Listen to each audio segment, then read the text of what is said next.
taken care of. 3 tires, get the 4th for $1? Go on. Treat your Toyota.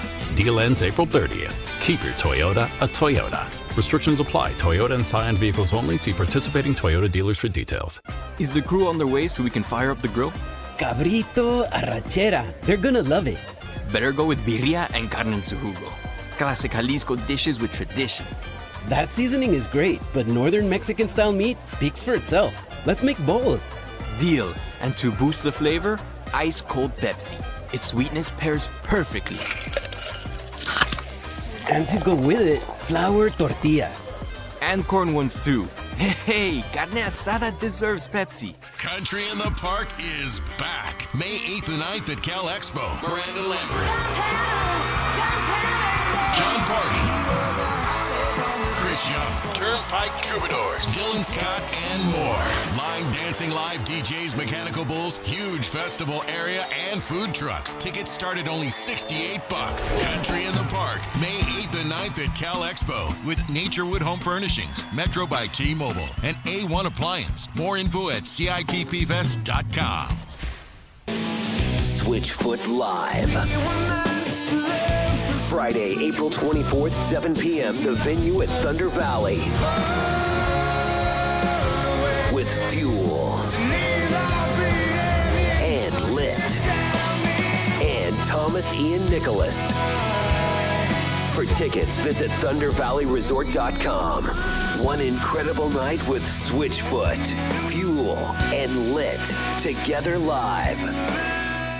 KHD 1 Sacramento, KYMX HD3 Sacramento. From the Power Business Technology Toshiba Studios. This is Sactown Sports 1140.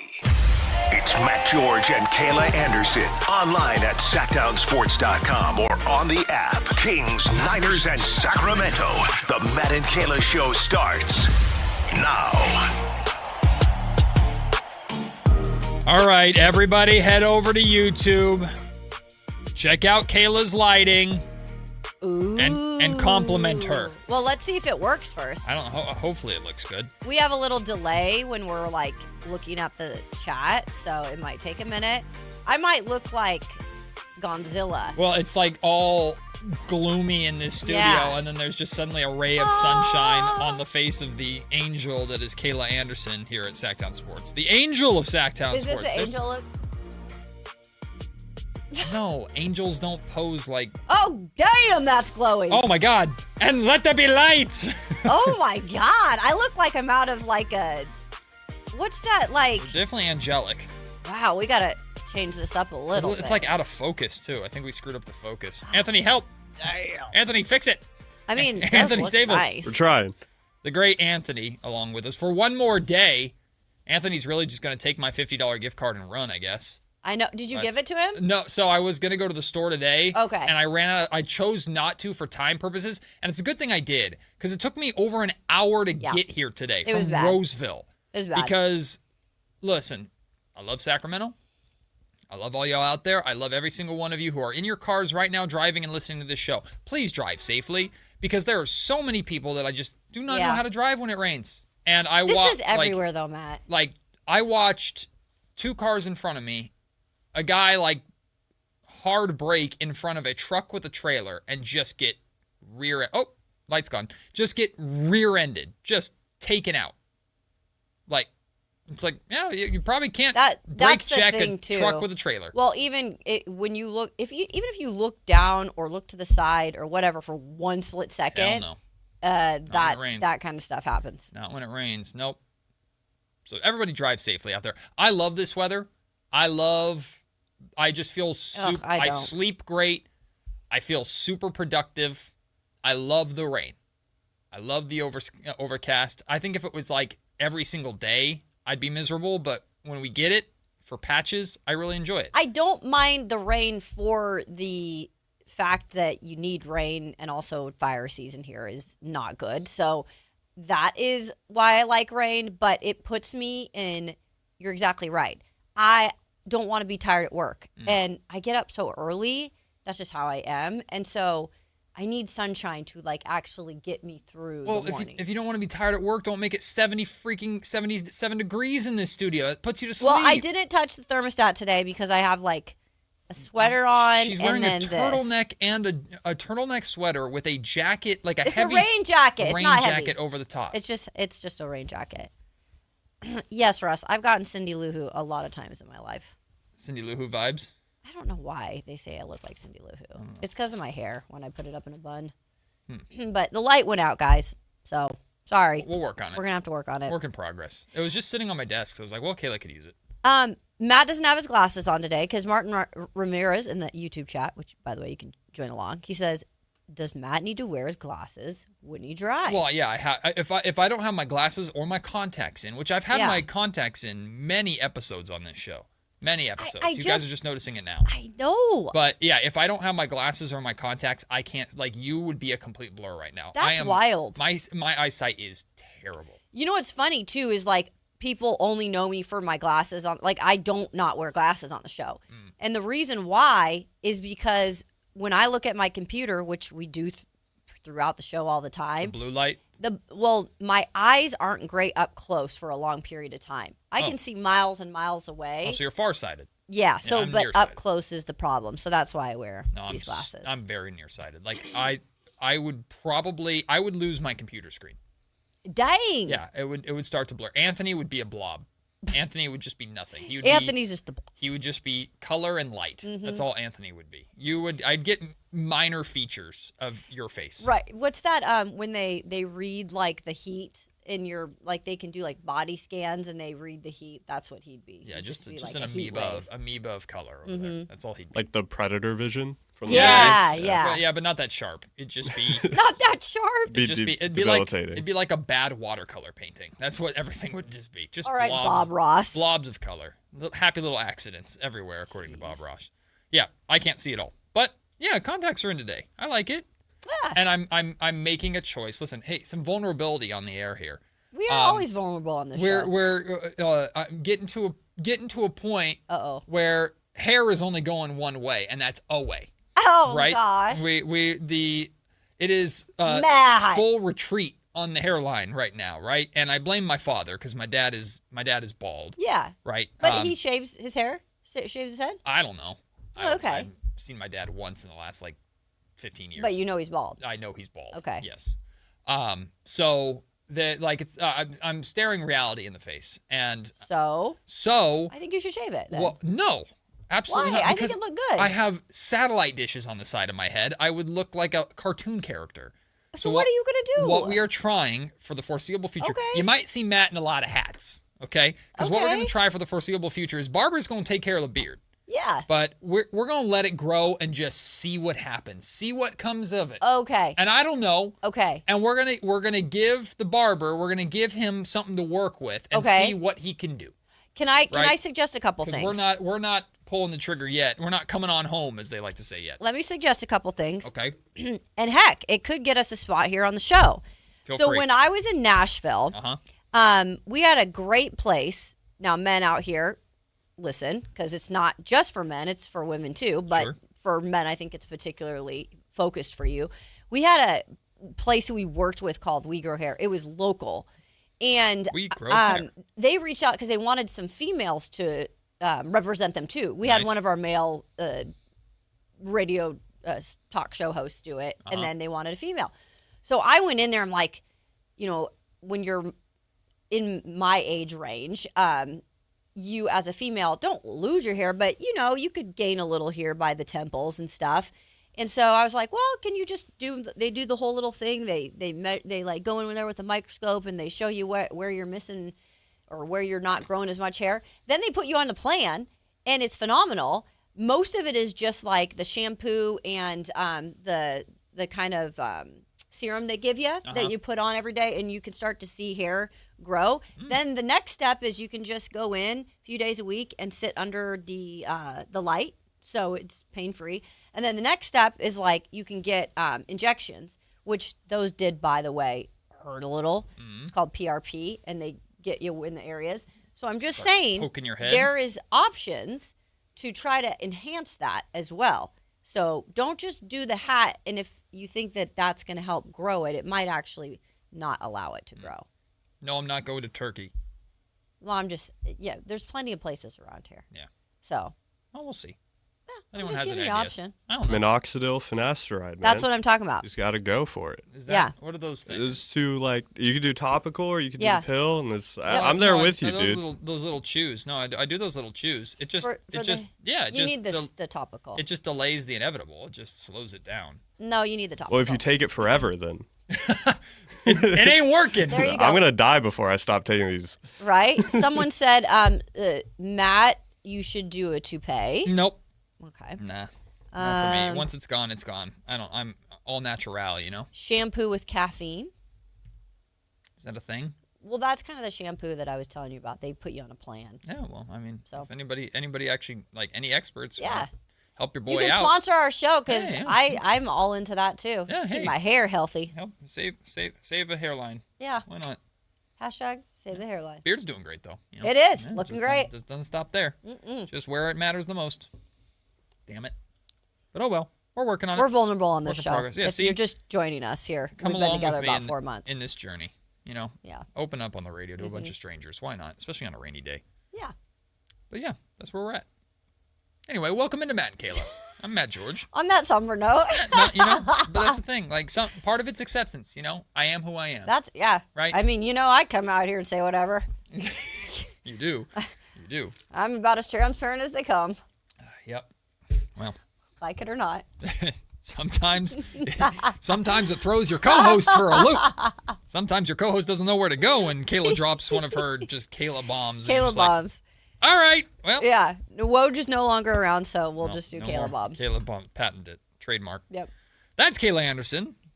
I'm Matt George. We've got Anthony with us for one more day before he abandons us. I know. It's just been leaves. fun. You know, whatever.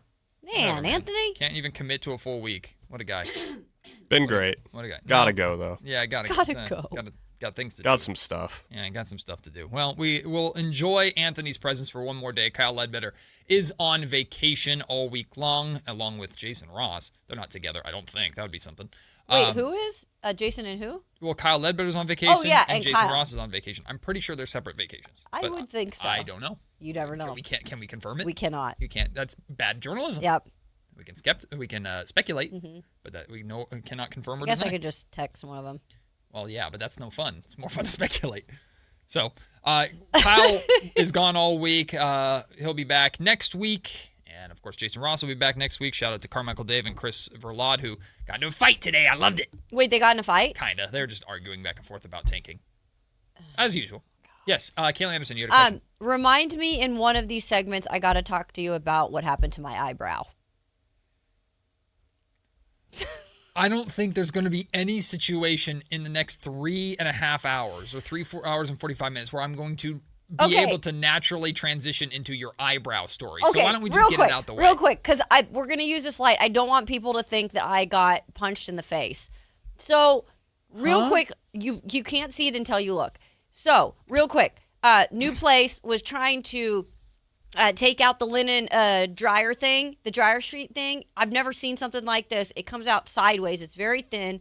I did not realize it, but when I took it out, it hit me, and I felt it scrape my face, and it was very sharp. And I looked down, and I had pieces of my eyebrow on my hands. And so I went to the bathroom. I couldn't really see anything. I said, I don't know if I just dreamed that or what happened, but I have pieces of eyebrows on me from it being cut. So then I woke up yesterday morning. I had a big, huge open patch of raw skin. This, I guess, sliced like a pizza cutter, like it sliced my eyebrow. And so now this morning I woke up and there's a scab that it goes through my whole eyebrow. So right now I have a big scab on my eyebrow. So if you see it in the chat, that's what happened. I can't pick it, though. Your glasses do a good job of hiding I know. That's why I wore these big ones today. I can't pick it because if I do, when people do the razor eyebrows, I'll have a razor eyebrow look.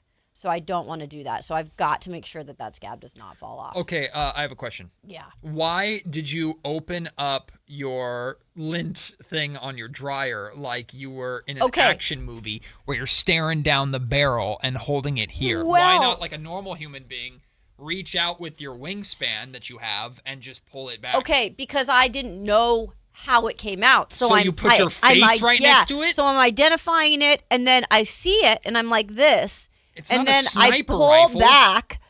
I pull back like a slingshot, and then it just whiffed out. So then that's when it cut my eyebrow. I don't get you. Them's is the facts. Pulling a lint remover out of a dryer. I'll bring it in. You don't have to do it like a bow and arrow. Just pull it. I have to have form. Well, now I want you to remove the glasses. Now I want to see the eyebrow. You can't see anything. That's because I covered it up with makeup. Well, then what's the point? No one would have known. Well, I wanted to share the story. Okay. Well, it's a good story, and I enjoyed it. Yes, we do talk hoop. We talk lots of it, Cemetery. Do y'all even talk hoop? No. We talk for the a next lot of hoop. 3 hours and 45 minutes, we're just going to talk about eyebrows and hair loss just because of you, my friend. What a way to open up the show. Hey, yes, there was indeed hoop last night. Playoffs, including the Atlanta Hawks and their epic comeback victory in New York against the Knicks. And you know New York fans, right? They're all just, they're always in a good mood. Doom and gloom. No, it's always happy over there. Like Mets fans right now, New York Mets fans are on cloud nine. They're just enjoying themselves. Oh, yeah, they're dancing in the street with they're sprinklers. having so much fun. And when they lose graciously, right? They're very kind. It's okay, guys. Try again next time. It's okay. They're very nice over there. Man, Knicks fans today aren't doing too hot because it's not good. That Atlanta comeback led by C.J. McCollum, who was fantastic last night. He was great. Should have been a former Sacramento King, C.J. McCollum. And not a villain. Well, in his mind, he says he's not a villain, but he's becoming one in Madison Square Garden. The list of Madison Square Garden villains just gets longer and longer, and I love it. Did the Kings have a villain there? No, I don't think so. Let's make that happen in the next year. Trae Young had a villain, or was a villain there. Okay. Yep, knew that one. Tyrese Halliburton became a Madison Square Garden villain big time. Okay. With the choking. Yeah. Yep. So those are the Kings don't really have a Madison Square Garden villain that I know of. The Knicks were up 14 in the third quarter. The score was 80-66. The Hawks outscored the Knicks in just the fourth quarter, 28-15. Jeez Louise. On your own home floor in Madison Square Garden, the New York Knicks could only score 15 points in the fourth quarter. Woof. Hey, shout out to another should have been maybe kind of not really Sacramento King, Jonathan Kuminga, 19 points off the bench. JK in the playoffs going 7 of 12 with 2 steals and a block in Madison Square Garden, while the Golden State Warriors are probably saying bon voyage to Steve Kerr. Or it might be the other way around. That whole thing is still weird. Wow. We'll get into that. We will get into it because Monty Poole just reported that it's a likelihood that Kerr's out. What? Which is crazy. We'll talk about that later on. And actually, we'll talk about that later on in this segment when we talk about Mike Brown. But it's one game. The Knicks are still going to win the series, right? Yeah. I don't think the Atlanta Hawks are winning 3 more times. But the reaction to last night's game, I know social media is not a real place and doesn't tell the full story, but I know the expectations outside of social media, just in the NBA world, are on the shoulders of the Knicks.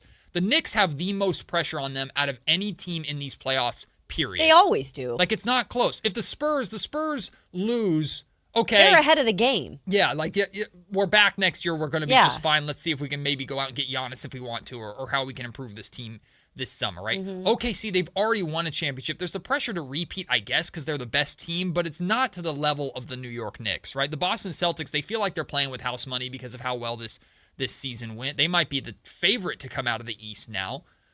Maybe there's pressure on Cleveland to some extent now that they've traded for James Harden. It's like at some point you got to make that push. They're playing well too, though. Nobody has more pressure on them than the New York Knicks. And when a game like last night happens, people are going to dogpile on the Knicks, and unfortunately that means dogpiling on my boy Mike Brown. Mike Brown, he knew what he was getting himself into, right? Yes, and that's part of what is so fascinating about coaching is you can't really turn down jobs like that. No. Like, what are you going to do? You're offered a job with the New York Knicks. You know there's so much pressure on you. You know what New York media, New York fandom is like. But as a coach, you always take it as a challenge and like, I can be the one to get it done. Right. But it'd be fascinating if Mike, if they don't get to where they need to, which is winning it all this year, he's likely gone, right? Are we under that same impression? Or he's likely gone if they don't get to the final? I don't think Mike's getting fired this year. If they lost in the first round, maybe. Well, the fans are going to want him. Yes, but I think Cat is higher on the list than Mike. That I do agree with, because they're done with Cat. Try and handle Cat before they went Mike. But he wouldn't be. He would be on the hot seat. And that's that's for sure. what's so amazing. Like as a coach, like you talk about players' mentalities and the pressure on players. Like a coach like Mike Brown. How, like, every day, like, what the heck does he do when he goes into that, office and he just lost a game like this and is thinking, okay, shoot, how do we get back in this? Like, they're not out of it by any means, but the expectations, like you mentioned, are so high. Mm-hmm. I would be a mess if I were in Mike Brown's position. Yeah. I'd be a mess every day. But remember, Mike has coached LeBron. Right. Mike has coached Kobe. Right. Now, not all those situations always went great, but Mike has been in these positions before. Does he just love, he's punishing himself? He's a competitor, right? No, he is. You want to take the job with the highest of expectations, right? So Mike 100% knew what the job was when he took it, and we always knew that no matter what he did during the regular season, and they competed and got all the way to the final of the NBA Cup, right? Like they won the NBA Cup. They won it. Yeah, they won the NBA Cup. Like, the first thing he could possibly win, he did, and good for him. Yeah. But we all knew that Judgment Day was coming with how these playoffs went. Yep. And, like, even Jalen Brunson is being looked at right now. There are takes out there that, hey, can you win with your best player being an undersized guard in Jalen Brunson? Now, Brunson's a really, really good player, but that's where the league is going right now. And that also makes you think from a Kings standpoint, like drafting a point guard. It's just where the league is going right now. But also, Cat is not the support he needs. I agree. You know what I'm saying? Like, he can't do everything because Cat is underwhelming. I agree with you. That's why I feel like Cat would be the first to be blamed. I think they'd get rid of Mike Brown before they got rid of Jalen Brunson. Yeah. But everything is going to be looked at under a microscope even more so. Tom Thibodeau took the fall for last time. Yeah. Because it's the easiest thing to do. Yep. And that's an incredibly talented team in New York. And there's no reason why that team shouldn't be able to come out of the East. They just haven't been able to do so. Now, if the Knicks make it to the NBA Finals and lose to OKC in the NBA Finals, that's not a fireable offense to anybody. Now it's, okay, how do we build upon this?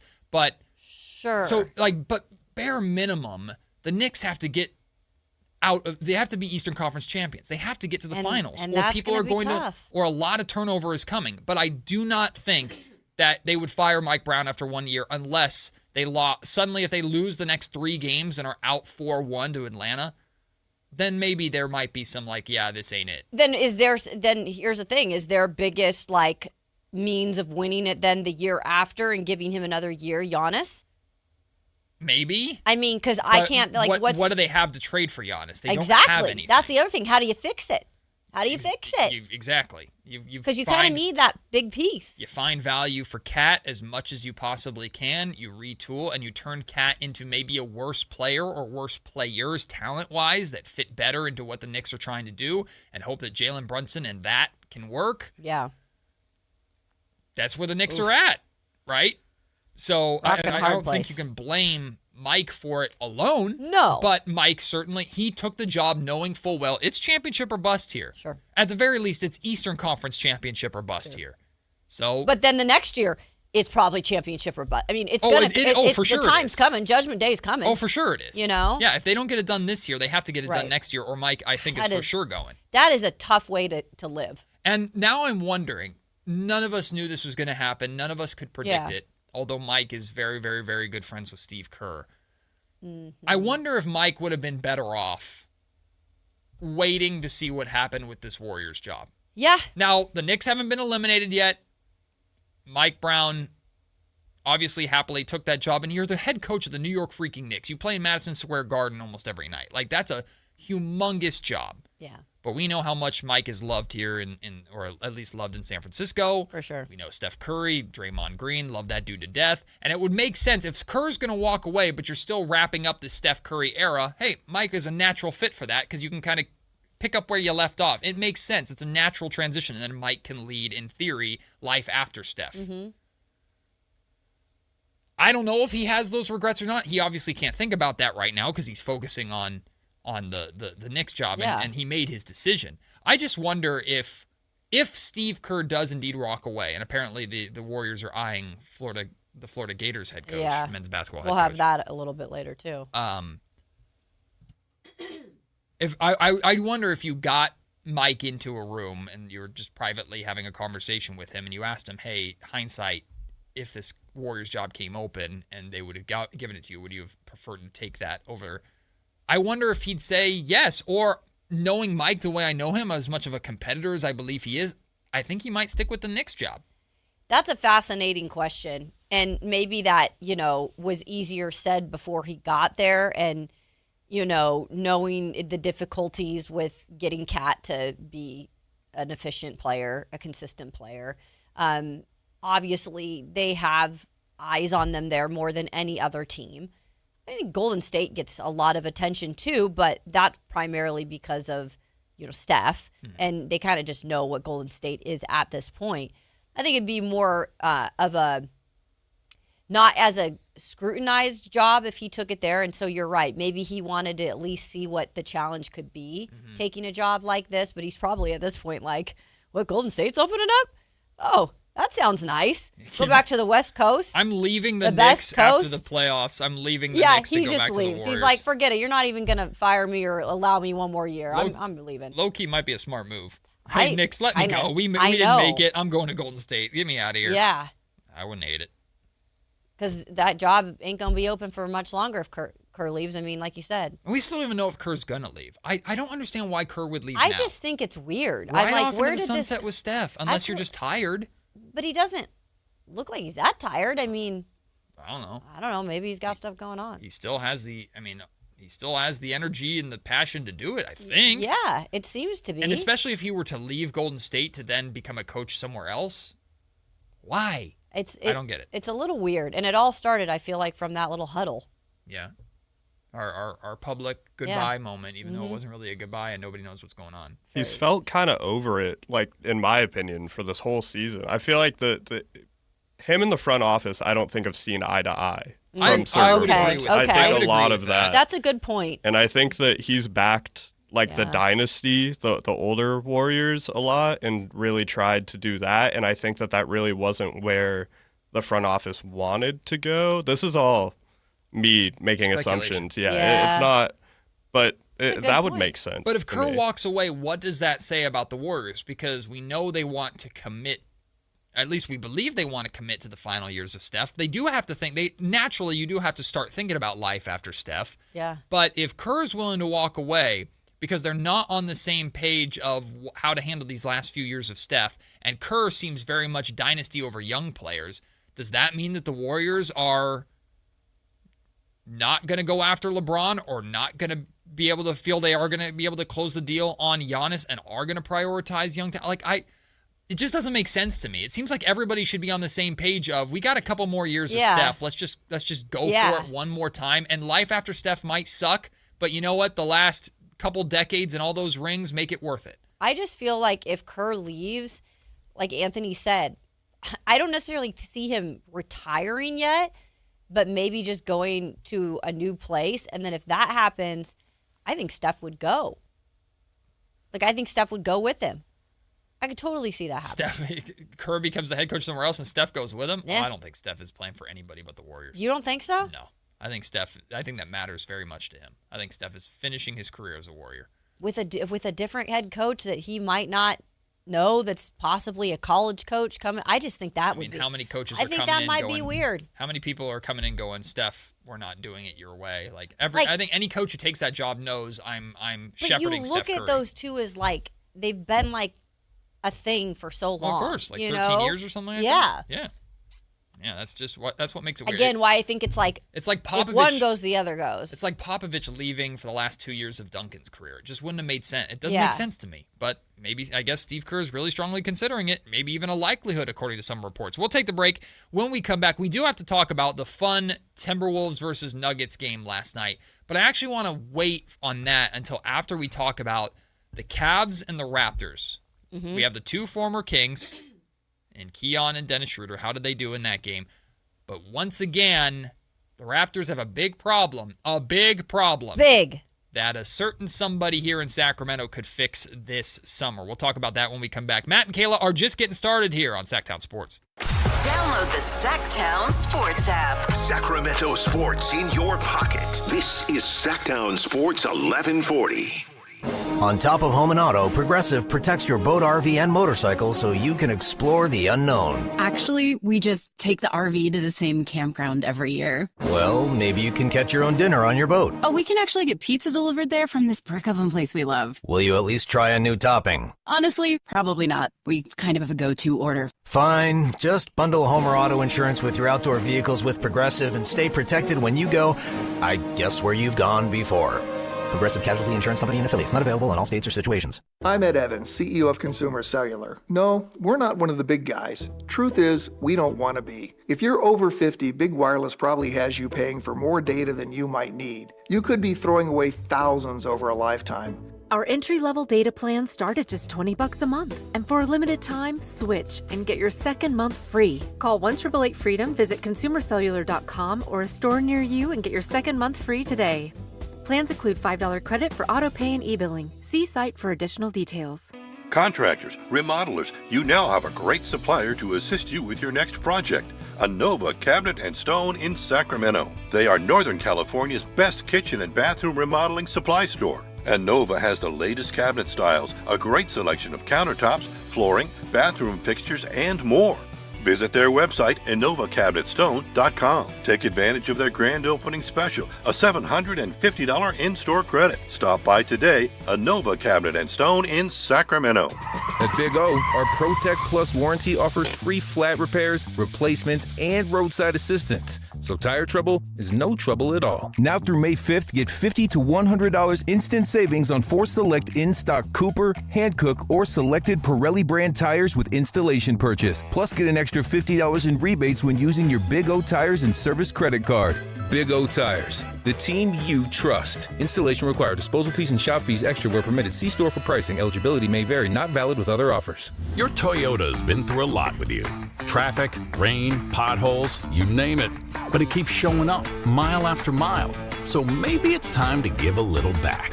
For a limited time at your local Toyota dealer, get 3 new tires and get the 4th for $1. Because a ride that's always there for you deserves to be taken care of. 3 tires, get the 4th for $1? Go on. Treat your Toyota. Deal ends April 30th. Keep your Toyota a Toyota. Restrictions apply. Toyota and Scion vehicles only. See participating Toyota dealers for details. Are you looking for a night out that actually delivers? Grab your friends and head to Sutter Health Park for Sacramento River Cats baseball. We've got cold drinks, great vibes, and live baseball all in one place. Get your tickets at rivercats.com.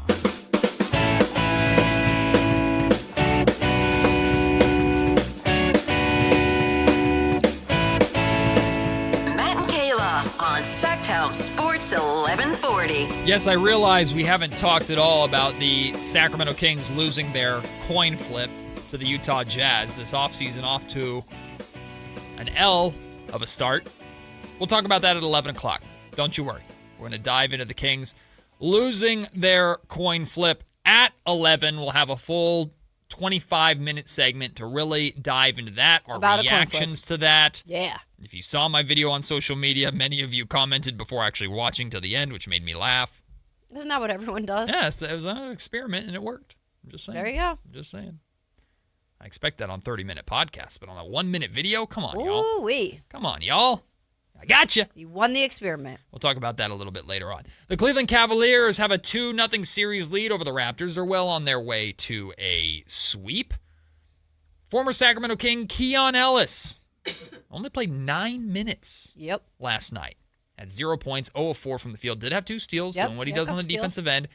But Keon Ellis, not a ton of minutes. Nope. am I reacting to that in any way? See, the Kings should have traded him. See, he wasn't any good. No, of course not. It's just it's interesting to me. No, but it is what it is. We were always curious about, okay, what will Keon look like on a playoff team? What will Keon look like as a role player on a team that very much has Eastern Conference Finals, at least, expectations, right? Yeah. What is he going to look like? Game 1, he played more minutes, shot the ball 1 time, played defense. That's what he does. Game 2, shot the ball more, didn't hit a shot, played less minutes, still provided his defense. Right. So I don't really have a reaction to it. I'm just kind of seeing what Keon does and doesn't do. Let's be honest, and I know I'm going to get flack for this, but there was a considerable amount of uproar when Keon left. Of course. But I think, like, A, people saw the writing on the wall. B, he was a sweetener in the deal. When it comes down to it, he was a sweetener in the deal. They were not trading for Keon because he was going to be some starter or some game changer. By the way, still has to earn another contract. Like, they don't have to bring him back in Cleveland next year. Like, he's kind of trying to also prove that he's a part of that team or can be a part of that team. Their move was James Harden. Like, that's what the move was. And so all I'm saying is, like, there shouldn't really be a ton of reaction to this because it's like, what did we expect? Him to ball out? I mean, I don't think he was ever going to be given the opportunity to do something like that. I disagree a little bit because I do think the Cleveland Cavaliers wanted Keon because they saw the value in Keon. And I don't think but he was still a sweetener. They had to take, I don't think he was a sweetener. I think they took. In the deal? They didn't want, a sweetener suggests you added him on top of something else that you wanted to get the deal across the finish line. They wanted him. Keon. They took Schroeder's contract in order to get him.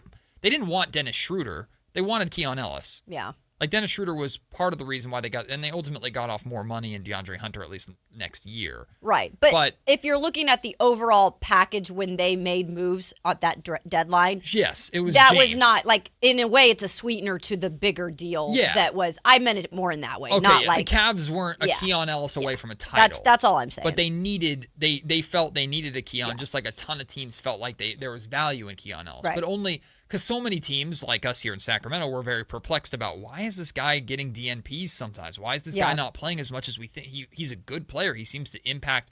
But that's the one thing that always stood out to me. And if your overall answer is the Sacramento Kings are just stupid, I guess, but you had 2 completely different regimes with very opposite level of thinking. And I'm talking about coaching specifically. Mike Brown and Doug Christie clearly did not see eye to eye on how things should be run. However, both of them are considered to be defensive-minded coaches. Sure. And Keon Ellis is a defensive-first player, and you would think, naturally, it would have been a fit with both of them. And he wasn't. Yeah. So that's always stood out to me. And here he goes to Cleveland. Is he playing bad?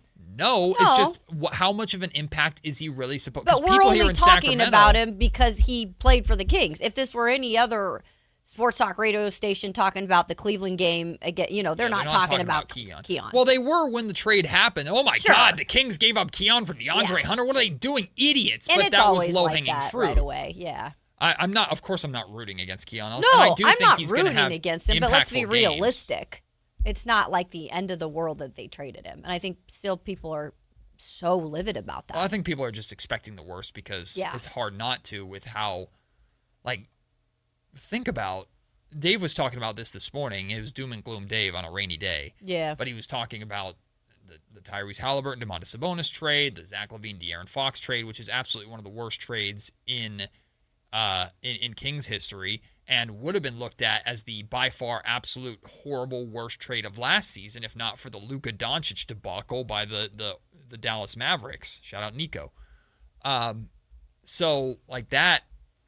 And, he also brought up the pick swap to get DeMar DeRozan, and they sent Harrison Barnes to the Spurs. The Spurs got a pick swap from the Kings, an unprotected pick swap, and the Spurs are happier with Harrison Barnes, who's been a great role player for them over there. So just mistake after mistake after mistake. So Kings fans, I think, naturally expect that trend to continue with the trade of Keon Ellis. But, look, if you thought Keon Ellis should get 20 to 25 minutes a night for the Sacramento Kings, I know the Kings aren't exactly the Cleveland Cavaliers necessarily, but he got 9 minutes last night. I'm not reading too far into it. It's just, I've always been, I don't really think I'm going to have an opinion on it necessarily right away. I've just been more curious of what does Keon look like with an established playoff team like Cleveland. And so far, he's just been kind of the 8th man, 9th man role player. I mean, and Dennis Schroeder had 5 points last night, 1 of 5 from the field, 4 assists. Dennis Schroeder's a backup point guard. Played like 14, 15 minutes last night. Like, all right. Yeah. Like, they're pieces. Mm-hmm. They're what, in theory, like when the Kings are hopefully a playoff team 3 years from now, you're hoping that Nick Clifford is going to be more than what those two guys are for the Cavs currently, more like off the bench, like 7. a 17, 18, 19 minutes per game, 6th or 7th man. Yeah, that's what I was thinking. Hopefully 6th. Just interesting to me. But that's not the biggest thing that stood out to me in this in that Cavs win over the Raptors. For the second straight game, the Raptors' bigs are terrible. Oh, you think? Jakob Poeltl played 9 minutes. Poeltl's Their so starting bad, man. center is unplayable. He's bad. 9 minutes. Yeah. Woof. With that contract? They desperately need a center. Ooh-wee. Desperately. And they're paying Jakob Poeltl what they're paying him. If I'm the Sacramento Kings, as soon as this series is over, I'm Scott Perry. I'm picking the phone back up and going, you want to revisit this? You need him. You just saw what Poeltl did or did not do, I should say. What better center are you going to find out there? Yeah. You need Domas. Let's get this done, but you're going to meet us. You need him more than we need to get off of him right now. If I'm the Sacramento Kings, if I'm Scott Perry, I'm watching the series very closely, and I'm finding all the leverage that I got with Toronto. They need a center. And if the Kings are going to take Jakob Poeltl in that deal, because I don't see a scenario, y'all, where the Raptors are trading for Domas without getting off of Jakob Poeltl, unless you can find a third team to take him, but I don't think there's a lot of teams lining up to do that. But if you're going to give us, if we're going to take Jakob Poeltl off your hands, fine, we'll do it. You got to give us the compensation that we need. We're talking firsts in order to do this. Right. We'll move back into the first round in wherever they're going to be, which is like the mid to late teens. Okay, we'll take that pick. Plus something else, protected first on top of that. If you want Domas, you want us to take Jakob Poeltl. We'll take R.J. Barrett, too, by the way, who's leading that team in scoring in back-to-back and games. now I'm like, I don't know if they're going to want to get rid of him. I'm sorry. I wish Kyle Ledbetter was here because I got flamed for saying if Brandon Ingram is what the Kings walk out of this draft with, I'm disappointed. A player that has a career like Brandon Ingram ain't doing nothing for the Raptors in the playoffs right now. It's R.J. Barrett. Yeah. Who we know Scott Perry really likes. And that's the thing, though. It's like R.J. Barrett's playing really well, and yeah, he's got the ties to Scott Perry and probably would be in that deal. But then again, they look at that situation right now, too, and be like, God, Barrett is kind of valuable to us. Poeltl is not, so we do need a center. But I'm sure the Kings would want Barrett. They'd absolutely want Barrett in this whole thing. Yeah. That's probably the bigger connection, that we've talked about it. But, we're talking about Sabonis. I think Perry would love to have Barrett here. See, I think a lot of people are looking at Sabonis in Sacramento, and this is inside and outside Sacramento. A lot of people are looking at Sabonis in Sacramento the same way they're looking at Zach LaVine, which is, oh God, the Kings just need to get off that money. Those are two very different situations. In some circumstances, the Kings would not have the leverage in a Domantas Sabonis conversation. With the Toronto Raptors, they absolutely do, because the Raptors need the upgrade, clearly need the upgrade at that position. Yeah. And they have a contract that, in my opinion, is even worse. I know Domas is paid more money, but it's less years, and Domas's production... Domas is good. Yeah, Domas has all-star potential. Jakob Poeltl does not. No. Right? So in the case of, and maybe this deal doesn't get done. Maybe it doesn't get across the finish line because both sides are too stubborn. But the reality is, in Jakob Poeltl, Domantas Sabonis trade conversations, the Kings should have the leverage in that situation. And how the Raptors are playing in the playoffs is further indication of that. So if I'm Scott Perry, hey, let's pick those conversations back up. And Raptors...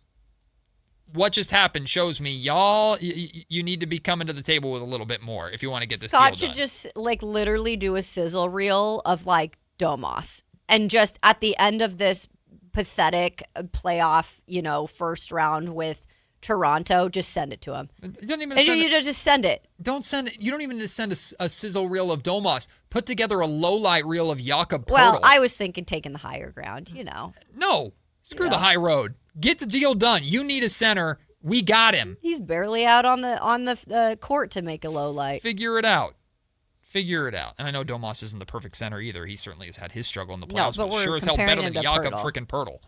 We'll take the break. When we come back, we'll talk about that T-Wolves and Nuggets game 2. That series is even, and I hope it goes 7 games. Plus, Victor Wembanyama, unanimous Defensive Player of the Year. Who saw that coming? We'll talk about that next. It's Matt and Kayla on Sactown Sports. Will Russell Westbrook be back with the Kings next season? Russell's always welcome with me. I love working with Russell Westbrook this year. I mean, obviously I talked about Doug's leadership and his ability to help the young people, but a lot of that development doesn't happen without guys like Russell. Your exclusive home for Kings basketball. Sactown Sports 1140. This is the story of the one. As a safety manager at a manufacturing plant, he does everything he can to keep his coworkers safe. From finding ways to reduce risks to keeping safety supplies in stock. And for that, he relies on Grainger. Grainger offers a broad range of quality products and next-day delivery, so he can always play it safe. Call 1-800-GRAINGER, click Grainger.com, or just stop by. Grainger, for the ones who get it done. Capital Casino is conveniently located in downtown, 411 16th Street, and has been a part of the greater Sacramento area for over 20 years. They offer the best variety of games in the region in a safe and friendly environment. And there's plenty of parking, all well lit and monitored by security. Come have a great meal at the cafe and restaurant inside. Capital Casino has the best food, the best service, and the best action. But please always remember to gamble responsibly. 1-800-GAMBLER. With Popeye's new $6 faves menu, you can get this 3-piece chicken, this 3-piece tenders, this chicken sandwich, or these 2 regular sides for just $6 a piece. I know you can't see what I see, but trust me, those bold Louisiana flavors look so good, you might just have to get them all. Now there's an idea. Love that chicken from Popeyes. Limited time at participating U.S. restaurants. Price may vary. Terms apply. To 15-year-old Harper, buying an $80 vintage rock t-shirt is a great investment. To Harper's mom, this logic has a few holes in it. So she helped Harper open a Wells Fargo Clear Access banking account. With no overdraft fees and tools to track spending, Harper's learning, one heavy metal tee at a time. However you make money work, Wells Fargo can work with that. Terms apply. Visit wellsfargo.com/deposit disclosures for fees and details. Is the volatility of the stock market driving you crazy? Is your retirement account sinking, yet you're getting older and you're starting to worry about, will I have enough for retirement? What about the money in the bank? These banks pay nothing these days. How do we get growth to get to retirement account? It's simple. Move into gold and silver. Want to know how to do it? Listen to my show, Striking Gold, with me, Kenny Michaels. Golf to Go is brought to you by the Hagen Oaks Golf Super Shop. Here's Frank LaRosa. In conversation with Dr. Bob Jones IV, I asked him what the most significant contribution his grandfather Bobby Jones had made to the world of golf. Jones IV replied that there's no part of the game as we know it today that was not in some way influenced by Bobby Jones, and called him the most singularly important individual to have played the game. Why do we have 4 major championships? Because Bobby Jones won 4. When the professionals wanted to add a 4th professional major, they chose the Masters, a tournament founded by Bobby Jones on the course Jones built at the club he co-founded.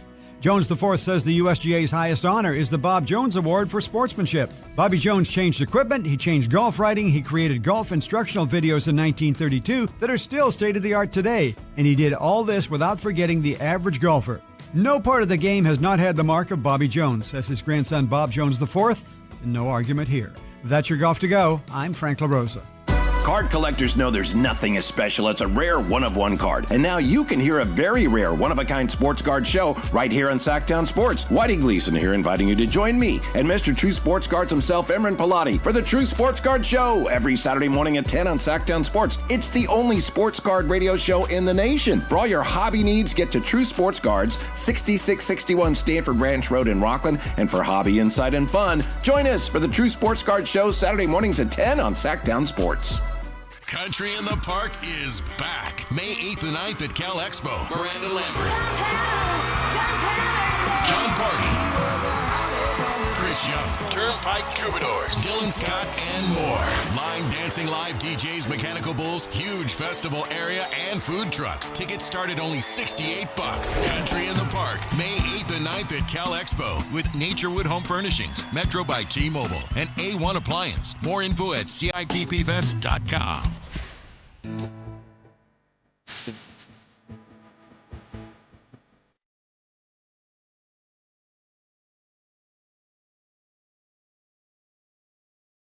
It's Matt George and Kayla Anderson on Sactown Sports 1140. Got a lot of people on the text line in the comment section talking about this potential revisited Jakob Poeltl, Domantas Sabonis trade conversation. Look, I know taking back Poeltl's contract is not ideal. If you take back Poeltl's contract in addition to RJ Barrett, I think in technically short term you'd be taking on even more money, which obviously the Kings are trying to shed some salary here. But if you can do so by acquiring more draft opportunities, more draft compensation, and we're not just talking about like just the pick in this year's draft, the Raptors pick in this year's draft, which, by the way, if I can get it exact, I think it's like 16. No, I'm sorry, it's 19. So it's not the sexiest, greatest pick. It's another first rounder. In theory here, you get RJ Barrett, who Scott Perry really, really likes. Drafted him in New York. Yep. You get another first round pick in this scenario, in this draft. In addition to, let's say the Kings end up at 6. Now they have 6. They have 19. You get another Raptors pick in the future. Like, that's what we're talking about here. You're not just doing it for 19, Jakob Poeltl and RJ Barrett. Getting other stuff. You're getting more on top of this. Like, that's where we're talking about using the leverage here. But here's the other thing. I could see them really doing this if Scott Perry has another plan for, like, another one of these contracts that he can get off the books. For sure. Like, then I can totally see them being like, let's make it. For sure. You know? And, like, listen, you might be paying Jakob Poeltl more money. Right. If Jakob Poeltl's here, I'm starting Maxime Reynaud over Jakob Poeltl. Yeah, absolutely. Like, easy. Oh, 120%. It doesn't matter how much Jakob's being played. And you have Dylan. And I know based off of his playing time, actually, his contract guarantees get higher based off the amount that he plays. So you're quite literally incentivized to play him less. What could you do? Could you do anything with him? Poeltl? Once you got him here? Like, in terms not of, like, in the first year. Like flipping him? Like, not in the first year. But, like, it would be probably a year you would revisit it a year or two down the line. Like, yeah, your Jakob Poeltl's not your start. You're not trading for Poeltl like he's your starter going forward. Can we just, like, dump him on the sidewalk? Jeez. No. He's still an NBA player. Okay. You're paying a lot for him. But again, if I'm taking that contract, you're going to give me what I need in order to take that Compensate contract. me for taking the contract. And now the price is going up even more because I see how much you suck and how much you need a center. The ball is more in Perry's court That's as what I'm saying. as much as it can be. And if it doesn't go anywhere, oh darn, we're just stuck with Domas. Yeah. You're in the same position you're in. Yeah, but you might as well try if you're Scott, like you said. I'm just saying, now you can go into a summer if you get the context. If things continue for the Raptors the way that they're going, if the Raptors are swept and Jakob Poeltl can't be on the freaking floor, then the Perry can go into those conversations in the summer with more leverage than he even had during the trade deadline. It puts him in a more powerful spot. Doesn't guarantee a deal gets done, but it puts him in a better position. That's just what we're talking about. What were they thinking with this contract that they gave Poeltl, though? I don't know. What were the Kings thinking trading for Zach LaVine's contract? Just dumb decisions. I know. Just dumb decisions. That I feel like was for certain somebody. Well, yes. And yes. Anyway. You're correct on that. Congratulations to Victor Wembanyama. He is officially Defensive Player of the Year. Got all 100 first place votes. Good for him. Sorry, Chet Holmgren. Chet got like 78 or 79 second place votes, but Chet, like, doesn't matter, bro. Yeah. Like, there's nothing you can do. Yeah. Your series against Wemby, if we get a Thunder Spurs Western Conference Finals, which I hope we do. No disrespect to anybody else, but I hope we get that. You're like, you had no shot. Right. That's Wemby's award for the next however long, until people get tired of giving it to him because they're going to give him the MVP instead. Like, that's the reality. That's got to be so. And again, I love their little rivalry, and that's why I want to see them go against each other too. Because I'm sure Chet's like, that stupid Wemby. Yeah, and no disrespect to Chet, but I guess disrespect to Chet, Wemby's going to absolutely dominate. That's what I'm saying. So it's like, Wemby is leagues be better prepared. than Chet. I'm sorry. Like, Chet's a really good player. Chet's a good player. He's a very good Yeah, player. I mean, Wemby is leagues better than needs Chet. to put on it's not even close. Some ham on those arms, but some ham? Beef. Yeah. But so does Wemby. But anyway, Wemby, yes, will dominate that for the next several years. And so it's going to be fun whenever they play each other. I love when they play each other. It's so fun. Give us Spurs Thunder. Yeah, Script we want that writers. Get it done. Get it done. Make it happen. It's all fixed anyway, according to some people. Just fix it right. NFL script, NBA script, all the scripts out there. Scripts on scripts. Script writers have jobs. Well, the script writers got game 2 of the Wolves and Nuggets right. The Timberwolves, even the series, like a reverse of game 1 almost. Now, the Timberwolves didn't blow as big of a early lead in game 1 as the Nuggets blew in game 2. I think, they played by like 19 in the first quarter. The Nuggets were dominant to start, but they lost it quickly. The T-Wolves clapped right back in the second quarter. Ant-Man. Ant's a beast, man. Angry Ant. Ant Edwards, like the playoffs are made for guys like Anthony Edwards. Anthony Edwards truly is, like, if we're gonna make this a USA thing, Anthony Edwards is our hope. Absolutely. He's our hope. Anthony Edwards is the hope of USA taking the league back from all these Europeans. No, but he's the type of representative you want. He is. Gritty, kind of doesn't give a you-know-what, gets it done on the floor. Played 40 minutes last night, 30 points. Now, not the most efficient game, 10 of 25. 3 of 11 from 3, but also had a double-double, 10 rebounds, a couple blocks of steel, just a freak athlete. And now you've got all this conversation happening today, and shout out some of the Minnesota media and, of course, Minnesota fans who are clapping back at this. But I think Colin Cowherd had a segment out there. It's like, the Minnesota market's holding Ant back. If Ant were playing in any other market, if he's in LA or Miami, he's a household name and blah, blah, blah. We gotta stop doing this. And this T-Wolves Nuggets series, I'm sure you could say the same thing about Denver for Jokic on a lesser scale. It's just stupid. All these talking heads, they want these guys only in LA New York, or LA, New York. Miami. Yeah, or like they want them only in these markets and nobody else can have nice things or we're going to complain about it. But yet we've seen it done before in other markets. Right. At Cleveland, Milwaukee. Giannis has been one of the biggest names in the NBA for years in Milwaukee. Minneapolis is a major market. It's a monster. Breaking news, but not. Yeah. It's a major market. Guys, we're bringing up like Kevin Love. Kevin Love was a household name in Minnesota. Now, granted, he won championships in Cleveland as the third guy on that team, but he became a household name and set records and broke records in Minnesota. Like, his star power didn't increase in Cleveland. He was just in the finals. Did you hear what Jaden McDaniels said about Denver? Yes, I love this. Do we have that audio? I heard Dave play it this morning. Do we have Anthony? I'm sorry. Yeah, Anthony's going to find this audio. Okay, because it's great. Jaden McDaniels just given no you-know-whats. No. He's yes, this series is great. Yeah. We need 7 games. That spiciness. It's going back to Minnesota for game 3 now. Yep. We need 7 games of this. Yep. It got chippy at the end between Ant and Jokic. Jokic went to go grab the ball out of his hand. It was so funny. Inject it into my veins. We need this. Same here, especially this morning. This. Set the tone because round 2 is going to be great. The conference finals, I think, on both sides are going to be great. Yep. The finals will hopefully be good. If OKC makes it, who knows? But inject this into my veins. Yeah. This is what we need. This other series hopefully will step up. It looks like, New York, Atlanta's getting a little spicy. We like this. I think the Orlando-Detroit series could get good, too. We'll see how game 2 goes. I do. I think it might go back and forth. We'll see how game 2 goes. But this series is the first-round playoff series that everybody circled. 100%. And game 2, if the way game 2 started, if the Nuggets ran over the T-Wolves in game 2, it would have been like, oh, this is going to be a disappointment. Game 2 was fantastic. All right, Anthony's pulled it up. Here is Jaden McDaniels taking shots at the Nuggets defense.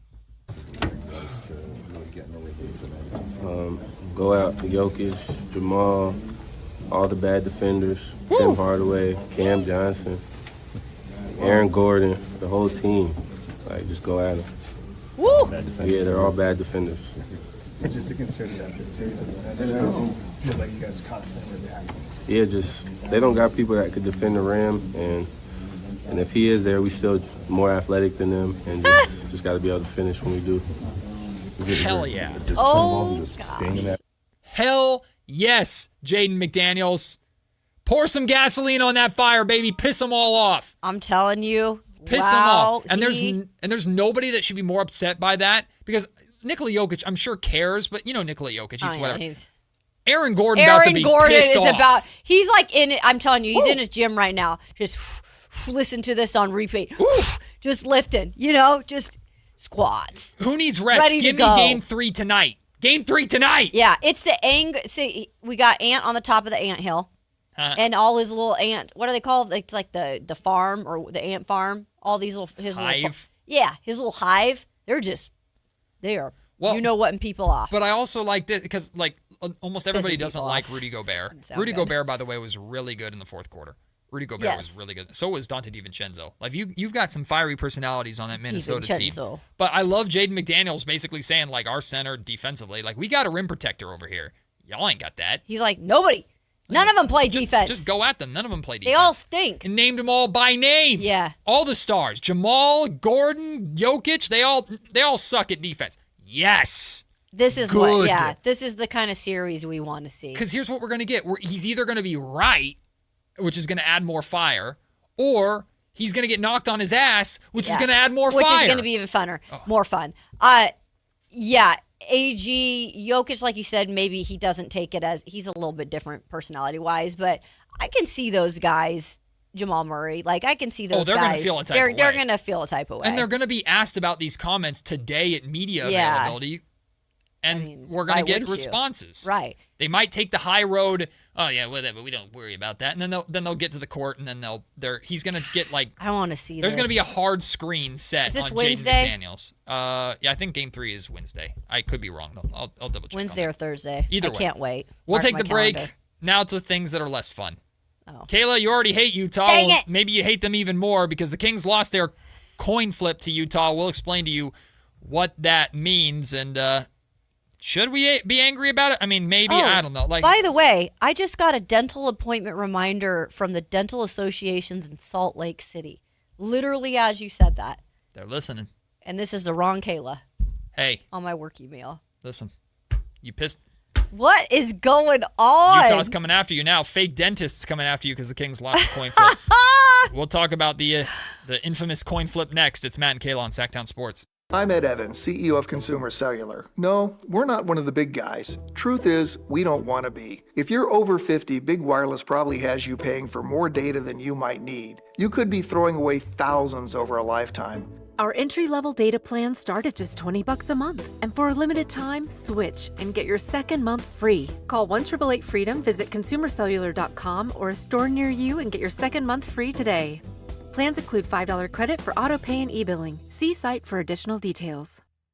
Finding great candidates to hire can be like, well, trying to find a needle in a haystack, but not with ZipRecruiter. Its powerful technology actively finds and invites qualified candidates to apply to your job. So while other companies might deliver a lot of hay, ZipRecruiter finds you the needle in the haystack. See why 4 out of 5 employers who post a job on ZipRecruiter get a quality candidate within the first day. Try ZipRecruiter for free at ZipRecruiter.com/free. That's ZipRecruiter.com/free. ZipRecruiter. I remember brushing my hair and looking down and thinking, oh my gosh, do I have any hair left? I used to look at women with thick, beautiful hair and think, why doesn't my hair look like that? My thinning hair is making me feel so old. If you want thick, healthy, gorgeous hair, then you need Hair Volume from New Nordic. With clinically proven ingredients like apple extract, biotin, and millet, Hair Volume nourishes your hair follicles to promote thicker, healthier-looking hair. Say goodbye to shedding, thin, and dull hair, and hello to thick, healthy hair with Hair Volume. Since taking Hair Volume,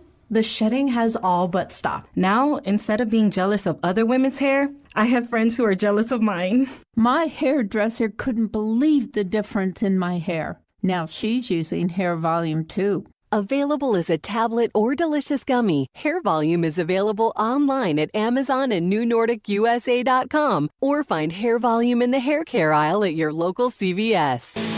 Switchfoot Live. Friday, April 24th, 7 p.m., the venue at Thunder Valley. With Fuel. And Lit. And Thomas Ian Nicholas. For tickets, visit ThunderValleyResort.com. One incredible night with Switchfoot, Fuel, and Lit together live. KHD1 Sacramento, KYMX HD3 Sacramento. From the Power Business Technology Toshiba Studios. This is Sactown Sports 1140.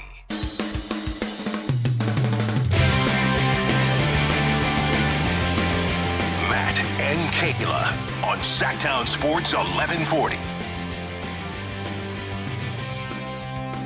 All right, it's a gloomy day outside.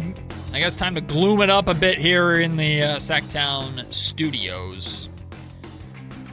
An L! The Kings have lost already! An L to start the offseason. Man. To the Utah Jazz, to those dirty cheaters down. They're not really cheaters. They just tanked better. To Will Hardy. Will Hardy. Ooh, I won the coin flip against the Kings. Ooh. A little South Park. I did pick up a little South Park in that. Kayla's, for context, I still don't fully understand it. I don't either. But do you understand half the things I say? No. But Kayla apparently has friends or knows women that swoon over Will Hardy. And Kristen Cavallari, she was went on a date, got set up with him. Yeah. With who? With Will Hardy. So dreamy. Well, dreamy Will Hardy and the Utah Jazz are one step closer to a top pick. Kinda. Not really. That's not really how the coin flip worked. Not even a coin flip, okay. So I made a video on social media about it, right? Because you got to have fun with it, right? Yeah. It sucks, so we might as well have fun with it. So you decided this on the way home. Yeah, so I asked you this. I'm driving home and I'm listening to the wonderful show that is The Drive Guys with Whitey Gleason and Alan Stiles, and the news breaks with them that the Kings lose the coin flip. And of course, they're talking about it. They're reacting to it, going back and forth while Anthony is frantically trying to fix their live stream. Shout out Anthony for that. I know, right? And I'm thinking, okay, well, I got to do something, because do I want to just be miserable on the internet? I've been doing that all season. Let's do something different. So naturally, I come up with a bit where I'm just going to beat the crap out of a quarter in my backyard with a baseball bat on a fold-out card table. Yeah. Well, okay, but I can't just do that, right? Because I got to make it. I got to make it silly, right? Yeah. Okay, so the first 45 seconds of the video are me talking about how much people are losing their minds over this and how everybody needs to grow up and stop freaking out about a coin flip. I know it's not really a coin flip, Matt. You're not really a coin flip. They didn't do coins as ping pong balls. Hey, thanks, comment section. I get it. That's part of the what they were bit. saying. Oh my God, yeah. Oh, God. But of course, I captioned the video. That people need to grow up. I said the caption of the video is Kings lost the coin flip. So what? It's not that big of a deal. People need to chill out. Knowing that it's just gonna get somebody.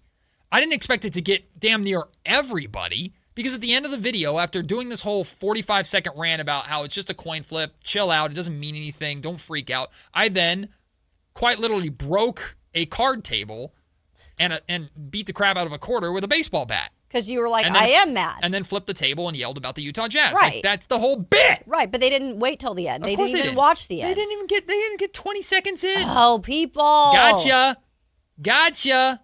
Oh, well. Got him. Either way, is it that big of a deal? In reality, no, it's not. Here's what it means.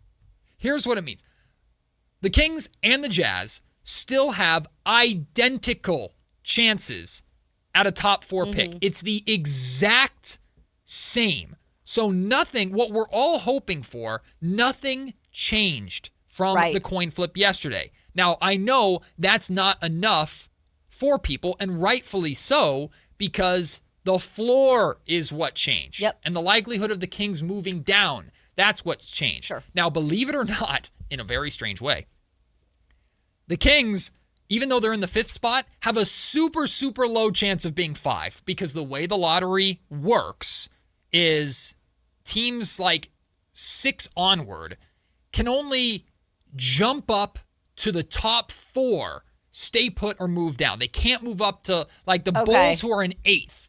I think they're 8th.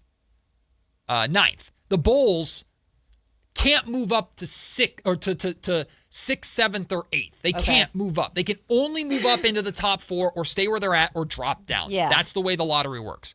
So because of that, the Kings only have a 2% chance now at the 5th pick, even though they're in the 5th spot, because there's a likelihood, the higher likelihood is at least one team jumps into the top 4, which then pushes everybody down, right? The only way some of these teams in the top, move down is other people leapfrog and just push them down, right? The odds are low that happens, but we've seen it happen all the time.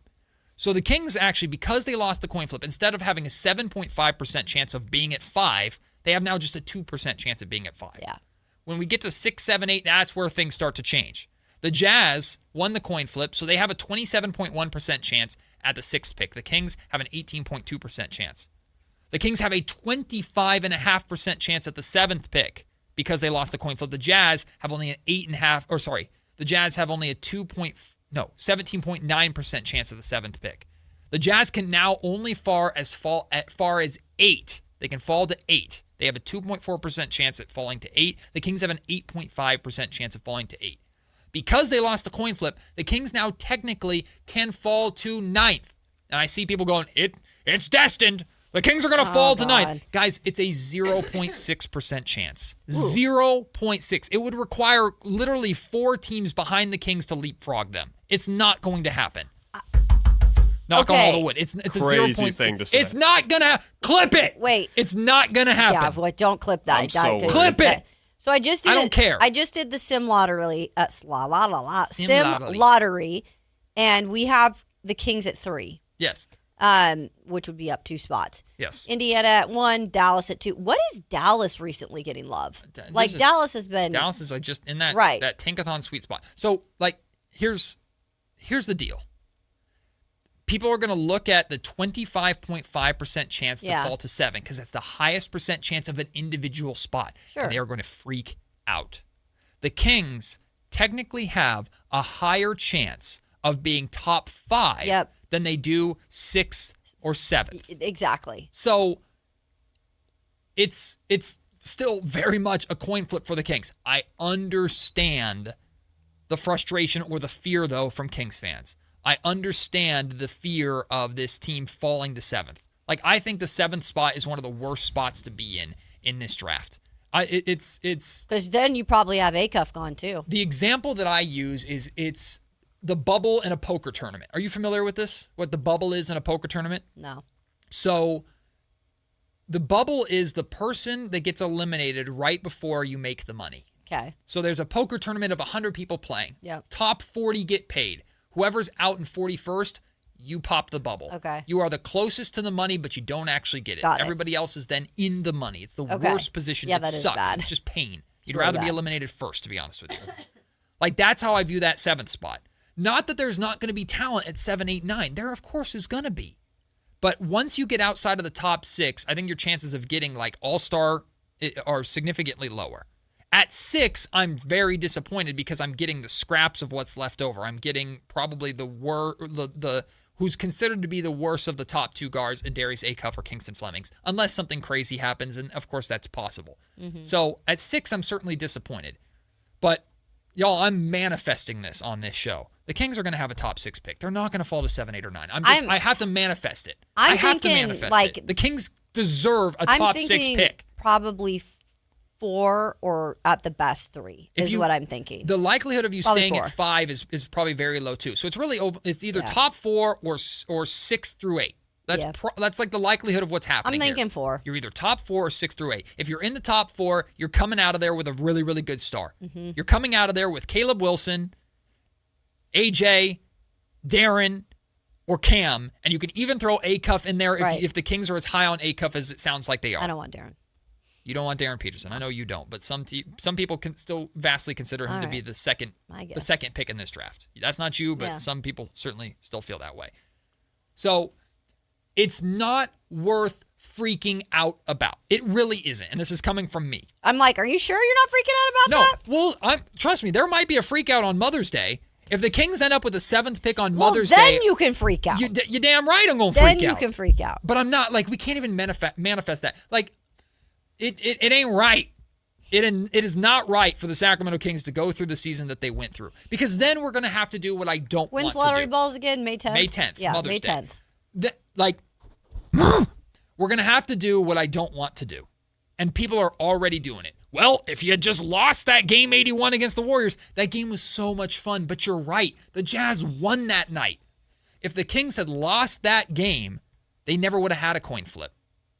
They never would have. And they would have had better odds at a top 4 pick because they wouldn't have had to split them with Utah. We're already doing it. Well, let's not do that until we have to. No, I know, but people are already... That's my point, though. You know how miserable it's going to be. Instead of talking about, hey, who are the Kings going to get at 7? There are some names at 7. No, it's going to be, you shouldn't have done that in Toronto. You shouldn't have done that in LA. It's a miserable place to be in, and I don't want to do it. So I'm manifesting Well, it. we They're got not till gonna be May there. 10th. They're not going to be there. They're not going to be there. May 10th, the Kings are going to end up with a top 4 pick. That's what I'm thinking. Manifest it. 4. That's my spot that I keep on. Bare minimum 6. Keep on hearing. Manifest it. Now, here's the good or bad news, depending upon how you look at it. Glass half full, glass half empty. Let's look at the recent results from that 5th spot. Okay? The teams who have been in that 5th spot recently. Here's how it's gone. Where is it? Where are my notes? Oh no. I will find it. Please hold. The notes have disappeared. The notes have indeed disappeared. And the last coin flip between the Kings, what was that? When was the last coin? Well, so the Kings lost a coin flip to Chicago the year they jumped up to 2. Right. Never mind what they did it to. Yeah. But they technically lost that coin flip to Chicago and still jumped up.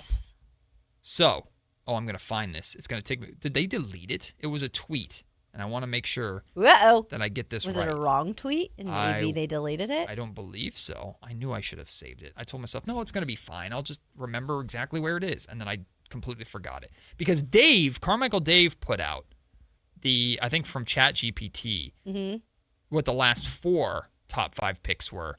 But I'm pretty sure it was wrong.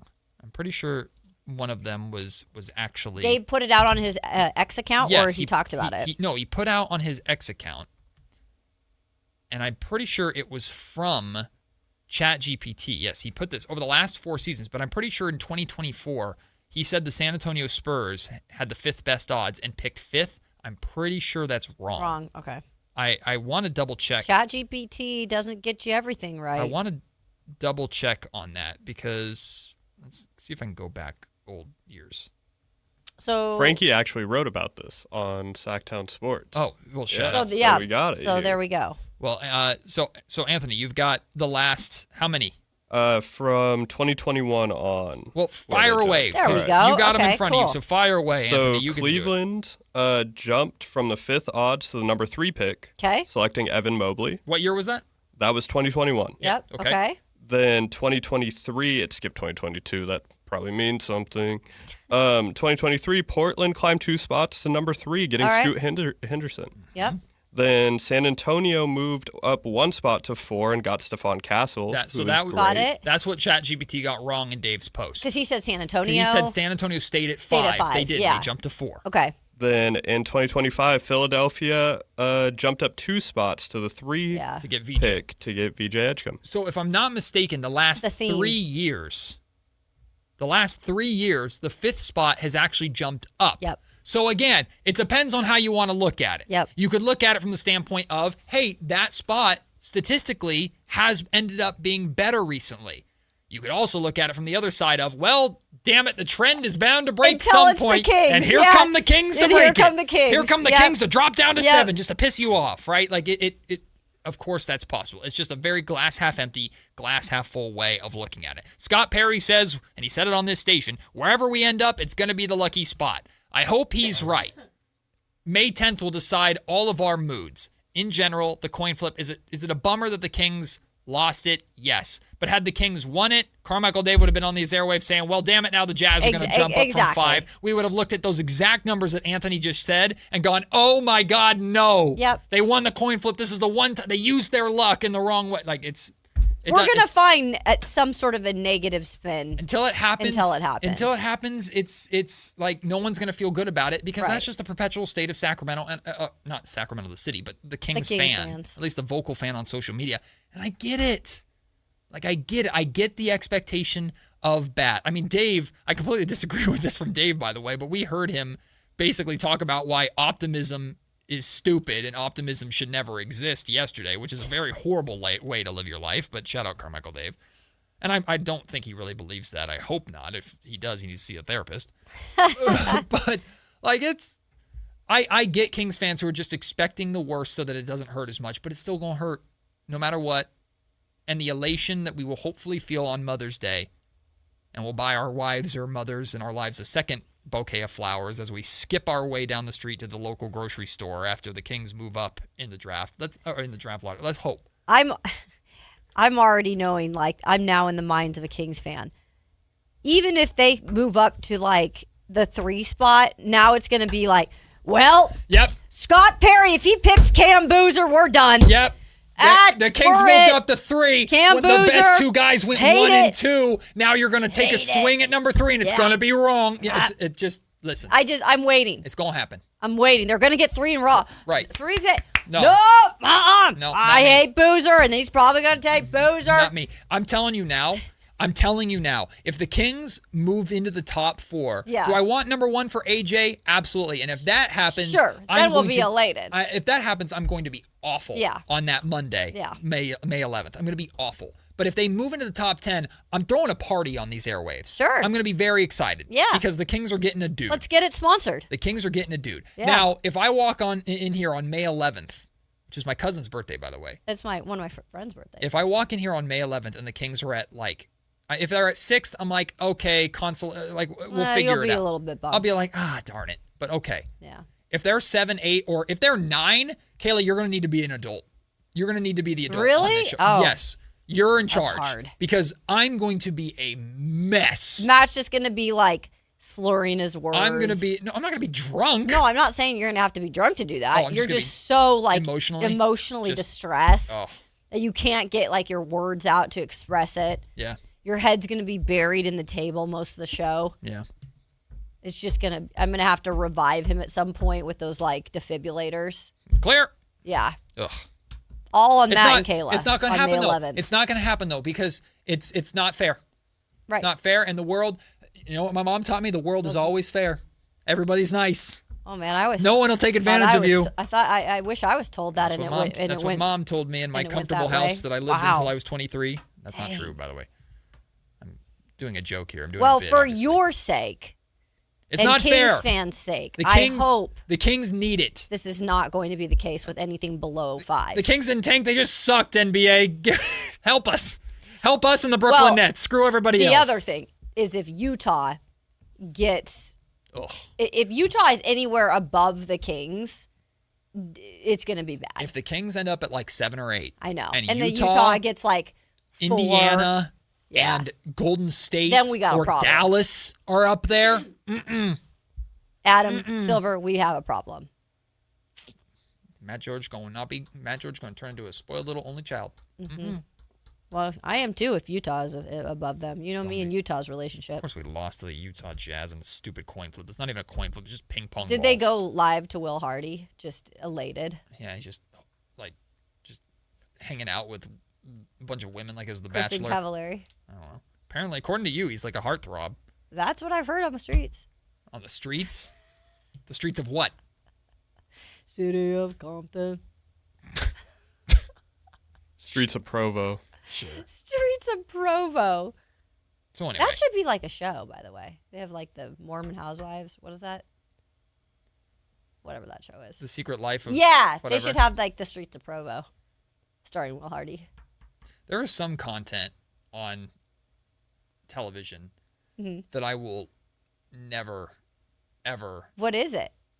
That. Oh, Streets of Provo? No. You gotta stoop down, man. It's great. No. It is kind of fun. I've never watched that one, but I've watched others. No. The only Housewives content I will ever consume is when they're on the Traders or something like that. That's the only Housewives content I will ever consume. Well, you watch Traders. That's adjacent. It's the same thing. No. It's not. Because you get That's all a of game. those characters together. That's a game. Oh, Anthony, did he tell you he applied for the Traders? Did you? I did indeed. Yeah.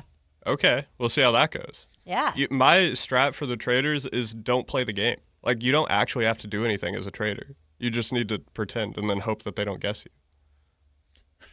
You don't need to do anything. Pathological liar. But then your own traders will just get rid of you. Well, you can kill people like when you do it like off other places, but like you don't need to do it when you're doing like the murder in plain sight, those ones where you can get like caught. Right. Just don't even try. Yeah. Just don't do that. Be like, I am a faithful. Because that's what Lisa got herself in trouble with this year. Yeah. Yeah. Anthony's strategy, if he's a traitor, is to forget that he's a traitor. Exactly. And play the game like a faithful. Kind of like Rob did. No, Rob was brilliant. Rob did such a good job. Rob's a snake. Wow. He not only catches snakes, he is. Wow, he's a perfect traitor. He did a great job. Shout out, Rob. Oh, you finally finished No. it? Congratulations. No, I still You haven't never finished finished it? No, because I know how it ends already. Matt! I know I need to. That's crazy. I need to. I know. I'm on like the second to last episode. I know. Oh, I know. God. I know. I know how it works. They're all idiots. But he wants to be on the Traders. I do want to. I would love to be on the Traders. Yeah, so they lost the coin flip. All right. Like, get over it. No, don't actually. What? You don't. Well, I mean, you can say that. I ain't saying that. Kings fans have every I'm right. telling you. Me? Yeah. I'm good. I've been great today. I destroyed a table. I'm fine. You just told me to not say that. What? Get over it. And you just did it to piss me off? I'm taking my light back. No, it's fine. Oh, goodness. It really is okay. It's disappointing, but ultimately what we hoped for was not impacted. It's like we have so many little baby hurdles to get over until we find like actual peace with this off season. I'm not going to tell any fan to fan any certain type of way. If you want to melt down about yesterday just to make yourself feel better or just to let it out, be my guest, man. Yeah, you can call me. Be and my yell at guest. Y'all saw how I was after Mike Brown got fired. Be my guest. Let it out. We'll see on May 10th. That's the big day. Birthday month, baby. Hey, you know what, Utah Jazz, you can have the little victory. We'll take the big one. Right. You can win the battle. We'll win the war. How about that? Yeah, Utah, take that. How about that, Will Hardy? Looking at you, Hardy, in Utah, in the streets of Provo. Your baseball expansion team that should be ours. Yeah. Yeah. That too. Dumb hockey team. Yeah, mammoth. I actually really liked Utah when I went. It was nice. It's actually beautiful. It's a beautiful place. Really pretty place. Yeah. Although I will complain about the Delta Center really quick because I was there for All-Star and their media elevator is also their freight elevator that transports everything. I remember that because I covered college tournament there, tournament. So it takes forever. So, okay, you take the stairs. There are a billion flight of stairs. That building has no business being as tall as it is. To get to the top where we needed to get because the media work area was upstairs during the All-Star weekend. It's how New Orleans is, too. Calf workout galore, man. Yeah. So that's my problem with Utah is the Delta Center is too damn tall. Matt didn't want to get his steps in. And it's difficult to park at. Mm-hmm. Under normal circumstances, it's fine. But on All-Star Weekend, when they're closing roads, they close literally every road around that building. Then where the hell do I go to get to the building? Uber. City of Utah. Maybe Will Hardy will pick you up. Yeah, Will Hardy will pick me up. Will Hardy. Yeah.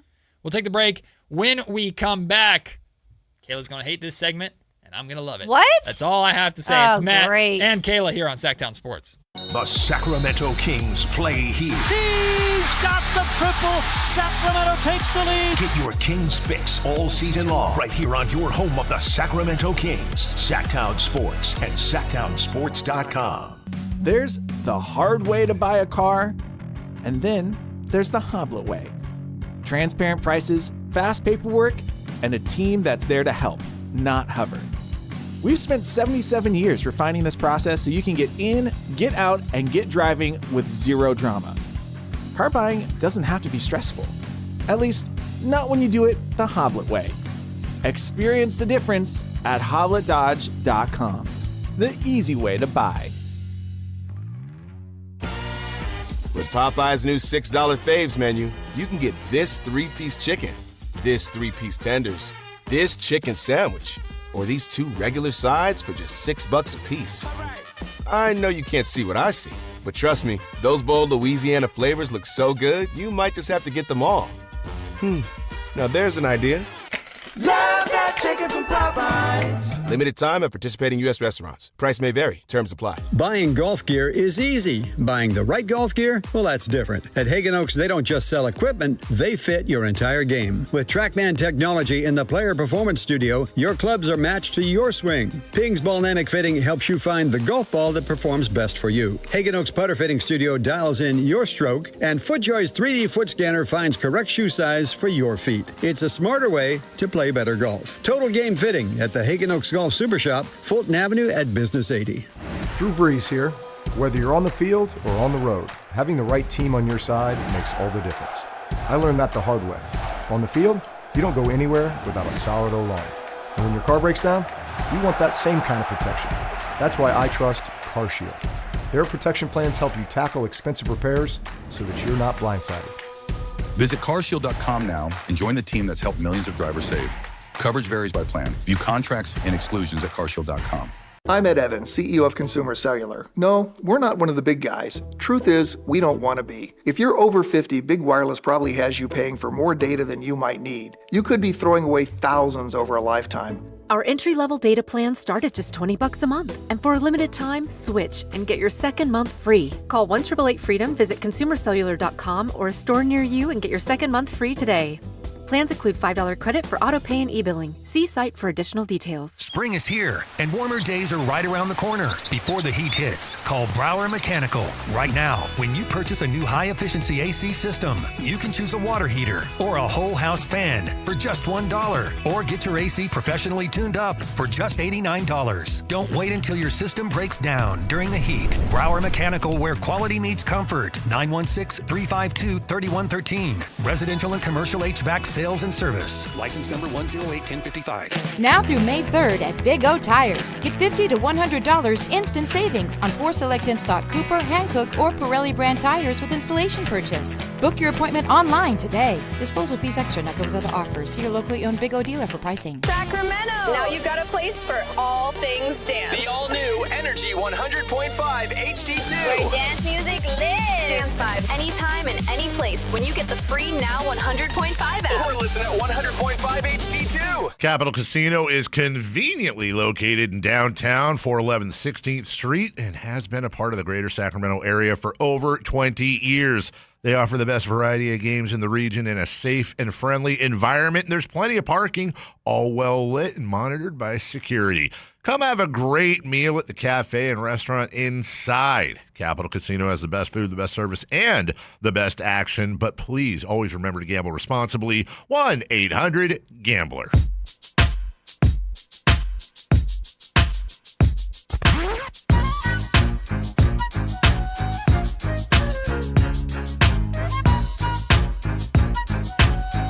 A.m. to 2 p.m. Matt and Kayla on Sactown Sports 1140.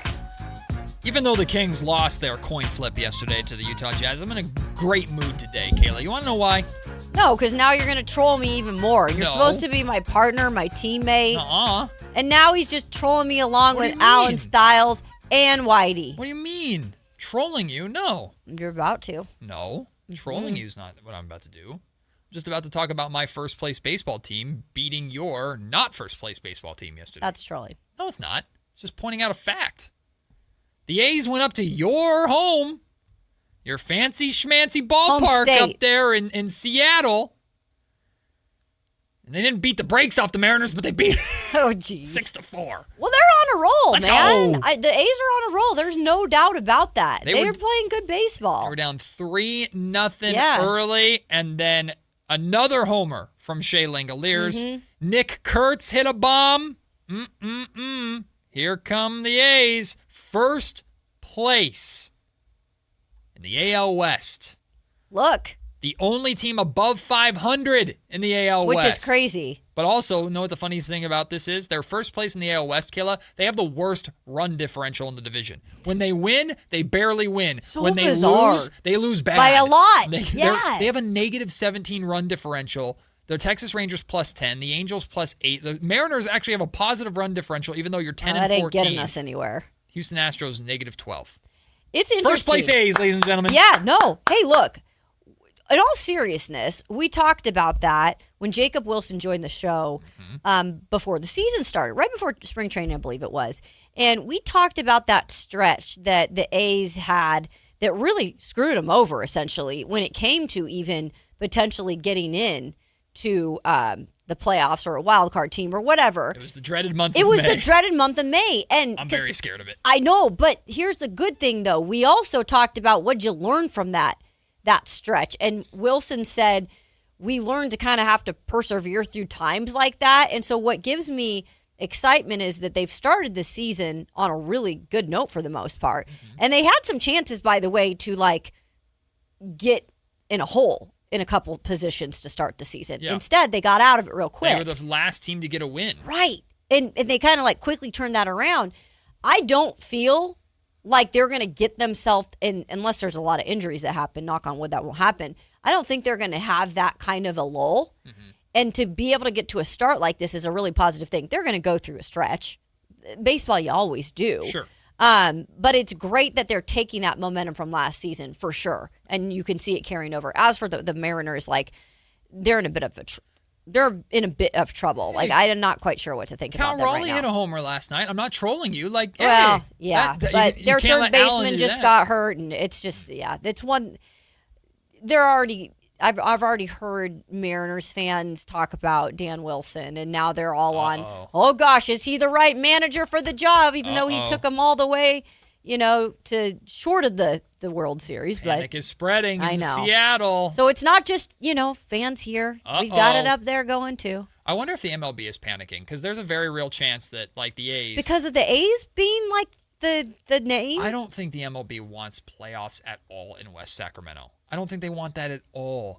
So you're primarily saying because it would be like, oh God, playoffs would be here. Yes. And if it was Vegas, they would be like, yeah. Of course. Not because it's the A's. No, Okay. it's not the A's. Yeah. It's baseball in West Sacramento. Oh, No, we should be one. We should be one. Oh, this. I would love it. I want to I would Rob Manfred in the love it. face with that. Oh, I would love it. It'd be so fun. But I think Major League Baseball would do everything in their power to find a way out. Everything in their power. Well, because the ballpark would be great. The atmosphere would be awesome. Oh, I think it'd be a hit. Maybe the MLB would like it on that level because Yeah. the atmosphere would be great. The atmosphere at the home opener against the Astros was awesome. The atmosphere when it's going to be the Yankees in town and the Dodgers in town. Granted, a lot of them are going to be Yankees and Dodgers fans. Or when the Giants in town, it's going to be a lot of Giants fans. The atmosphere would be great for a playoff series. I agree. I would love for it to happen. But just, think about the A's are already such low-hanging fruit. All we got last season was people talking about the ballpark when they'd come to town and broadcasters talking about it when they'd come to town. Like, it would be, even if the fans showed up, even if they sold out, whether the A's win or lose, the headline going into that game, what you'd hear them Tony talking about on PTI or Stephen A. Smith yelling about or Pat McAfee whatevering about would be flexing his muscles. Yeah, would just be the playoffs in West Sacramento. This is embarrassing for the league, and I think the MLB cares about that kind of stuff. I'm rooting for it, by the way. I think the MLB is going to be nervously watching. I think if that happens, though, my thoughts are Sacramento is going to blow it out of the water. Oh, like for sure. They're going to show up, show out, and then you're going to quickly, even if that might start as the narrative, it's quickly going to change. And then you got Pat and Stephen A. and being like, whoa, Sacramento. I don't think so. Sports City. If they show it, you don't think if the city shows out for a playoff series, they would fill up a ballpark with 12,000 people or however many it seats, and but you got like the streets. You could be. They're gonna. I feel like if they have a playoff series, you're gonna go all out. I don't would think like so? to believe that's the case. Even if it happens, I don't think they'd talk about it. They'd care at all. Maybe they'd get a mention. But then they're probably not going to talk about it anyway. Then, like No, you were saying, they might. Oh rip no, on it. they'd talk about that. But I don't think they'd. Maybe it's just my skeptical view of the national media's approach to this whole story. But the A's could sell out the ballpark for 12,000 people, and it would be MLB could only get 12,000 people in the ballpark for the AL West division leading A's versus whatever team they play in Game 1 or Game 3 or whatever the hell it would be. Like that would carry. It's a chance. Well, then screw what they say. As long as you represent, for sure, as a city, and because again, that's the future of what eventually you could get too. Because they're gonna look at things like that. You should be wanting a playoff series here. Talking about it doesn't mean it matters to me. Right. Because I think I would love it for Sacramento. I think Sacramento would be phenomenal, and being there and being a part of it would be awesome. So I'd love that element of it. Mm-hmm. I'm just saying I think the MLB would be more afraid of it more than they'd like it for the obvious press and the coverage that comes with it. Of course they're going to want it more in Vegas at this point. Right. And they are doing some of their Vegas series in the minor league ballpark over there. So they might, I don't know if they'd move it. It'd be so stupid for them to move it to Vegas for the playoffs. You're not going back to the Coliseum. I don't think the Giants are going to be playing in the postseason. See, now I just want it to happen. Now I'm like, all right, we're trying to think this into. It would have to be in Sacramento. Like, it just would have to be. They're not going back to Oakland. There's no way. No way. It'd be hilarious. No. There's no way. We got room in Golden One? I mean, yeah, convert it. Right? The Giants probably aren't going to be playing in October. Sorry, it's not intended to be a shot. It's just a reality. The Giants are probably not going to be playing in October. Not coming out Giants fans. So Oracle, no, I'm not. It's just a reality. Oracle Park would be empty. They got a big series I don't this think week. the Giants are going to be lining up to. Sure, you can use our field when we're not in the playoffs. Hell no. No. I think, Sacramento's going to host if they host. I'm just saying the MLB is going to be sweating watching the A's this Well, season. I love it. I want to see it. I want Rob Manfred to suffer watching the A's play. Me too. And the A's. Didn't they have a plan last season? They were going to play in the Angels Stadium. I want to say. Wait. Really? Yeah. Really? They had a plan? I want to say that there was. It'd be so stupid. I am not saying that with Be 100% so certainty. stupid. Let me check. So that LA fan could go, hell no. Huh, that's So dumb. interesting. Wouldn't put it past the league, though. It'd be very dumb. Speaking of the Giants, they're 9-13. Yeah. And they only have to worry about the Dodgers. Yeah, they just got LA. No, What's LA's current record? They had only lost 4 the last time we talked. The Dodgers are currently good. I know that. They are 16-6. Okay. Against the So they've 9-13 lost 2 more Dodgers. I think Yamamoto's on the mound tonight. All right. For the Dodgers. So, hey, go Giants. I'm not trying to pick a fight with Giants fans. It wasn't meant to be a barb saying that they're not going to be playing in October. I don't think the team's very good. They're not going to win their division. We already knew that. You're going to have to back your way in as a wild card team, and you got a lot of work to do to even get there. Yeah. So there are a lot of good teams in the National League that are not very good right now.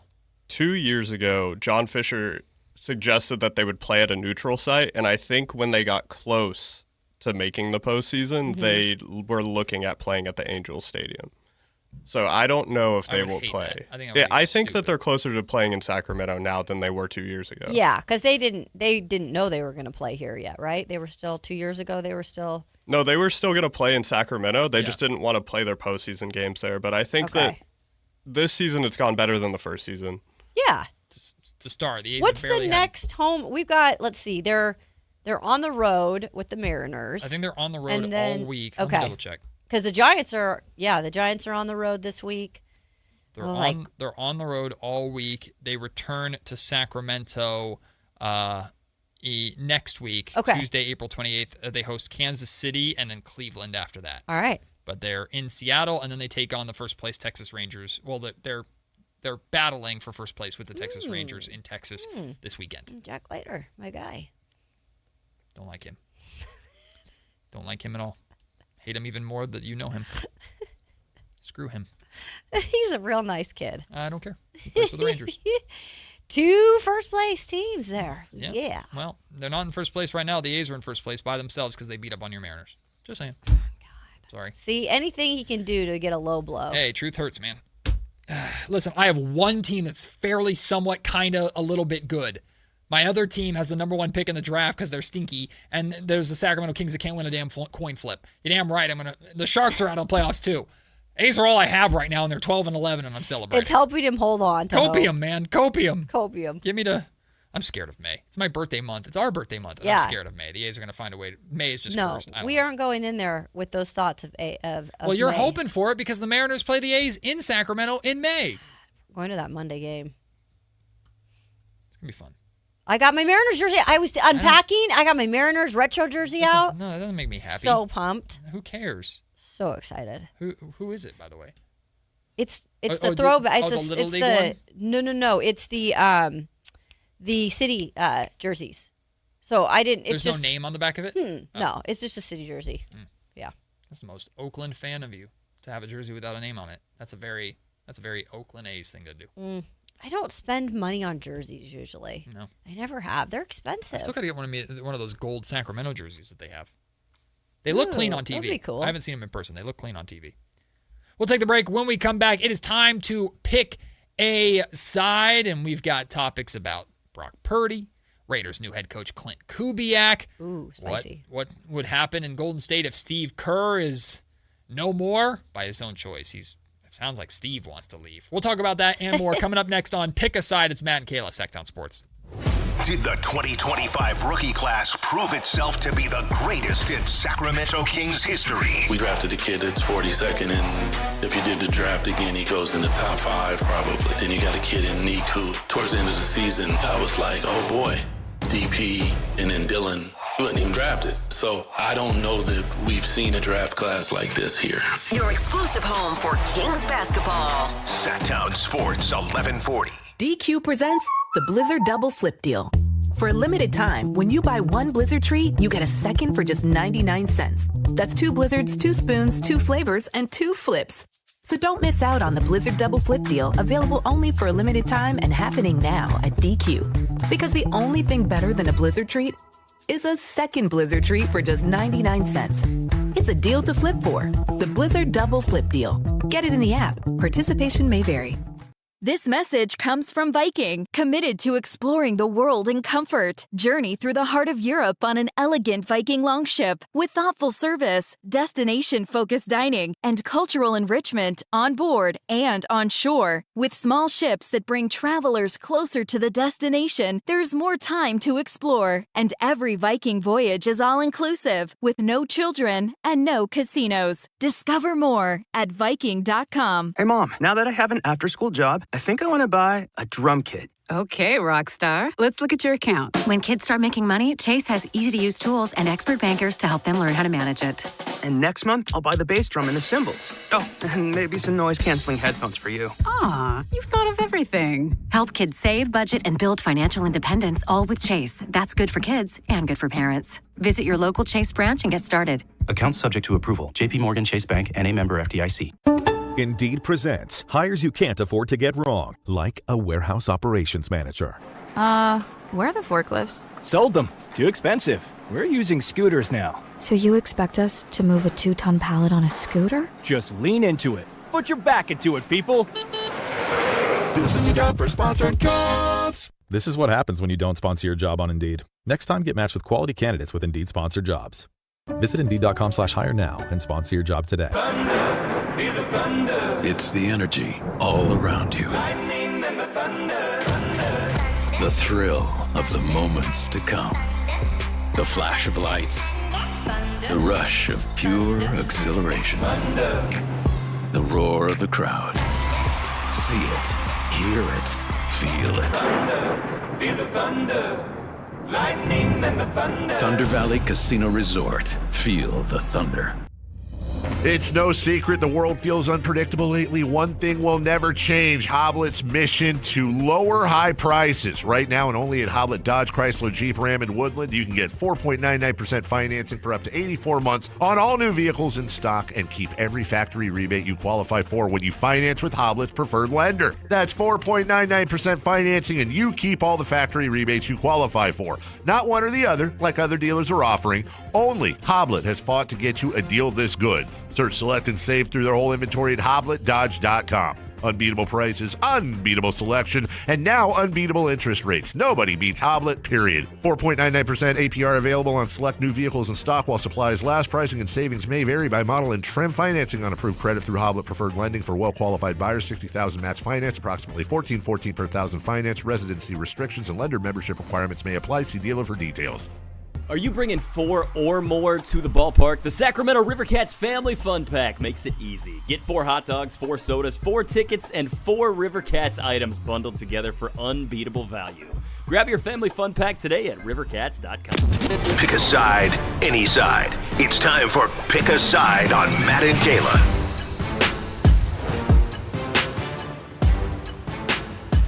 Yes, indeed, it is time to pick a side here on Matt and Kayla. Anthony, what are we talking about today? Brock Purdy said Evans has not asked him for the number 13. If he did, should he give it to the savvy vet? Hell no. Now, you're coming into Brock's team, pal. Mike Evans, respect. Leave that number in Tampa Bay. Pick something else. Brock Purdy's number 13. He's the franchise quarterback. He's the leader of the team. Brock doesn't have to do none of that. This is a really interesting topic that I dealt with a lot when covering the Titans, and new guys would come on the team that were like names, right? Or like, I what was it? Was it maybe Julio Jones? Like it was like a couple big names because they would always get the aftermath of a great star, right? Yeah. The Titans were known for that. I feel like you guys deal with it sometimes here too. Like you get the later part of their career. Yeah, you get them on the sunset. You get the retirement tour. Right, they're still a name, but so I feel like this would happen a lot. Once in a while, I would see the younger player give up the number, but I'm not about that. If you're coming into a team where that player's already established, especially if you're like the quarterback, I get it. Mike Evans is going to be a Hall of Famer and all the other things that come along with it, but you chose pretty much to leave Tampa. And by the way, he did. For, I think, what was a little less money even, is what I've been hearing. Yeah. You can't ask for the number from Purdy. You Yeah, can't. I don't know if Mike Evans is going to, but even if he did, Brock should be like, nah. Right? But I don't know if Brock is going to do I don't that. know if Brock I don't know is if like Brock is gonna stand on personality is business like that. But Mike shouldn't even ask. No, Yeah, I don't think he will. I think it would be so interesting if he did ask. I don't think he will, and I don't think that Brock should give it up even if he did, but I don't know what Brock would do. If someone came up to him and was like, hey, can I have your number? I know, and it's like awkward. Ricardo says Brock should give that up. Yes. Oh, wow. Why? Yeah, Ricardo, if you're in the YouTube chat, you can obviously talk along with us. Ricardo, why? Why should he give it up? So interesting. I don't buy it. No, Brock should not give it up. By the way, speaking of the Niners, we're Yeah? going to have Locked On 49ers host Brian Peacock on He's with great. us at 1 o'clock.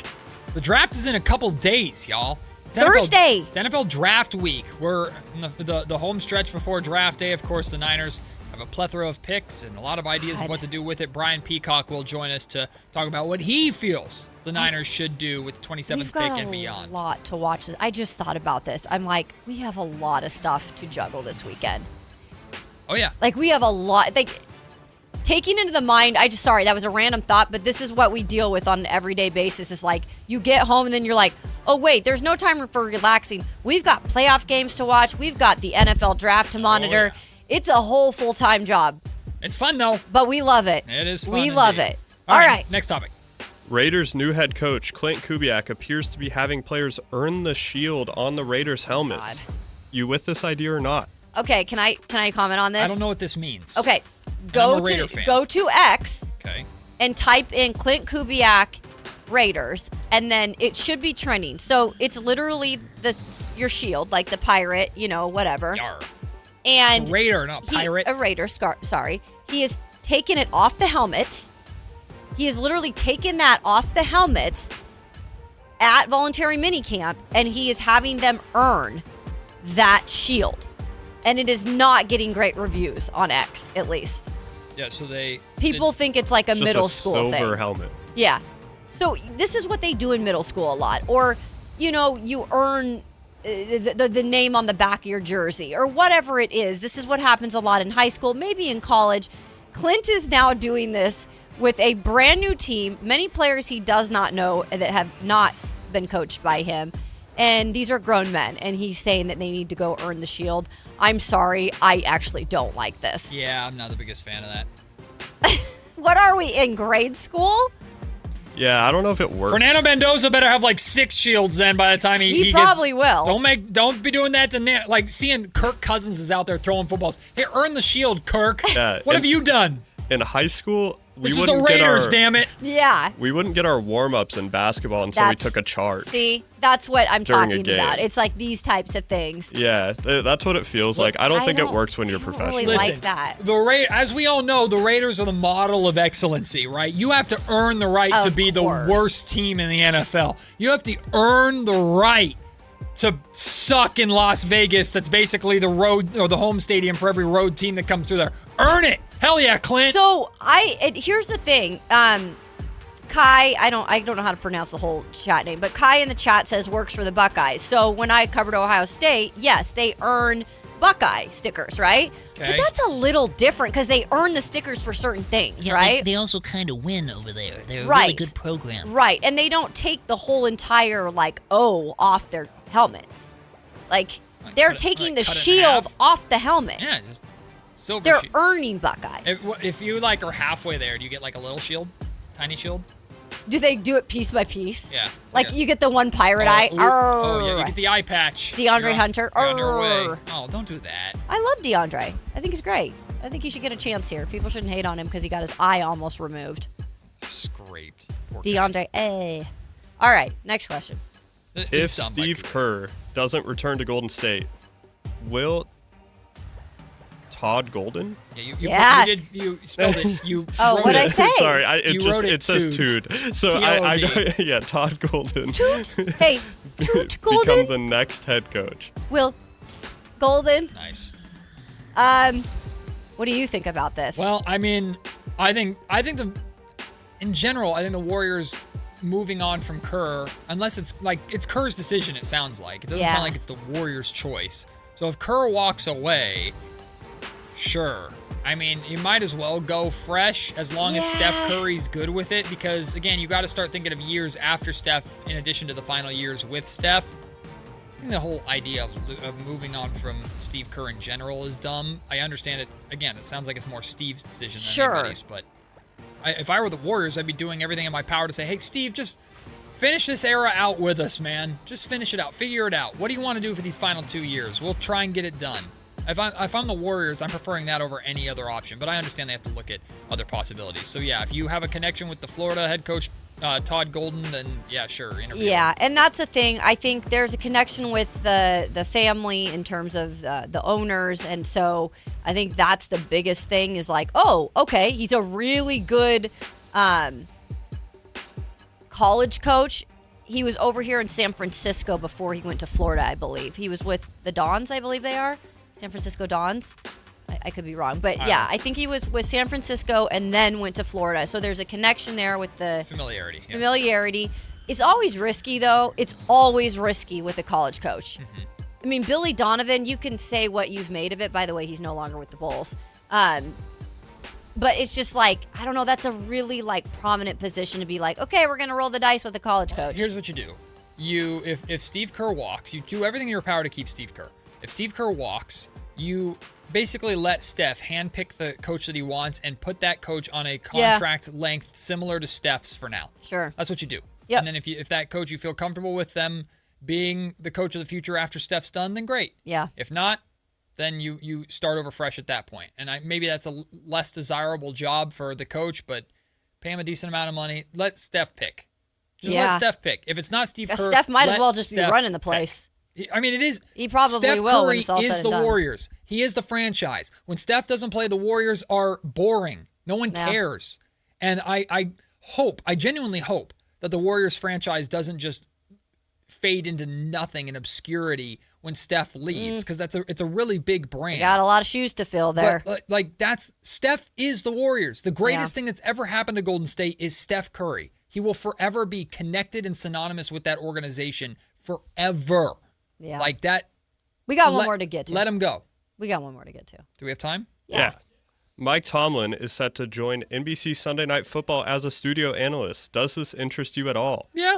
I mean, I don't know. Really? I don't know how big of a personality Mike Tomlin's going to be for TV, but he's a seasoned coach.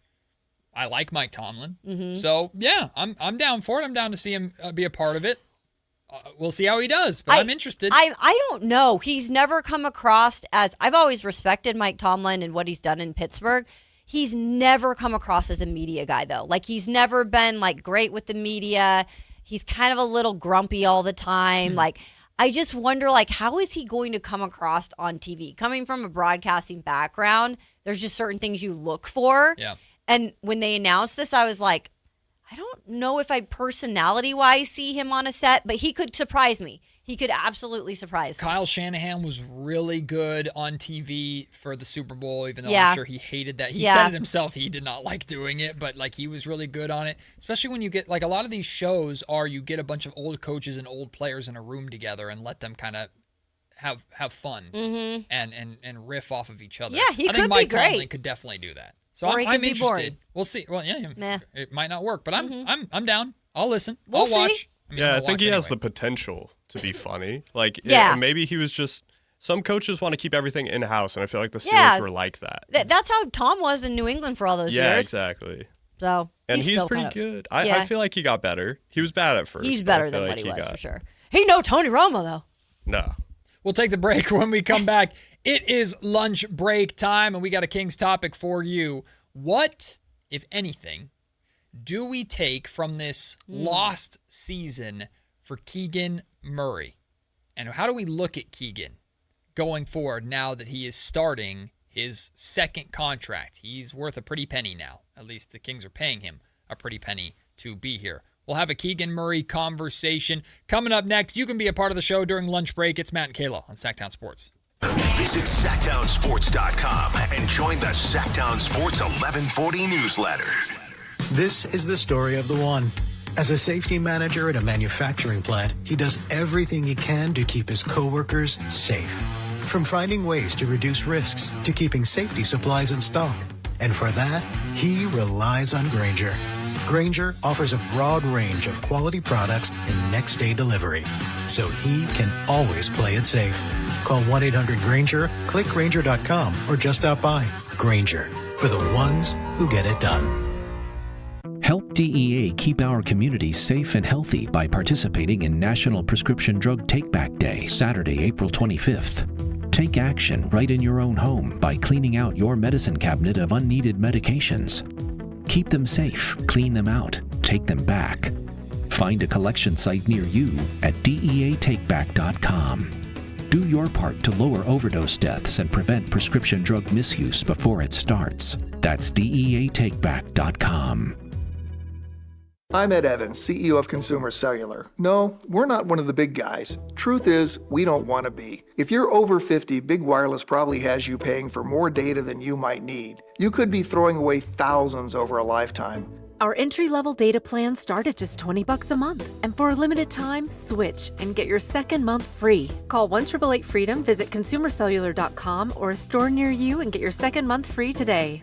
Plans include $5 credit for auto pay and e-billing. See site for additional details. Did you try my Colombian tamales? They're delicious. Yes, but the Mexican tamales I brought are better. Colombian tamales wrapped in plantain leaves are unmatched, you know. But the Mexican tamales wrapped in corn husks are the authentic ones. At least we can agree that they taste better with Pepsi. Without a doubt.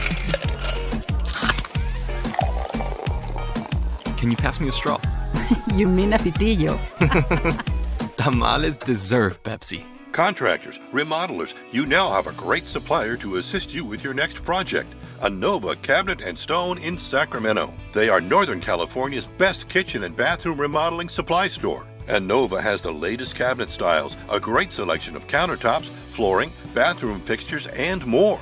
Visit their website, InnovaCabinetStone.com. Take advantage of their grand opening special, a $750 in-store credit. Stop by today, Innova Cabinet and Stone in Sacramento. KHD1 Sacramento, KYMX HD3 Sacramento. From the Power Business Technology Toshiba Studios. Sactown Sports 1140. It's time for the lunch break. Your calls, your thoughts, your segment. Call or text us at 916-339-1140. It's the lunch break on Matt and Kayla. Not a great Tuesday to eat your lunch outside. Rainy, blustery day. It is really dark out there. Very dark. Whew. Again, this is my productivity time, man. When it's raining and Oh, dark outside, I'm opposite. at my most productive. Although I can feel Opposite. myself getting old, Kayla, because that used to be like 10 p.m. is where my night got started. What? Right, and I've, of course, as we laid out with Carmichael Dave and Christopher Lott earlier, it wasn't like I was a night owl out partying and stuff like that. But No, you just got work done. I'm I'm either so opposite of very you. productive, like I wrote all my papers at night in college. Nope. Whether it's playing video games or just doing other things, going out with friends, like 10 p.m. is when I got started. Like I was going to bed crazy. 2, 3 a.m. You need to live in Vegas. Well, but that's the thing. I can't do it no more. Like It changes. I have a 4-year-old son at home. I married a teacher. Oh yeah. You're forced into a different, like that's not your natural state. You're kind of been forced into a different. Well, not even that. Type Like of, 9 p.m. comes around and my wife is basically going to bed. My son is asleep and I'm like, okay, now is my time to like play video games and do whatever I want. But you're tired. And then I hit 10 and I'm like, because you're on everybody else's schedule. Bruh. That's why. I am tired. Yeah, and then getting up at 7 every day, get the kid ready. We're getting old, folks. Get yourself ready, you 4-year-old. Yeah. That, huh? 4-year-old. Drive yourself to school. Jeez. Bootstraps. Selfish. Pull yourself up. Yeah. Come on now. Golly. Although my son is starting to dress himself. How's that going? Wonderful. Is he like a coordinated guy or is he like everything different? I'd grab whatever I see and I put it on, and half the time I put it on backwards, including underwear. Okay. Oh, yeah. You know what? We're backwards underwear a lot. Hey, backwards was a fad back in the day. Well, I don't know. Crisscross, I think.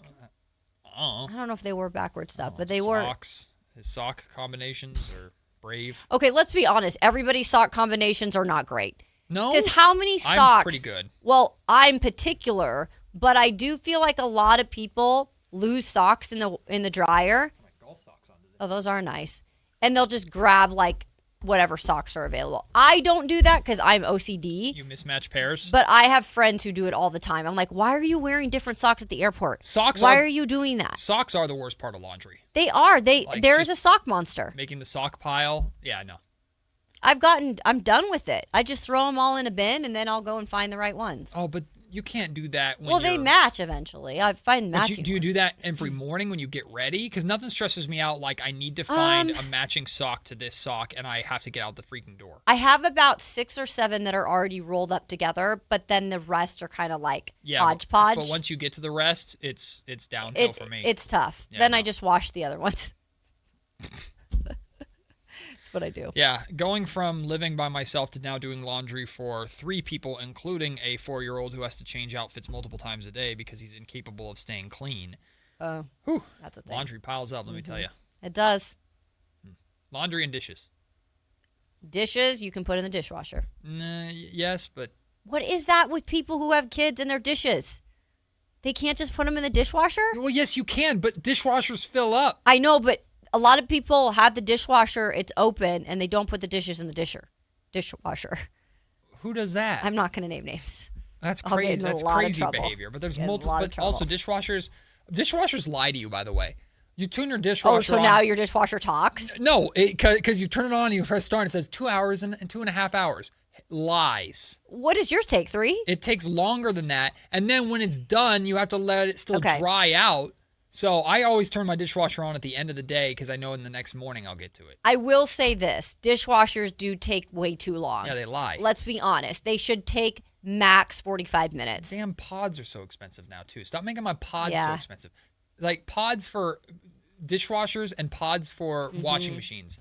I didn't realize I had to like mortgage my house in order to buy these damn pods now. And they're locked behind like lock and key, so I have to sit there, press the button, and wait for the lady who's also doing floral or something to put her flowers down to walk over to the other side of the store to open it up for me. By the way, you guys in California, this has been the biggest thing for me change-wise.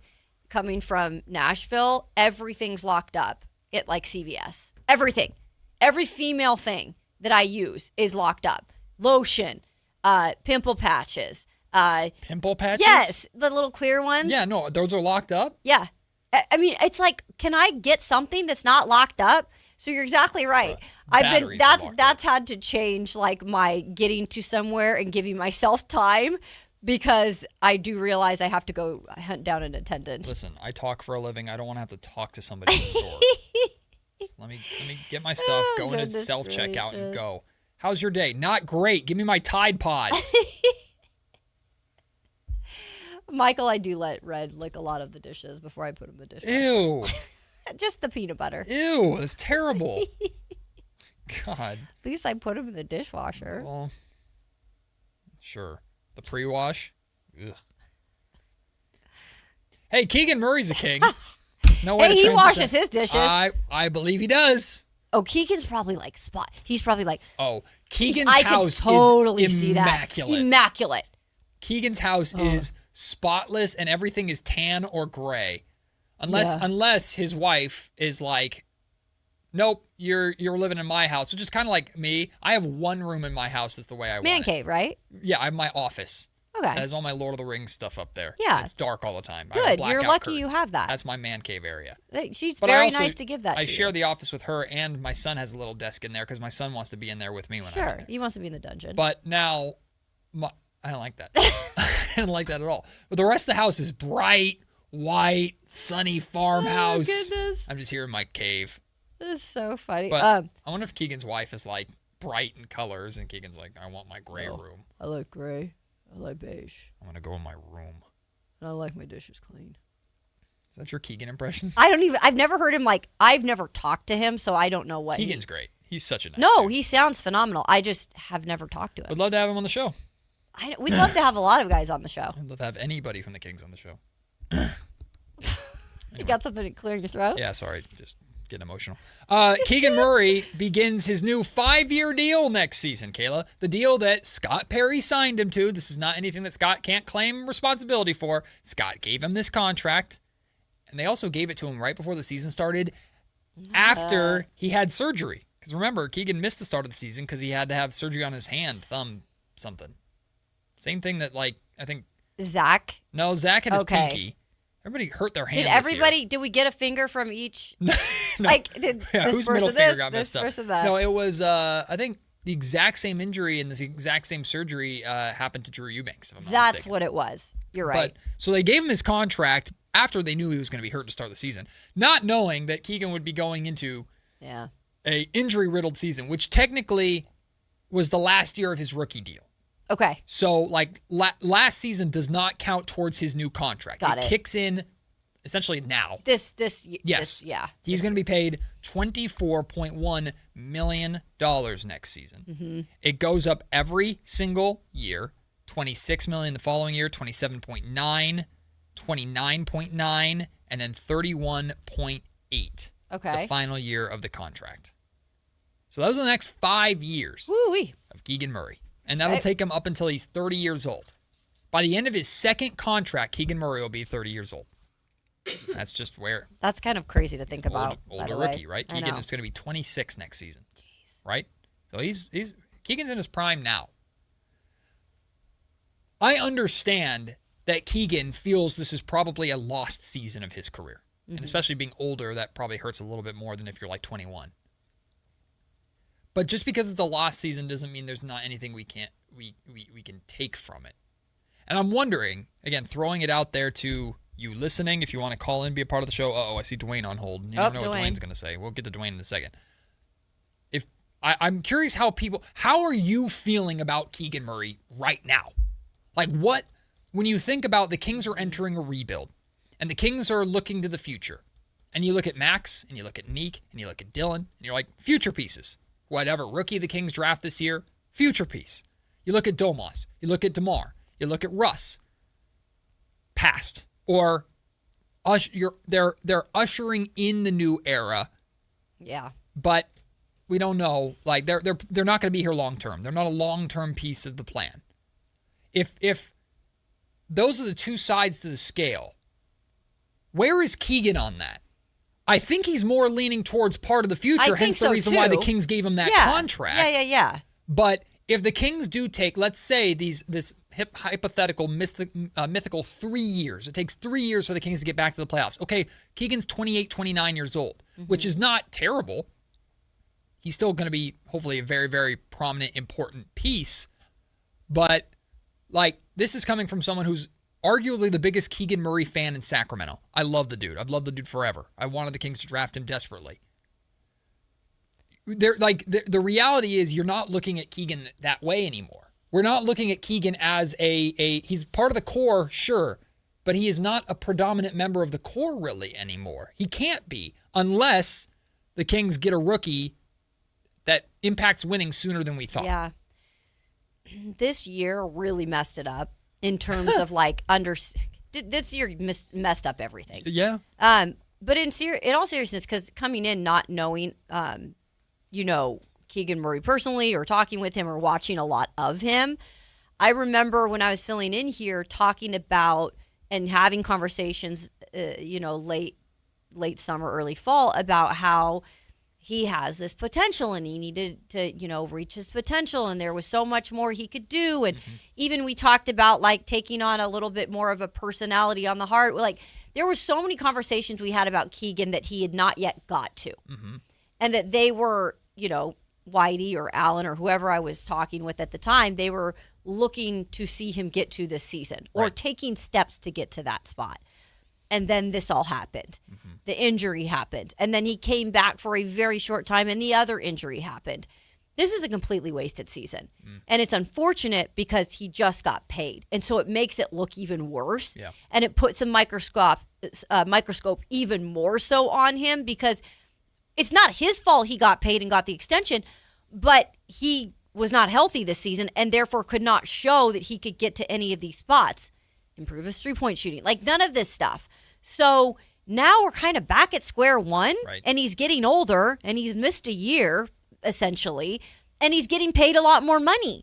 So my vision is blurry with Keegan Murray right now because blurry with Murray. I don't know yet what he can be for this team. I think he can be an incredible piece if he can stay healthy and work with the new parts that are going to be here. I have faith in that too. I don't know Keegan as well as you guys do, but I am, though, in the back of my mind saying the potential word. He hasn't got to it yet. We keep saying, will he get to it? And so that does linger in the back of your mind of like, maybe he isn't that guy. Well, for the record too, Keegan, like the Kings had to pay Keegan.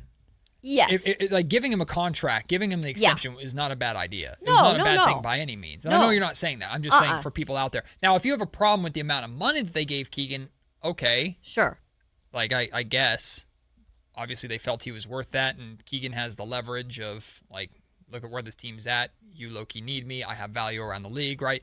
The Kings signing Keegan means he's either here for the next 5 years, and hopefully is a very important piece of this team for the next 5 years when they get back to the playoffs, or you move Keegan at some point during this contract, and it's a decent contract, and we know he has value around the league. The one thing you can't do is lose Keegan for nothing, which of course you avoided by doing this. Yeah. Unless it's 5 years from now when he's 30. So the Kings had to give him his contract extension. But I want to address this from Manizit. He says, I feel Keegan has been asked to do everything when other players only have one job. I agree with a lot of that. Keegan has been asked to be the team's top defender. He's been asked to be more of a featured scoring option. Sure. He's been asked to rebound the ball better. Like, Keegan is asked to do a lot of things, and he does a lot of things really well. We need that three-point shot to come back. That's still MIA, and it got even worse this year. Like, that's absolutely, but he is asked to do a lot of things. If the Kings are keeping Keegan around for a rebuild, how is that any different? Like, it's easier to ask someone to do one or two things really, really well when you have a team structure around him to where you can play that role. Now Keegan's going into a time where are you a number 2 option? Are you a number 3 option? How do you fit with this new rookie coming in? We're going to be bad, so we need to lean on you more. Like, remember when they said it was his team? How is that going to change at all? How is it going to change at all going forward? Like, there's more to be put on his shoulder. I need to make this perfectly clear. This is not saying I am out on Keegan Murray by any means. Love the dude. I still very much believe Keegan Murray is a lot better of a player than we saw over the last, let's call it, year and a half. I think he's a lot better player than that. He's absolutely the best defender on this team. The Kings need more defense around him. Yeah. I think there's a reason why every team asks about him when they call about trades, which, by the way, Keegan's not eligible to be traded until July 1st of this year. So, because he signed his new contract. So the Kings couldn't move him until July anyway. But, like, I'm still very much in on Keegan and very much a believer in Keegan. It's just when you start talking about the timelines, in theory, unless this rebuild is accelerated properly, in theory, if this rebuild takes the time that, on average, typical rebuilds take, Keegan Murray is essentially, for that team, when that team makes the playoffs, Keegan Murray will be the Harrison Barnes of that team, which is good. It's important, but it's not how we've been looking at Keegan over the last few years. We've been looking at Keegan with the hope that he is a prominent piece of a successful team going forward, a top guy. I think that ship has sailed. What you just said there is worrisome because to me that just sounded like Keegan Murray's prime will be wasted. Yes. Here. Yes. As he's in his prime now. Yeah. And the Kings are going to be drafting, hopefully, if they break their freaking trend of drafting 23-year-olds or older, the Kings are going to be drafting potentially a teenager or a 20-year-old. Probably 18 or 19. By the time Keegan is at the end of his contract, that player will be starting their prime. That's the timeline. That doesn't mean as we're seeing this year, you clearly need veterans. So I'm not saying you can't have anybody 30 years old. That's preposterous. But we're not looking at Keegan as the instrumental piece of that team anymore, the same way we were looking at when rookie Keegan was playing next to Fox and Sabonis in the first year they made it to the playoffs. The thought was the Kings will continue to get better as Keegan continues to get better and older. Now it's as Keegan continues to get older, the rest of the team will be developing. Those are two completely opposite things. Mm-hmm. And that's what's difficult, though, you just said, because you're like, you need veterans on the team, right? You absolutely do, and you're probably not going to have DeMar DeRozan, eventually Levine, probably Domas at some point. You're not going to have those, so you got to have some sort of veterans on this team. So it makes you think, well, yeah, Keegan's probably going to be here. But at the same time, I think there's other teams looking at him. Like you said, his value's pretty high from what we've heard around the league that are like, hey, he's in his prime. We can use him right now. Like, we're a competitive team now. Yep. That's where I think we talk all the time about Domas, and we're talking about DeMar and getting that and using that as these heavy contracts get him out of here. But I truly think, too, you could still find a way to do some stuff with your team using Keegan Murray. Yes. I think you could. It may end up being that the most value that Keegan Murray has is that in a couple years from now, you can turn him into something that maybe fits more. Yeah. And I hate looking at I know it stinks to look at it like that. But now, if Keegan next season, like my dream scenario has always been the Kings go out and get AJ DeBonsa. AJ is going to be 20. Okay. Right. You put AJ next to Keegan. Yeah. And now maybe it's not going to take 3 years. Maybe it's going to take a couple because you've got those two. Whatever you decide to do with Domas, if it's Max replaces him, if you trade Domas, turn him into whatever, you go out and get your point guard. Sure. Okay, maybe this team's, maybe by the time that Keegan's 27, 28, now you're starting to knock on the door and be competitive, and that's prime Keegan in theory. And if Keegan gets that 3-point shot dropping, now that's a best case scenario. That's not unrealistic, but the likelihood of that compared to the Kings taking the time that they need to take in order to do this correctly, and that time works against Keegan to an extent. Mm-hmm. Listen, you can win games with 29, 30, 31-year-old players. We see teams around the league do it all the time. But there's a difference between a 29, 30, 31-year-old Robin to your Batman who's 24. Yeah. Compared to what Keegan was in theory supposed to be next to Fox and Sabonis. Right. At this time. That's the thing we forget about. Maybe we don't forget about it. Let's speak for myself here, Kayla. Mm-hmm. We forget, like, there's so much change that has happened in 2 years. That Keegan originally, what the plan was, is not Keegan now what the plan is. Right. It's completely different, if not anything, unknown. Yeah. And the hope for Keegan was always all-star potential. Yeah. I don't think that's gone. Mm-hmm. Like that's gone. He maybe has he's said he's focusing his attention on like most improved player. He talked about that coming into this season. Yeah. Love that for Keegan. That's a good goal to set for yourself. Sure. I would be, again, biggest Keegan Murray fan in the world here. I would be stunned if Keegan ever was even in an all-star conversation. And more than likely, if he got there, it would be him putting up really good numbers on a bad team, or because another young star helped him get there. Sure. Like DeBonsa. AJ. Yeah. Right. Or a Darren Peterson or somebody, whoever you think that is. What is this DP talk lately? I don't know. I mean, he's up there. I know you don't like him. What, is Matt now turned on me and No. now he's a big Darren Peterson fan? I've heard his name 3 times today on this show. I didn't say that. Everybody looks at him as top 2 pick with AJ. I said my top 2 is AJ and Caleb Wilson. I'll stick by that. What are you looking at me like that for? He's really starting to make me mad on this show. Kayla does not like Darren Peterson, and it's scary how much you don't like this kid. No, look, it's nothing against him personally. I just worry about the fit here. That's all. That's all I'm saying, okay? If the Kings took Darren Peterson on draft day with Acuff still on the board, are you, like, angry? Yes, I am. Oh, wow. Oh, boy. You know, You know I'm a ride or die. You know that I'm a very loyal person. Acuff has been my guy. Okay, I have a scenario for you. Great, here we go. Darius Acuff is a Utah Jazz player, a member of the Utah Jazz. No. That's where we part ways. You dump him. As long as the Kings don't screw it up with their picking. Look, if they pick him at 5, I think that's fair. Peterson? No, Acuff. I think that's fair. Right. I also think it's fair if they picked him over Peterson. If the Kings moved up to 2 and AJ was taken number 1 and they took Darren Peterson. I don't think Darren should go at 2.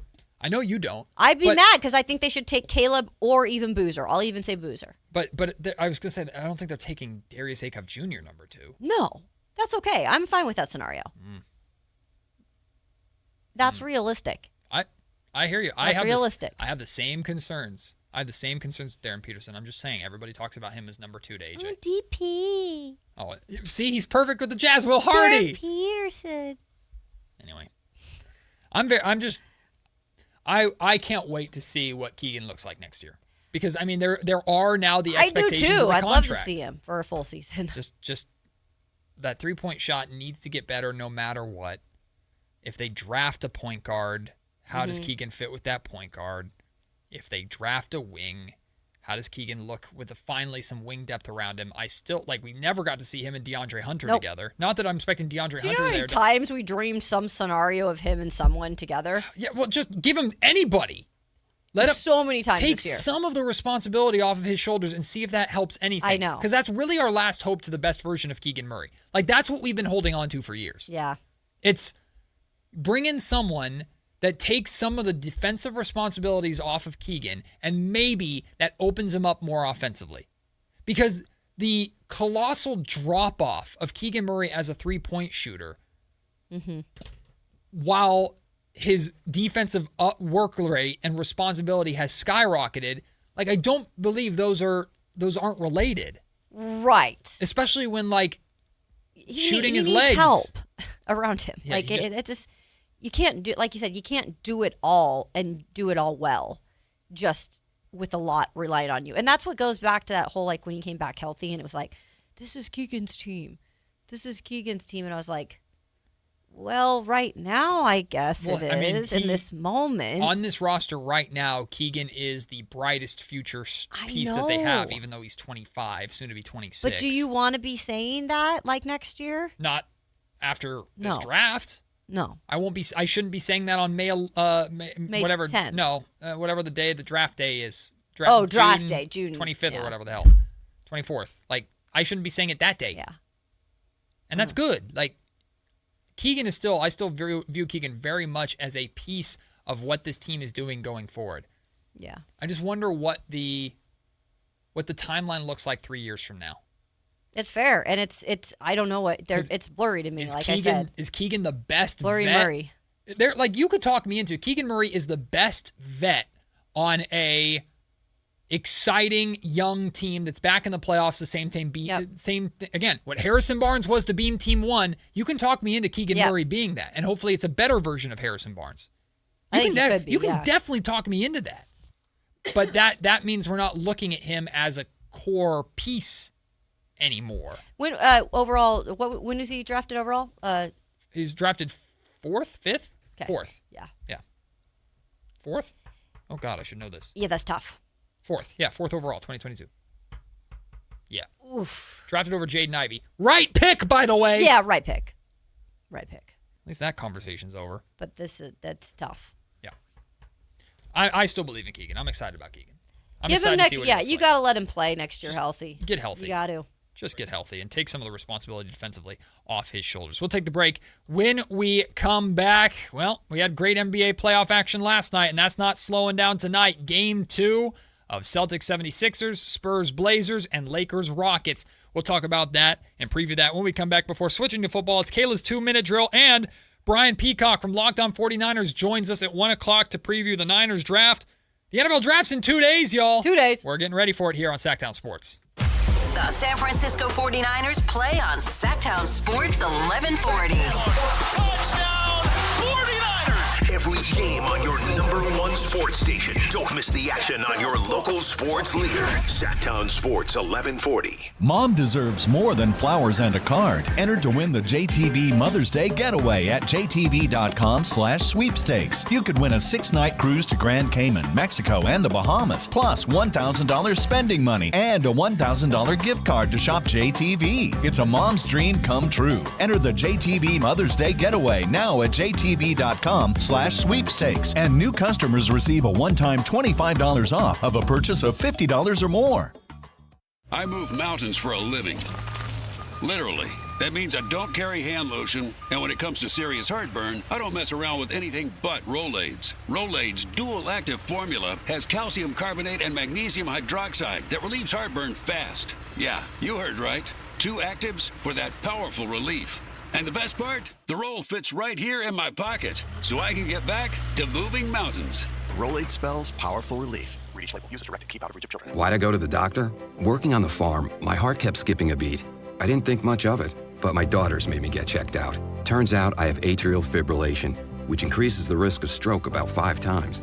Symptoms like irregular heartbeat, heart racing, chest pain, shortness of breath, fatigue, or lightheadedness can come and go. But if it's AFib, the risk of stroke remains. If you have symptoms, contact a doctor.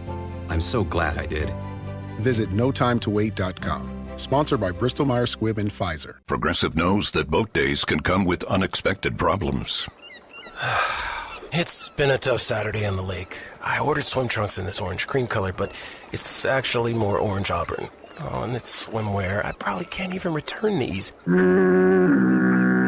If a real problem comes along, your boat's protected 24/7 with Progressive, so you can keep worrying about boater problems. Progressive Casualty Insurance Company and Affiliates, not available in D.C. Spring is here, and warmer days are right around the corner. Before the heat hits, call Brower Mechanical. Right now, when you purchase a new high-efficiency AC system, you can choose a water heater or a whole house fan for just $1, or get your AC professionally tuned up for just $89. Don't wait until your system breaks down during the heat. Brower Mechanical, where quality meets comfort. 916-352-3113. Residential and commercial HVAC sales and service. License number 108-1055. Your Toyota's been through a lot with you. Traffic, rain, potholes, you name it. But it keeps showing up mile after mile. So maybe it's time to give a little back. For a limited time at your local Toyota dealer, get 3 new tires and get the 4th for $1. Because a ride that's always there for you deserves to be taken care of. 3 tires, get the 4th for $1? Go on. Treat your Toyota. Deal ends April 30th. Keep your Toyota a Toyota. Restrictions apply. Toyota and Scion vehicles only. See participating Toyota dealers for details. Thunder, feel the thunder. It's the energy all around you. Lightning and the thunder, thunder. The thrill of the moments to come. The flash of lights. The rush of pure exhilaration. Thunder. The roar of the crowd. See it, hear it, feel it. Thunder, feel the thunder. Lightning and the thunder. Thunder Valley Casino Resort. Feel the thunder. Country in the Park is back. May 8th and 9th at Cal Expo. Miranda Lambert. John Party. Chris Young. Turnpike Troubadours. Dylan Scott and more. Line dancing live DJs, Mechanical Bulls, huge festival area, and food trucks. Tickets start at only $68. Country in the Park. May 8th and 9th at Cal Expo with Naturewood Home Furnishings, Metro by T-Mobile, and A1 Appliance. More info at CITPFest.com. Buying golf gear is easy. Buying the right golf gear, well, that's different. At Hagen Oaks, they don't just sell equipment, they fit your entire game. With TrackMan technology in the Player Performance Studio, your clubs are matched to your swing. Ping's Ballnamic Fitting helps you find the golf ball that performs best for you. Hagen Oaks Putter Fitting Studio dials in your stroke, and FootJoy's 3D foot scanner finds correct shoe size for your feet. It's a smarter way to play better golf. Total Game Fitting at the Hagen Oaks Golf Super Shop, Fulton Avenue at Business 80.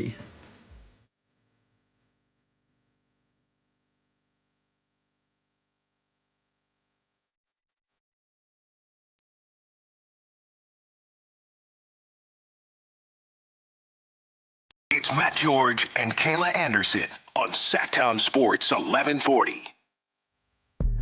Dwayne, if you're listening, give us a call back. I know you want to talk some Kings, but Dwayne's busy all the time. Dwayne, give us a call back. We'd be happy to get you on here during this segment as we turn our attention to the continuation of the NBA playoffs. You got the Boston Celtics and Philadelphia 76ers in genuinely the series that I'm least, I least care about. Mm-hmm. And, there are players on both teams that I like. I'm a big fan of Tyrese Maxey with the Philadelphia 76ers. I think he's an absolute show every time that he plays. You always say, if you do get a guy like A-Cuff, he could be more like a Tyrese Maxey. I think Tyrese Maxey, what Tyrese Maxey is like what you hope Darius A-Cuff Jr. will be. Yeah. Right? Mm-hmm. But Maxey, I think, is a better defender than A-Cuff, but hopefully A-Cuff can learn that side of the ball. So, that's what you're hoping an A-Cuff Jr. could be. So, I think you can have success with a guy like that. Sure. On the Boston Celtics side of things, Jaylen Brown, seeing Jason Tatum back and healthy. I know our boss Richie doesn't like Jason Tatum. But my gosh, I know. He was he was ranting about him this morning. He's I do not like that dude. I am a fan of Jason Tatum, though. So, I like the Celtics. I just think they're going to run over the 76ers. I think that team is just terrible and banged up and hurt. So, tonight's game at 4 o'clock will be it'll kill time for an hour for us before we get the Spurs and Blazers part 2. Victor Wembanyama, now the the unanimous defensive player of the year, and rightfully so. Congratulations to him for winning that award. The Spurs looking to go up 2-0 on the Trailblazers. By the way, did you see Bill Simmons was trashing the Spurs for the all the different colored T-shirts? Okay, I'm not going to have any of that, Bill Simmons. At least he watched before commenting. That was good. That's progress, Bill. Good for you, bud. The color rush looked sick. No, he said it was gimmicky. He said it wasn't gimmicky. You're not good enough to be gimmicky or whatever. Nah, first of all, gimmicky. Look, that's just kind of what you do sometimes. When you do the playoffs, NHL playoffs do it. Football does it in some of the stadiums, like the Tennessees, and they do the checkerboard with the shirt. It's not gimmicky. It's just a part of sports, Bill. And by the way, if anything, it's not gimmicky because the way they did it with the color rush, it was 4 colors. It wasn't even just 2 colors. Mm-hmm. It was 4 colors, Bill Simmons. And it looked sick. It looked great. I loved it. Throwback to their old 90s logo, too. I loved it. Dude, those colors are so... It kind of reminds me of the hat you're wearing today. I know. You've got a lot of compliments on this hat today. I love this hat. My wife got it for me. There are 4 different shades, here. Different colors, I should say. Different colors for a King's hat. It looks really cool. Thank you. Yeah, I do like that hat. I'm not trying to disrespect the Trailblazers in any kind of way. I just want the Spurs to run over them. Just run them over. Spurs dominate these games, especially at home. Dominate these games. Of course, I would love to see De'Aaron Fox go off. Wemby is Wemby, and his playoff debut was magnificent. Hey, build upon that. I think they will. Play with a chip on your shoulder, even though you're the unanimous defensive player of the year. You are a finalist for MVP, but nobody on the planet really thinks you have a shot at it. He does. For you and your teammates. Well, and it's not because he doesn't deserve it, but just because SGA and Jokic. Now, the future, sure. He'll be right there. Well, like I said earlier, they're going to stop giving Victor Wembanyama Defensive Player of the Year awards because he'll win 3 or 4 in a row. And they're like, well, we're going to give him the MVP anyway. So just he can't have both every year. That's why he's going to stop winning DPOY because he's going to be the best defensive player in the league for a long time. Yeah. He's just a freak like that. I just every time he speaks after a game, I just always will go through all the clips. I just love when he talks and he's just so honest and he's just gonna be himself, but I love who he is for the league.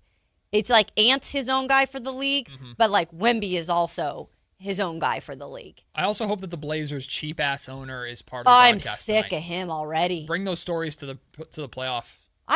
But honestly, I feel bad for Blazers fans. They're a really good fan base up there. What did you say earlier? There's other stuff coming out about there's other stuff. Him now, he forces employees to clock out before they get overtime. What is this? Okay, so not only did they cut off the T-shirts, so they're not going to have the T-shirts in Portland. They say they're going to do something else, but we'll see what that is. Okay, I'm interested to see what the cut down in cost is and what that is.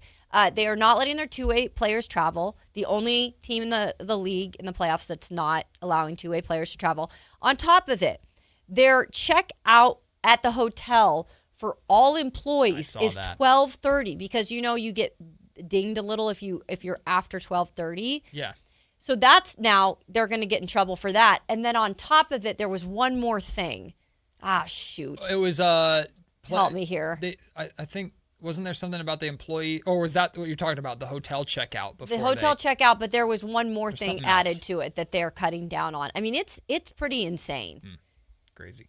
And this is new ownership, as I think within the last few months. I hope they get dragged publicly, because not the Blazers team. Yeah, it's not the players' but fault. the owner. The players probably freaking deserve it, because you know who's not going to be at this game tonight? The Blazers two-way players, because they're not paying to travel them. And that's just stupid. That's a crappy way. That's so disrespectful. To do business. So disrespectful, right, Dwayne? Dwayne will tell it like it is. What up, Dwayne? Glad you called back in. What's up with the homies? What's up, Dwayne? Hey, a couple things before I get to my take on the Kings. Matt, those socks are awful, bro. No, come on. No, Dwayne, they're my golf socks. Don't never do that again, bro. Come on, we don't bro. need to see that, bro. Come we don't on, need man. to see that, bro. My golf game's terrible, so the sock game's my on socks fleek. today? Come on. Rain boots. Oh, don't say, Kayla. Don't open the door. I will walk through. Don't tempt me. Kayla's got rain And boots two, on. It's check this out, you guys. outside. The only contract worse than Keegan Murray's is Brock Purdy's, bro. What? Dwayne, taking awful shots. contracts you'll ever see. Now, as far as the Kings, bro, when are the media and the fans out there going to demonstrate, bro? I mean, Jesus, I'm surprised Kayla doesn't have a pitchfork out already, man. All the Kings did was win a couple meaningless games at the end to cost them a chance at the Bonza, bro. I mean, here's what the Kings are going to do in the draft, bro. They're going to draft Kingston Flemings. They're going to re-sign Westbrook, and they're going to go ahead and get Chris Paul out of retirement, because that's how they get down. Dwayne. You get Chris Paul here, I'm out. Dwayne, never change, man. I'm Kayla's out. packing up. She's See going ya. back to Nashville. I'm going. Dwayne, never change. Calling Keegan the worst contract is crazy. You got Zach LaVine and Domantas Sabonis on this team, and Keegan's the worst contract? Take a lap, Dwayne. He did then and mention Purdy. He crapped on my socks. What's up with that, Dwayne? I thought we were cool like that. He says, "What's up with the homies?" and then immediately starts crapping on my sock game. Wait, does he not like golf? I don't know. You don't like the socks, apparently. Whatever, Dwayne. The chat, there was some good stuff about the chat and your socks today. So Don't do me like that, Dwayne. Dwayne's feisty today. man. I get it. My favorite part of Dwayne's call is watching Anthony have his hand over the dump button the entire time. I know, right? Yeah, there's moments. He's like, I feel like he's getting close. Uh-huh. I love it. Anthony's always ready to go. He's living on the edge. We didn't talk about this series very much yesterday. Or the game one, I should say, over the weekend. We got game two of Lakers Rockets tonight. Yes. And yes. I'm going to double check now because I haven't seen. Durant's a game time decision. So he's going to play, right? I would think so. Well, SI has an article titled "What a Doctor of Physical Therapy Had to Say About Kevin Durant's Injury." Go. Well, let's dive into this on the air, shall we? Yeah, let's see what this doctor of Physical Therapy. Do they have a name? I don't know. Let's see. Unknown doctor. Stall for me. Okay. Oh, SI spoke with Evan Jeffries. He has knee issue. A doctor of physical therapy who's been practicing for 12 years and is the co-host of the Hoops Rehab Show podcast. Oh, God. Great. Honestly, great show. A podcast that breaks down by So now actual doctors have podcasts about breaking down sports. sports injuries. I love this. Great content. Elite content. Okay, what did he say? Jeffries, as mentioned earlier, has been, I don't care about that. Jeffries stated that in general, a knee contusion is when someone sustains a blow to the knee and it causes a bruise. However, as Dr. Jeffries would go on to say, Durant's injury is a little more concerning because of the type of bruising he suffered. It's orally a deep... What? A-U-R-A-L-L-Y? I don't know. Aura? It's orally a deep... You're all children. Kayla, knock it off. It's orally a deep bruise. I hate you. It's got to be pronounced different. To the patellar tendon. Leave that name out. It's what it says, which can make things more complicated because of the pain, swelling, and lack of range of motion. Dr. Jeffries, also, you're a kid. Dr. Jeffries also mentioned that any bruise can be troublesome, but a tendon bruise could be problematic and lead to acute tendinitis, which can flare the tendon and cause pain. Oh, my goodness. That, of course, could become an even bigger issue in the playoffs if you don't have much time for recovery, especially after the Rockets lost in Game 1. So this doctor says that his orally deep bruise, I don't know, it's just what it says, bro. It's just what it says. I'm just reading verbatim. It's not my fault. I didn't say anything. But anyway, so it sounds okay, like Kevin this Durant's... doctor just needed something to talk about. I don't think it's that deep. Why are no we pun doing intended. that? He's got a podcast about it. Sports Illustrated talked to him. SI, sorry, they get mad at you. I don't look. Did he go and investigate his contusion on his knee? I mean, I've had a contusion. I talked to you about my contusion. Yeah, but did you have one that's on your tendon or whatever? That's what he's saying is worse. Was it on your tendon? But they have like the best doctors. They have all the best things in the world. You can put him in a hyperbaric chamber for a minute and heal up for at least a game. I mean, I think he'll play. Yeah. He was trying to break this down like this was the future of... Spooky. You never know. He's going to play. Yeah, he's going to play. I mean, he probably will play. I would be surprised if he doesn't play. I mean, he'll definitely play in Game 3 in Houston, right? If he doesn't play tonight, he'll definitely play in Game 3 in Houston unless another doctor comes out and says something that makes me uncomfortable. Enough with the doctor podcast. I'm here for it. That makes me uncomfortable talking about it I'm on the here show. for it because as someone who has asked a friend of mine who is a doctor about, I remember when De'Aaron Fox had a grade 3 ankle sprain. Yeah, I have I have a friend of mine who's a doctor who I asked to break down for me specifically what the difference is between a grade 3 ankle sprain and a grade 2 ankle sprain. Sure. And I wish I didn't because they walked through very vivid detail how close a grade 3 ankle sprain is to like shattering your ankle. Really? Like De'Aaron messed his ankle up and still somehow came back from it early. Anyway. Those can be worse than a break. I wish I was medically savvy because that's 100% what I'd be doing. If I was a medically savvy Kings fan, I would have like a the Royal Injury podcast or something like that. Ouch, I'm a king. With Matt George. I don't know. That's actually pretty funny. Hey, content on the brain, That's baby. pretty funny. Content over... You'd have a good last year then because everybody on the team was injured. I'd be cleaning You'd up. be cleaning up, man. Well, the Kings aren't winning, but I'm making money. Let me tell you about Zach LaVine's pinky. Yeah. That's why he needs surgery. Let me tell you about his pinky. We'll take the break. When we come back, let's switch gears to football. It's the 2-minute drill with Kayla Anderson. All the biggest stories around the NFL as it is draft week, and we'll talk the NFL draft with Locked On 49ers host Brian Peacock. What will the Niners do at 27 and beyond? It's all still to come here on Matt and Kayla, Sactown Sports. Help DEA keep our communities safe and healthy by participating in National Prescription Drug Take-Back Day, Saturday, April 25th. Take action right in your own home by cleaning out your medicine cabinet of unneeded medications. Keep them safe, clean them out, take them back. Find a collection site near you at DEATakeback.com. Do your part to lower overdose deaths and prevent prescription drug misuse before it starts. That's DEATakeback.com. A multi-billion-dollar settlement is paying claims for up to 21 years. If you were exposed to weed killers at work or at home, your rights are affected. If you or your family has or had non-Hodgkin lymphoma, you could receive $6,000 to $165,000 or more. This settlement impacts you even if you're not sick because this blood cancer can take 10 to 15 years to appear. If you stay in the settlement, you give up your right to sue. Learn more at weedkillerclass.com or call 888-403-8201. Paid for by the Roundup Settlement. At Fisher Investments, we may seem like other money managers, but we're different. What makes you so different than the rest of us? We ensure clients receive unparalleled service at every step of the relationship. Tell me more. Our investment counselors focus on service over sales, prioritizing clients' needs. How do you make money? We don't sell any commission-based products. We have a simple management fee based on the value of our clients' portfolio. So we do better when our clients do better. What about client portfolios? We get to know each client, their finances, family, health, lifestyle, and more, and then we tailor a portfolio based on their specific goals and needs. Your clients really come first then, huh? Yes, we make them a top priority. Our goal is helping them achieve a comfortable retirement. Wow, maybe we are different. At Fisher Investments, we're clearly different. Learn more at FisherInvestments.com. Investing in securities involves the risk of loss.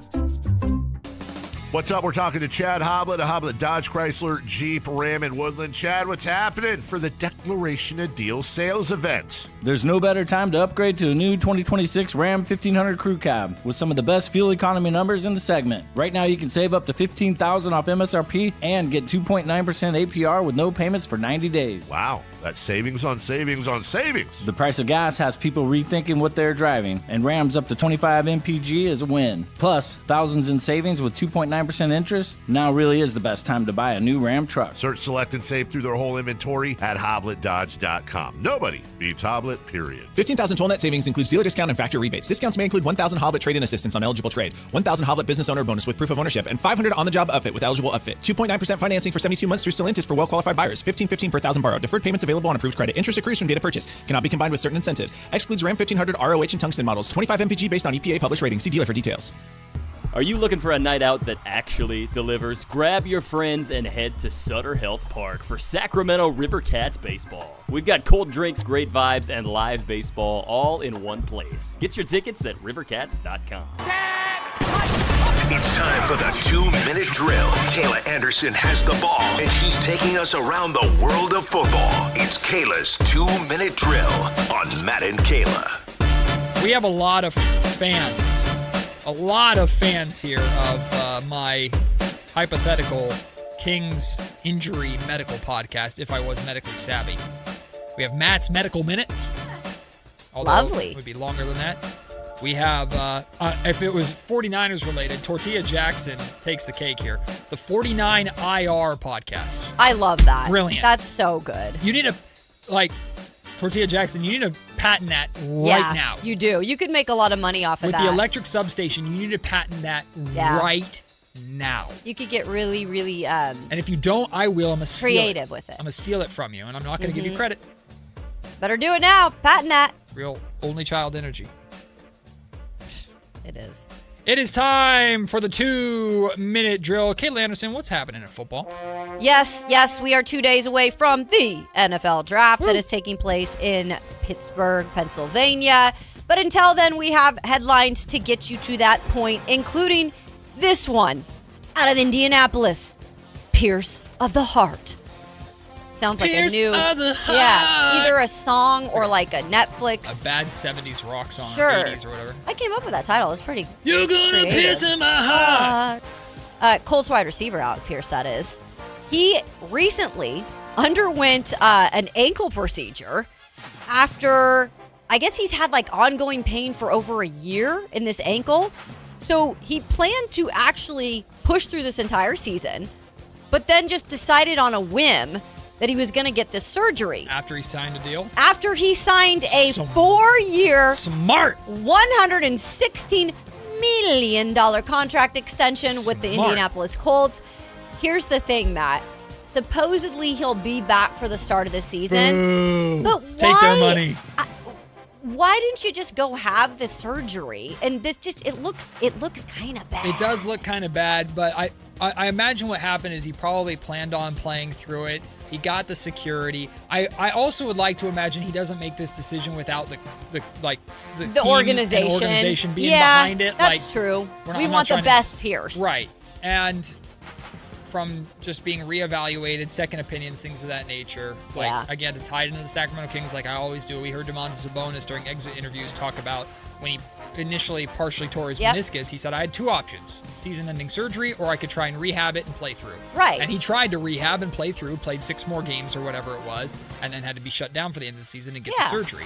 So I imagine, I believe Pierce if it was his intention to try and fight through it. And then probably the recommendations and the team might have said, hey man, just get this done. We'll get you back. We'll get you ready to go. It's the right thing to do. And he knows what he's doing. He's been there. Like, he's fine to just show up and be ready once the season starts. I mean, missing camp is tough sometimes, but he's been there, done that. He'll be good.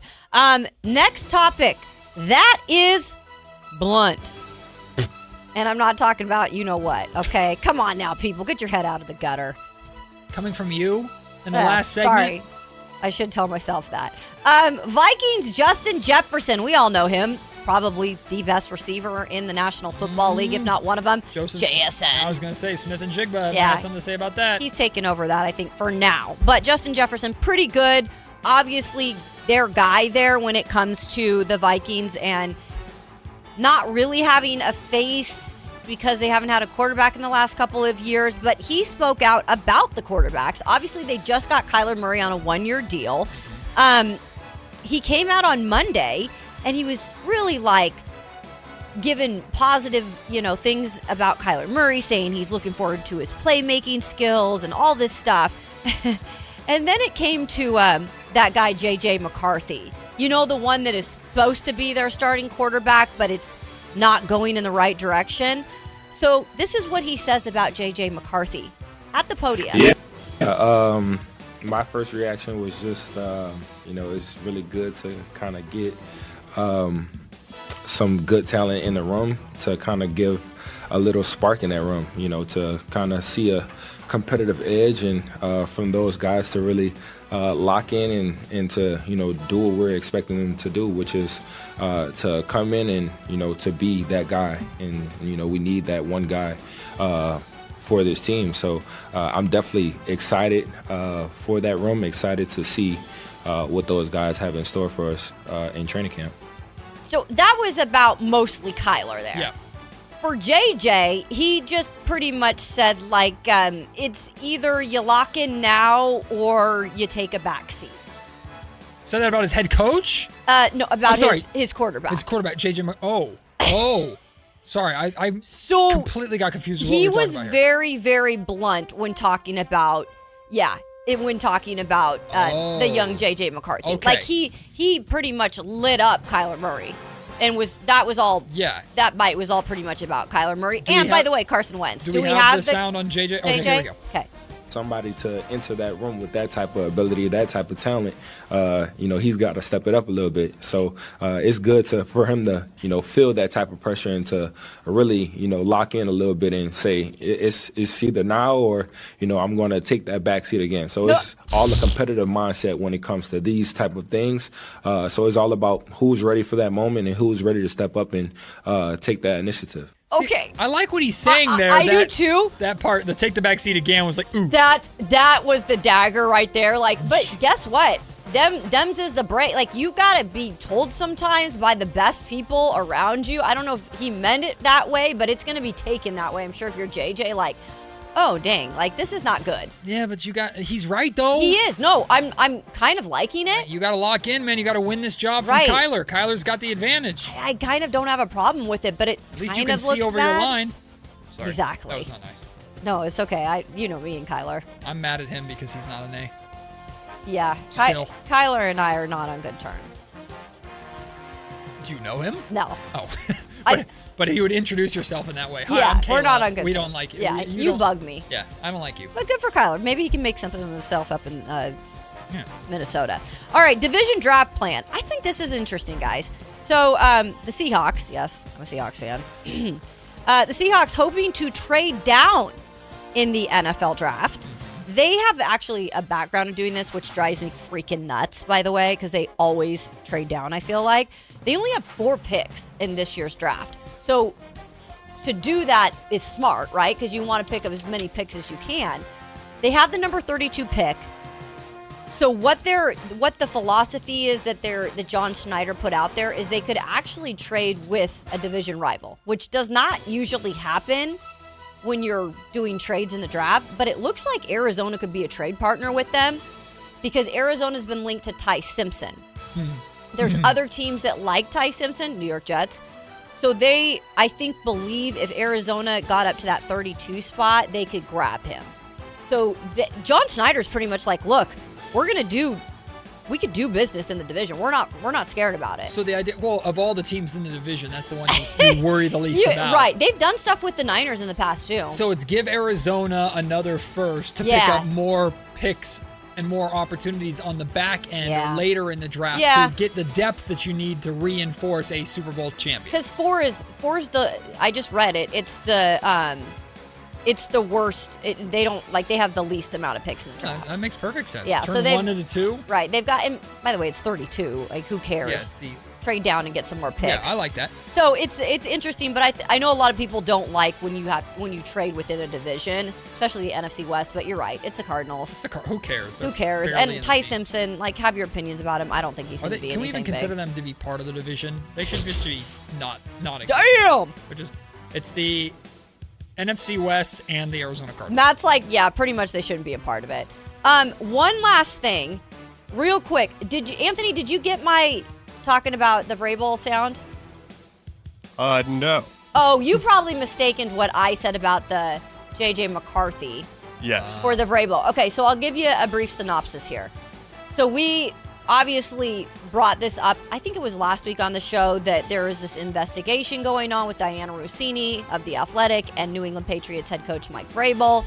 This thing has just been crazy. I mean, it's overtaken sports the last, 2-3 weeks. So Mike Vrabel spoke today, and he pretty much put out a statement that he's, quote, had some difficult conversations with people I care about, is what he said, with my family, the organization, the coaches, the players. Those have been positive and productive.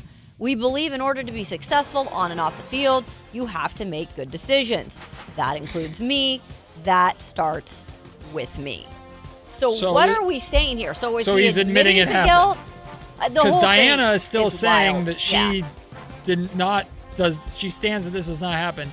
This did not happen the way people are making out to. Excuse me. Vrabel is making it out to be he had to talk to his wife about what went down. And family. And have difficult conversations. Yep. Is it a difficult conversation if you tell them nothing happened? Right. I guess. I mean, unless they don't believe you. And again, there's so much stuff there out in the media that your players have seen all this and have been seeing it for 2 weeks, 3 weeks. Yeah. This is like one of the more awkward things that has happened in a while. Yeah. And again, we still haven't had them come out and say like, yes, we're hanging out together. Well, Rossini we're supposed to. Stepped down. She did, but she denied that this happened. And Vrabel is basically saying, we had tough conversations. I can't make mistakes like this. So what happened? As what would we call this? As something turns. The soap opera is yet to be finished. Ugh. Yikes. That's a 2-minute drill. Well, on that note, looking forward to talking more draft content, actual football, with Brian Peacock, host of the Locked On 49ers podcast. He will join us coming up in just a little bit. Mitch, I see you on hold. We'll try and get you on right before Brian Peacock joins us, if not right afterwards. It's the final hour of Matt and Kayla here on this rainy Tuesday. Sactown Sports. You never know what you might hear when listening to a Sacramento Kings game. Out of Keegan, going for another triple. Man, is he feeling it. Keegan, can he do it? Yes! There's number 11, Keegan Murray. Keegan steps back. He just knocked down his 12th three-pointer, a Kings franchise record. He's got 45 points. Never miss a moment of Sacramento Kings basketball with Sactown Sports and the Sactown Sports app. This is the story of the one. As a safety manager at a manufacturing plant, he does everything he can to keep his coworkers safe. From finding ways to reduce risks to keeping safety supplies in stock. And for that, he relies on Grainger. Grainger offers a broad range of quality products and next-day delivery, so he can always play it safe. Call 1-800-GRAINGER, click Grainger.com, or just stop by. Grainger, for the ones who get it done.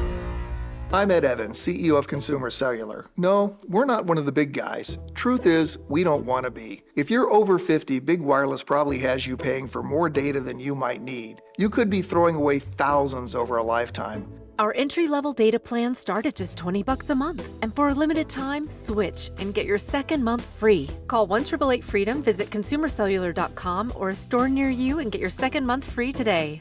Plans include $5 credit for auto-pay and e-billing. See site for additional details. Finding great candidates to hire can be like, well, trying to find a needle in a haystack, but not with ZipRecruiter. Its powerful technology actively finds and invites qualified candidates to apply to your job. So while other companies might deliver a lot of hay, ZipRecruiter finds you the needle in the haystack. See why 4 out of 5 employers who post a job on ZipRecruiter get a quality candidate within the first day. Try ZipRecruiter for free at ZipRecruiter.com/free. That's ZipRecruiter.com/free. ZipRecruiter. Skeeter here, Field Tech, Sacramento Yellow Mosquito and Vector Control District. Hey, it's my favorite week of the year, Mosquito Awareness Week. Yep, the spring and warm weather means the little suckers are starting to breed and bite. Gotcha. So it's time to fight the bite. Once a week, drain standing water from flower pots, bird baths, dog dishes, and at dawn and dusk, start using insect repellent outside and wear long clothes, because these skeeters are out for blood. The Sacramento Yellow Mosquito and Vector Control District reminds you it's time to fight the bite. For more information, go to fightthebite.com. myelkgrove.net. If your business depends on reliable vehicles, it's time to upgrade your fleet at myelkgrovechevrolet.com. We specialize in fleet pricing, bulk discounts, and fast approvals, so your team stays on the road and on the job. From work, trucks, and vans to fuel-efficient sedans and SUVs, we have the inventory, service, and financing to keep your business moving. Call or visit myelkgrovechevrolet.com today and ask about exclusive fleet savings. myelkgrovechevrolet.com. Driving business forward. KHD HD1 Sacramento, KYMX HD3 Sacramento. From the Power Business Technology Toshiba Studios. This is Sactown Sports 1140. Metro!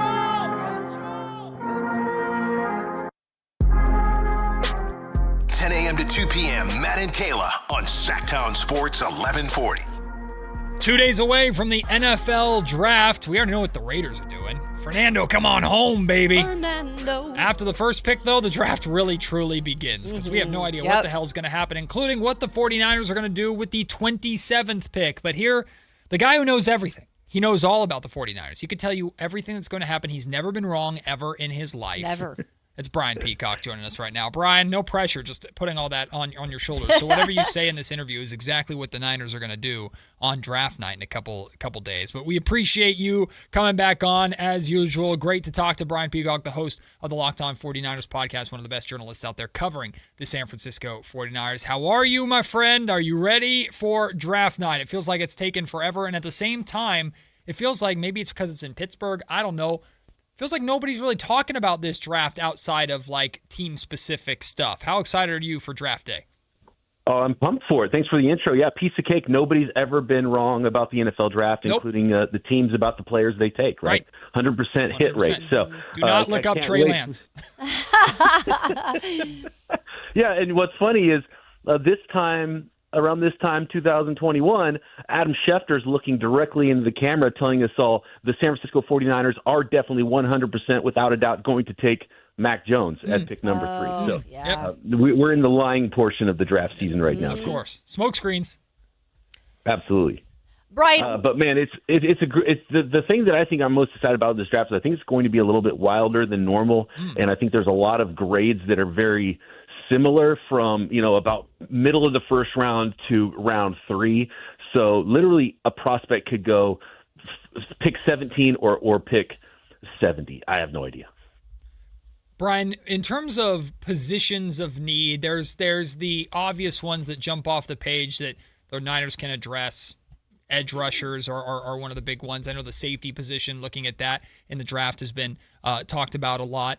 Offensive line, not always sexy to do, but late in the first round, you can typically get your hands on one of the best offensive linemen or some of the best offensive linemen in the class. It might be hard to answer this question without specific names, so if you have names to share by any means that you think the Niners should go out and get, feel free to do that.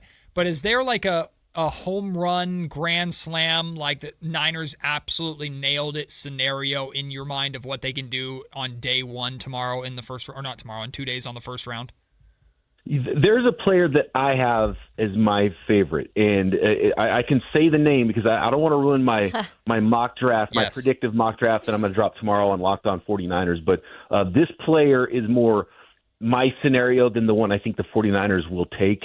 And my favorite guy is Maxi Honachor. He's a little bit raw, but super athletic offensive tackle out of Arizona State. And he might not be the next Trent Williams, but the prospect I compared him to is actually, you got to go back a little bit further to when the 49ers drafted Joe Staley. And it's rare that you have an opportunity to draft a franchise left tackle potentially at the end of round 1, because usually those clean offensive tackle prospects go, inside the top 20 picks. And when Joe Staley came out, he was a smaller school guy that was a converted tight end, and he was only about 295 pounds. And so there was a lot of projection with him, but he was a supreme athlete, and the 49ers smartly bet on that projection and coached him up, and he became a phenomenal football player for the 49ers. You're never going to find a Trent Williams at pick 27, but Max Honachor came from Nigeria, 13 years old, and didn't even play football in high school until junior college. And so he's only been playing football for 5 years, so you'd think he'd be crazy raw, and he is. and there's some areas of his game he needs to work on, but he's so athletic and he's already come so far that I think that's shown that he has that those traits, the character and the work ethic, like Joe Staley did, to maximize his physical ability.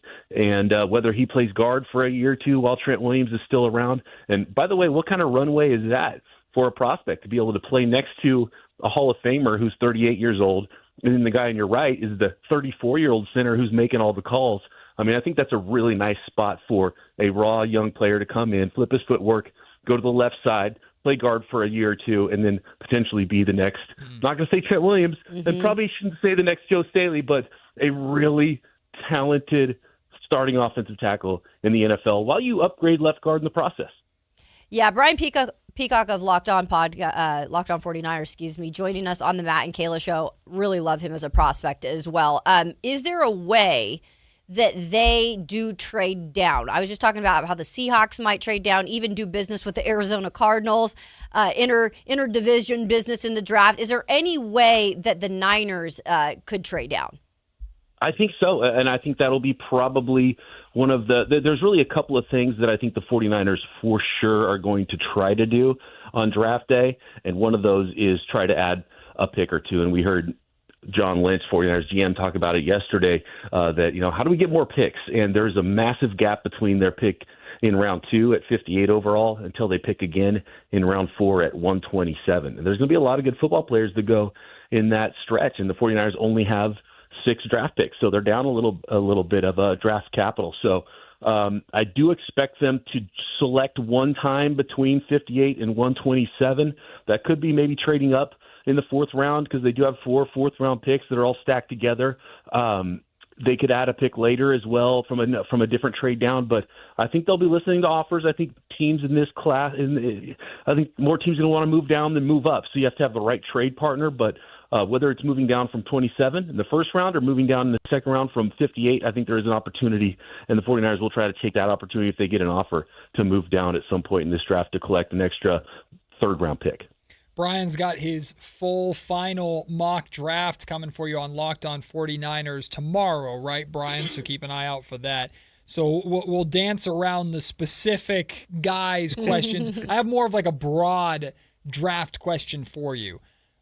Obviously, from a Raiders fan standpoint, which of course you know I am, there's plenty of star power in this draft because you're getting the star at number 1 overall and the only main quarterback in this draft. But outside of that, this draft is not considered to be a very deep, star-heavy draft. However, in my opinion, wouldn't that make it, therefore, an ideal draft for a team like the San Francisco 49ers, who are looking to not necessarily draft a crop of star talent, although if they get that, fantastic, but are looking for depth, are looking to bolster some areas of weakness, add some guys who are maybe ready to take the torch from the Trent Williamses and some of the older guys like you mentioned a couple of years from now. This seems like a good draft for the 49ers to address some of the things they need to address, plug some holes, and hopefully find some immediate impact talent to help the Niners get as far as they want to get this upcoming season.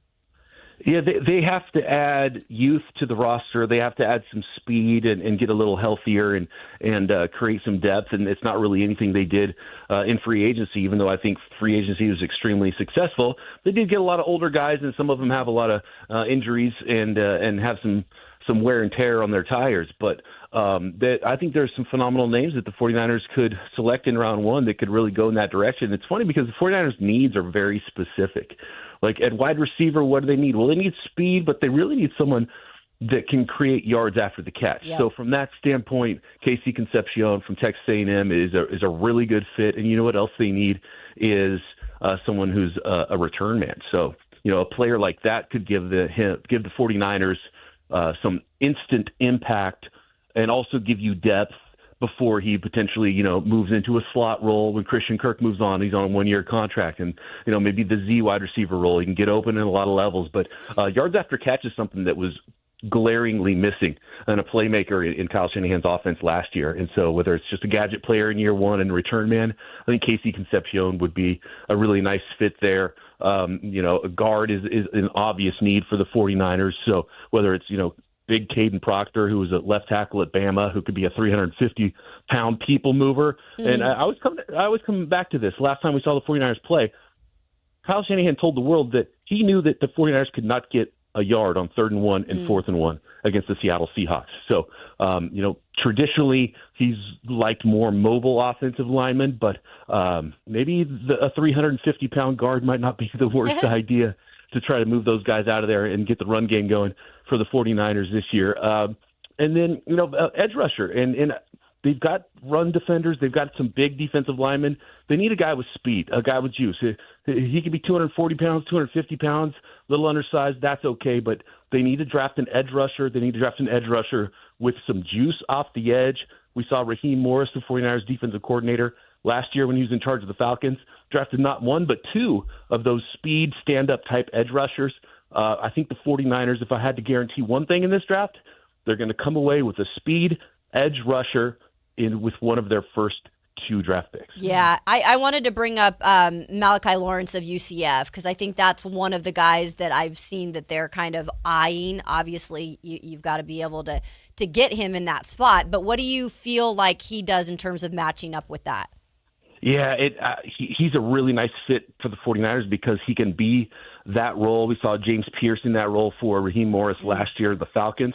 But he's also a nice fit for what the 49ers have already been doing with their even front and that wide 9 alignment, and get him lined up and headed towards the quarterback as a pass rusher. And, with a healthy Bosa and a healthy Mykel Williams, he wouldn't have to, be an everything, every down player. He could focus on his pass rush, and he's got a ton of athleticism. He's got burst off the line. He's got 4.5 speed with a 40-inch vertical. He's got the length. He's got a lot of what you're looking for, which is why he's going to end up being a first-round pick at the end. And certainly Malachi Lawrence would be a player that I think you would have to consider at 27 if you're the 49ers. And then it's a deep position group for those the rotational type of pass rushers that there's about 10 more names that you could talk about that'll be going off the board in the second round. And so that could give the 49ers an opportunity to say, look, this is a deep position. We can go another direction in round 1 and still have one of these guys on the board for us, even if it's a rotational player, because that's all we need right now is someone who has some juice off the edge, even if they're not on the field on first downs. And maybe we can find that at pick 58. Brian Peacock joining us, host of the Locked On 49ers podcast. Brian, did anything stand out to you from the top 30 workouts that the Niners held? We saw a lot of offensive linemen in particular be invited as part of those top 30 workouts. So it seems like that's the most likely position they go with with their 27th pick. But anything stood out to you with those workouts in particular? Yeah, especially with that 27th pick, all of the offensive linemen they brought in, those tackles, those are first-round guys. And if you want a starting tackle, you draft one in the first round or you try again next year. So that was one thing that really stood out. And right now, all of the insiders are telling us that they think the 49ers are going to draft Utah's Caleb Lomu in the first round. And it's an interesting one because, of the 3 offensive linemen they brought in on 30 visits, Max Ahanator I mentioned earlier and Caden Proctor, I think Lomu is the worst candidate to play left guard early in his career of those 3 guys. So, and again, it's lying season, so there's smoke screens. Maybe the 49ers were bringing in offensive tackles to try to get Trent Williams to sign his contract. Who knows? Because there's a lot of schadenfreude that goes on this time of year when it comes to the NFL draft. But I still think, as John Lynch mentioned yesterday, that offensive line could potentially be in play, but they brought in a bunch of wide receivers that could go in that area and Malachi Lawrence. But, if I had to guess, and just to maybe a little preview of my final mock draft, I think if you're betting money, one of those 7 names from those 3 first-round wide receivers, those 3 first-round offensive tackles, or the 1 first-round edge rusher, probably you should put your money on one of those names for the 49ers at pick 27. What a tease, Brian. Great work, Brian. Good tease. Brian Peacock of Locked On 49ers joining us here on the Matt Kayla Show. So I know not a ton of picks unless they do trade down and pick up some picks. But, Brian, when it comes to that back end of the defense, maybe a safety position, what are we looking like maybe depth-wise or a potential guy that could get some time to build to be a starter? What might we be looking at in that back end of the draft? Yeah, and again, it's another very specific need, I think, for the 49ers. They've always had a really good group of near the line of scrimmage, quote unquote, strong safeties and box type safeties. And I think they have that group still currently on the roster with Malik Mustafa. I think Jair Brown, that's where he's best, even though he's been kind of playing that free safety role The rookie last year, Marcus Siegel, you could really see the difference in range and speed he had when he was on the field, but they weren't comfortable enough letting him finish the season as the starter at that free safety role. They might like him a little bit more down towards the line of scrimmage and playing a little bit more of the nickel stuff that he did in college.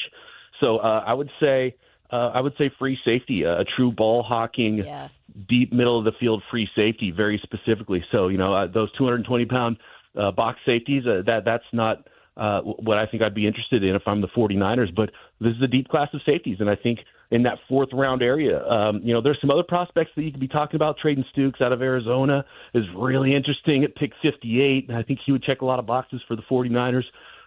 There's Dylan Thieneman and Emmanuel McNeil-Warren potentially in round 1, but the 49ers are that team that they really want to build it up front and be strong on the defensive line. They've got to get back to that and make life easier for the guys in the back end. There should be a player worthy of a selection there in the fourth round, I think, to play that free safety role. Brian, I know you were listening very closely to both John Lynch and Brock Purdy speaking with the media yesterday. Anything to take away from those press conferences, from Lynch talking about using AI in the draft to Purdy talking about Mike Evans? Well, just what caught your eye or ear from what the Niners GM and quarterback had to say yesterday? Yeah, the AI part's interesting because I think that could be utilized in so many different ways by so many different teams. And I wonder how the 49ers functionally use that technology. And to be honest with you, the 49ers have been one of the teams that vary the most widely versus sort of media consensus draft boards. And what's funny about that is that when they do veer off of consensus draft boards, they actually draft really poorly. So maybe they should run that through AI first and be like, are we too far off consensus here? Should we maybe wait around on this prospect? Which is pretty fascinating. But the big thing I heard from Brock Purdy, and he didn't talk very long, but it was kind of a big win over the last couple of months for Brock Purdy, because he's getting healthy. He had a little bit of an injury issue last year, but he got a Hall of Fame left tackle re-signed for maybe a year or two, which I'm sure he's very excited to have his backside taken care of there. And then a Hall of Fame receiver added to the mix in Mike Evans. So there's nobody sitting prettier than Brock Purdy right now, and he seemed pretty happy about that. Brian, I wanted to let you know that when we were listening to John Lynch talking about using AI, I went to ChatGPT and I asked ChatGPT, who should the 49ers draft? And immediately an episode of Locked On 49ers came up hilarious. That they referenced. So there you go. You have more That's pull nice. than you realize, my friend. John Lynch might be getting your content.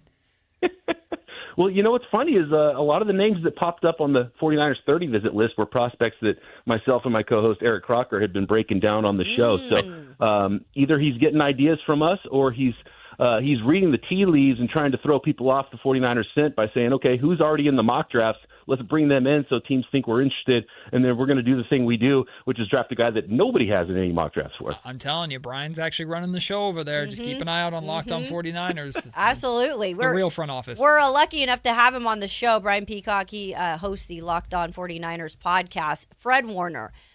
This guy just never ceases to amaze me. Like, this guy is, you hear other guys talk about him that have played with him, that go to other places. He has an injury. He was going to be maybe available if they went further in the playoffs. He's ready to go. What can we expect out of a Fred Warner this year, when I just feel like he's been chomping at the bit to get back out there? I just feel like he's going to be playing with his hair on fire. Oh, absolutely. There's only one thing that you can expect from Fred Warner, and that's just to be exactly what Fred Warner is. He's going to be in charge of everybody on that defense. He's going to be right where he needs to be. He's going to play with his hair on fire. And, the type of injury he had and the age he is in his career, I don't think that's going to hamper him at all. And he has barely missed a game in his career before this injury. And even if he's a little bit banged up, he's really tough about playing through pain. So I do think this is an injury that's not going to slow down Fred Warner one bit. And I think we'll see all pro Fred back there on the field again this year. The worry I have injury-wise is with George Kittle. Because George Kittle now, with the Achilles, 33 years old, that's one where you wonder if we're kind of in a part two of George Kittle's career and what that might look like and what the 49ers' plans might be at tight end to at least bring somebody in that can give the 49ers another player to throw the ball to while George is on the mend. I think it would have been a need anyway to find another young player to pair with George Kittle, because they've kind of had just a rotating door of different style of tight ends over the course of the last few years. I'm sure they would like to be able to draft a player in round 4 at tight end that could come in and just be a really nice backup for George Kittle that isn't so one-dimensional that they can't just run everything they were already running, even if they're leaning on their tight end less. So someone who could block and catch, I think you can find that player. There's a couple of names I got that I might throw in my mock draft there, so you have to tune in to find out who that is. But I think there is one player I really like for the 49ers in that range at tight end, and you just have to make some plans, because look, Fred Warner, Nick Bosa, Trent Williams, George Kittle, Christian McCaffrey. I mean, you can understand why the 49ers don't ever want to let these guys go and are willing to pay them top of the market money to keep them around, despite getting a little bit older, maybe starting to lose half a step here and there. But you do have to supplement that with some younger players that are the next group that the 49ers can build around, because I think Kyle Shanahan and Brock Purdy are going to be around for a while, and they're going to want to keep winning after those guys are gone. Brian, I brought this up yesterday when we were talking about that core, right?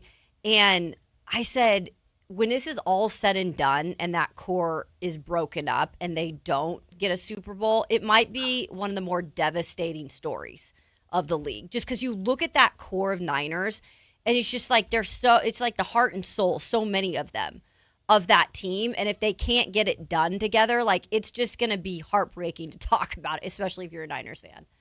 Absolutely, and I'm sure it was similar to the last group that the 49ers had under the Harbaugh years, and you hope it doesn't fall apart as quickly as that group did, with Patrick Willis and Joe Staley, and seeing how all of a sudden it was the end, and it was the end so quickly. And I think one of the ways that it's tough, because you want to go all in and you want to win now. But I do think that chasing win now in some ways can close the window faster. So they have to be smart about how they bridge this thing. Because if they just keep going all in, you're chasing your own tail. It's just whatever the immediate need is. I think that's the way to close the window faster in a lot of ways. So they got to be smart, and it's really been a while since they drafted a star too. So that's why I'm okay with swinging for the fences with some of these picks. I think last year they were kind of swinging for singles and doubles. This year, I think you maybe take a home run swing or two. Brian, we'll wrap up with this. Really appreciate your time. I know, as the great podcaster and interviewer that you are, the two-part question is considered to be bad in this industry.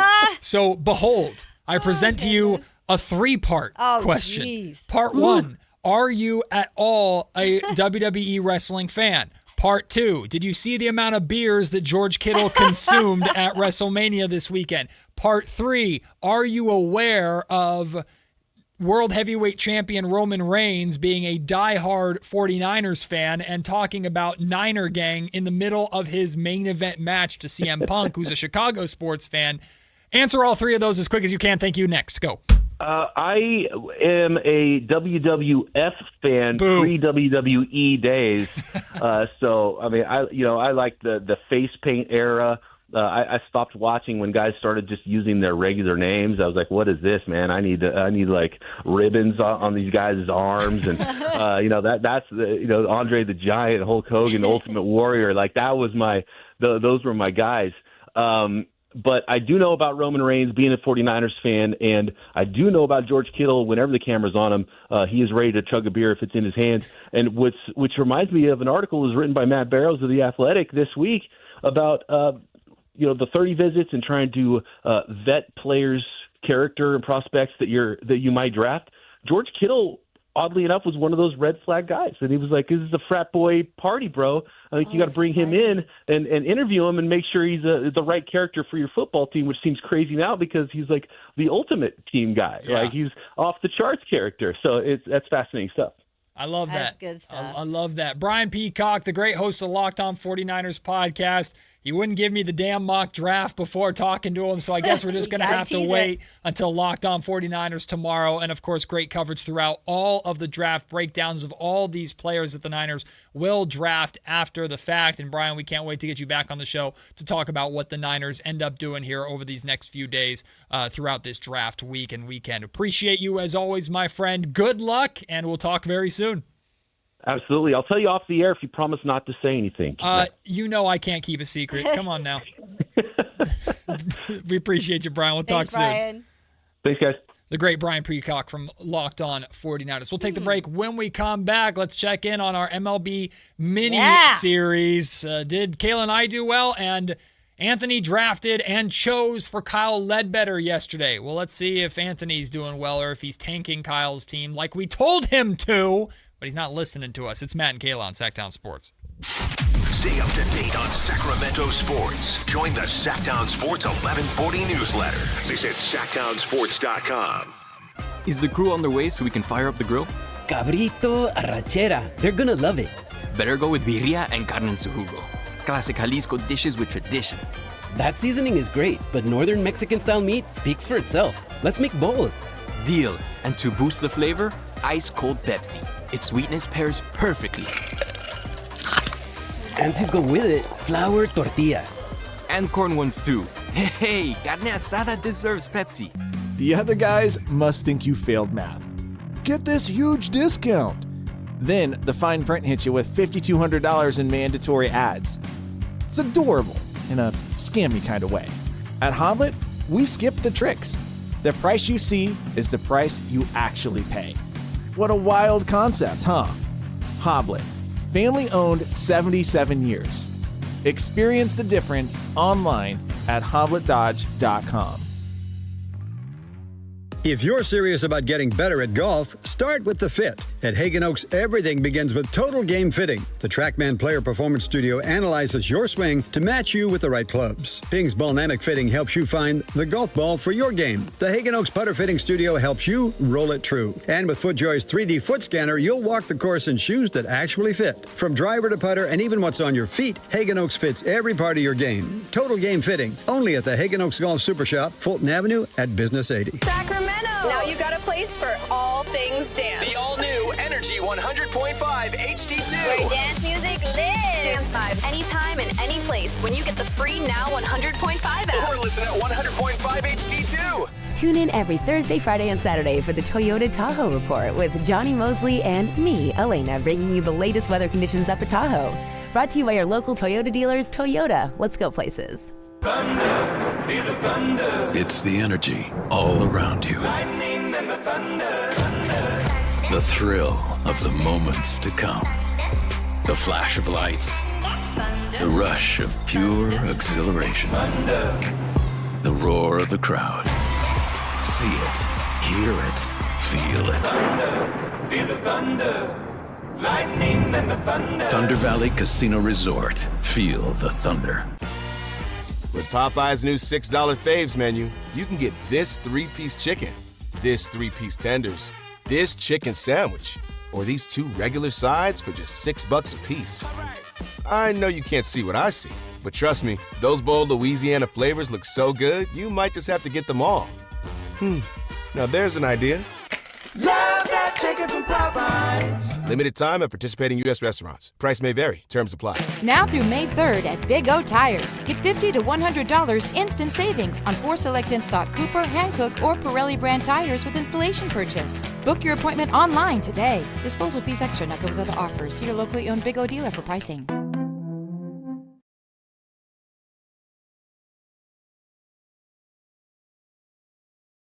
It's Matt George and Kayla Anderson on Sactown Sports 1140. Listen, Kayla, I know last time we talked about baseball on this show, I made you upset by pointing out that the A's, first place A's, by the way. You did it again. You're doing it. Beat the Seattle Mariners. Yeah, No. I'm doing this. This is genuine. Sure you are. This is all good for us. Because as we get into our mini seasons, all of us had great days. And you and I, we can bond over something. At the expense of my Mariners. No. I didn't pick against your Mariners. You and I can bond over something here. This is a bonding moment. Okay. You and I can both get mad at Anthony for helping our he reigning win? champion Kyle out. What the hell are you doing, man? You're supposed to tank him. I went 50-50. I picked good teams and bad teams. We'll see how it goes. What was the one he picked You last blew it because night? yesterday he chose the Reds over the Tampa Bay Rays. Shoot. And the Reds got the win 6-1. What the hell are you doing? Come on, Anthony. See, he's helping Kyle out and then he's leaving. I'm just glad Anthony's not going to be here on Friday because he keeps playing the dumb music that Kyle tells him to play on Friday. Oh, that. I so would. Do you think that who's filling in on Friday? Ramsey? Ramsey, do you think Ramsey he'll won't play do it? that. No, Ramsey won't do that. Ramsey has. He really won't. He will not be playing. He's like, I'm not playing it Friday, whatever that He's Friday with you song guys. is. Thank you, Ramsey. It's about time we get someone Yeah. who supports us in that room. Just kidding. Anthony's done a fantastic job, but he's not tanking Kyle. We need to work on that. Maybe he can redeem himself today. I hope so. I chose the LA Dodgers over the Rockies, which is the easiest win of my life. Oh my goodness. You 12 took LA. to 3. Oh, God. The win. So, hey, big run differential Not even day fair. for Matt George. Looking for my third time Great. as champion. But Kayla, hey. Yeah. Kayla, you chose for the Phillies to keep on Phillying. Yeah, I did. And lose. You chose the Chicago Cubs over him, and you chose right. Let's go, Cubbies. 5-1 the final score. I like it. So all of us are 1-0. Okay. That might be the first time that's ever happened. It is. We all usually suck at this game. This is really good. So now we get to day 2. Okay. I have the Guardians, Orioles, A's, and Pirates to choose from, and I am going to take the Baltimore Orioles against the Kansas City Royals. That's Okay. who I'm taking today. Good pick. Kayla, you have the Blue Jays, Padres, Rays, and Brewers Yeah. to choose from. Who are you taking on this fine Tuesday? This is a little bit of a risk because the Blue Jays haven't started hot. Okay. They're kind of like, I think they're 9-13. Yeah, so but they're due. under 500. So they're due. They're due. Let's do Blue Jays over Angels. The Blue Jays, well, picking against the Angels is always a good thing to do. As long as Trout doesn't hit. Well, he's not playing in New York anymore, so he'll cool down. That's true. He'll probably get hurt, like he normally does. Dario. So Kayla's got the Blue Jays over the Angels. Now, you have a choice here, Anthony. Come on, The Anthony. correct help us choice out. is just to tank Kyle outright, so I hope you do that. But you technically have the Royals, which means you could go against me if you want to. However, That'd it is be fun. It is your call But for it is Kyle the Ledbetter. Royals. So eventually Ramsey will have to pick the Royals at some point. Well, That's how yes, this so game works. Ramsey will have to pick for the rest of the week for Okay. Kyle. I'll So pick the Royals. You're just going to take the Yeah, Royals I'll do it. outright? All right. So Anthony, on behalf of our champion, Kyle Ledbetter, picks the Royals over Baltimore. So Kyle and I are actually going head-to-head today. So he has the Royals. I have the Orioles in that game. And then Kayla's got the Blue Jays over the Angels. That's our MLB miniseason. I was very tempted to take the A's against your Mariners today. But I know the second I do that, the A's are going to lose and the Mariners are going to win. And I don't want that on my conscience. So the correct answer would have been, but I'm not going to do that, Kayla, because I know I've already trolled you today. No. I started the day trolling you. I've ended the day trolling you. What did I start the day trolling you? It was a segment. That was earlier in the full show. segment. It wasn't the start of the day. It was a full segment during the first hour. Listen, you falled It out brought of, me to tears. You falled out of your Quite literally. You fell out of your chair last week on Friday, and I had your Yes. back with that. Kind of. Wait, no, you didn't. No, you sat. I My sat dad there. goes, "Your co-host was hilarious in his response." Well, because he was laughing. What am I supposed to do with you? Well, You you just know, fell out of your chair. make sure I didn't crack my head open. You were laughing. I knew you were fine. Didn't split my eyebrow open Yeah. like I did earlier. For those this of you who week. missed the beginning of the show, Kayla has a scab on her eyebrow. Did you see it? No, you can't see it. Look up close. No, I don't want to see your scabby eyebrow. Because Kayla hit herself in the eyebrow, cut herself in the face by taking out not like a knife, dryer linen. a dryer lint drawer. Yeah, lint drawer. Yeah. Because It she was apparently sharp. you pull it out like you're pulling a bow and arrow. Yes. No.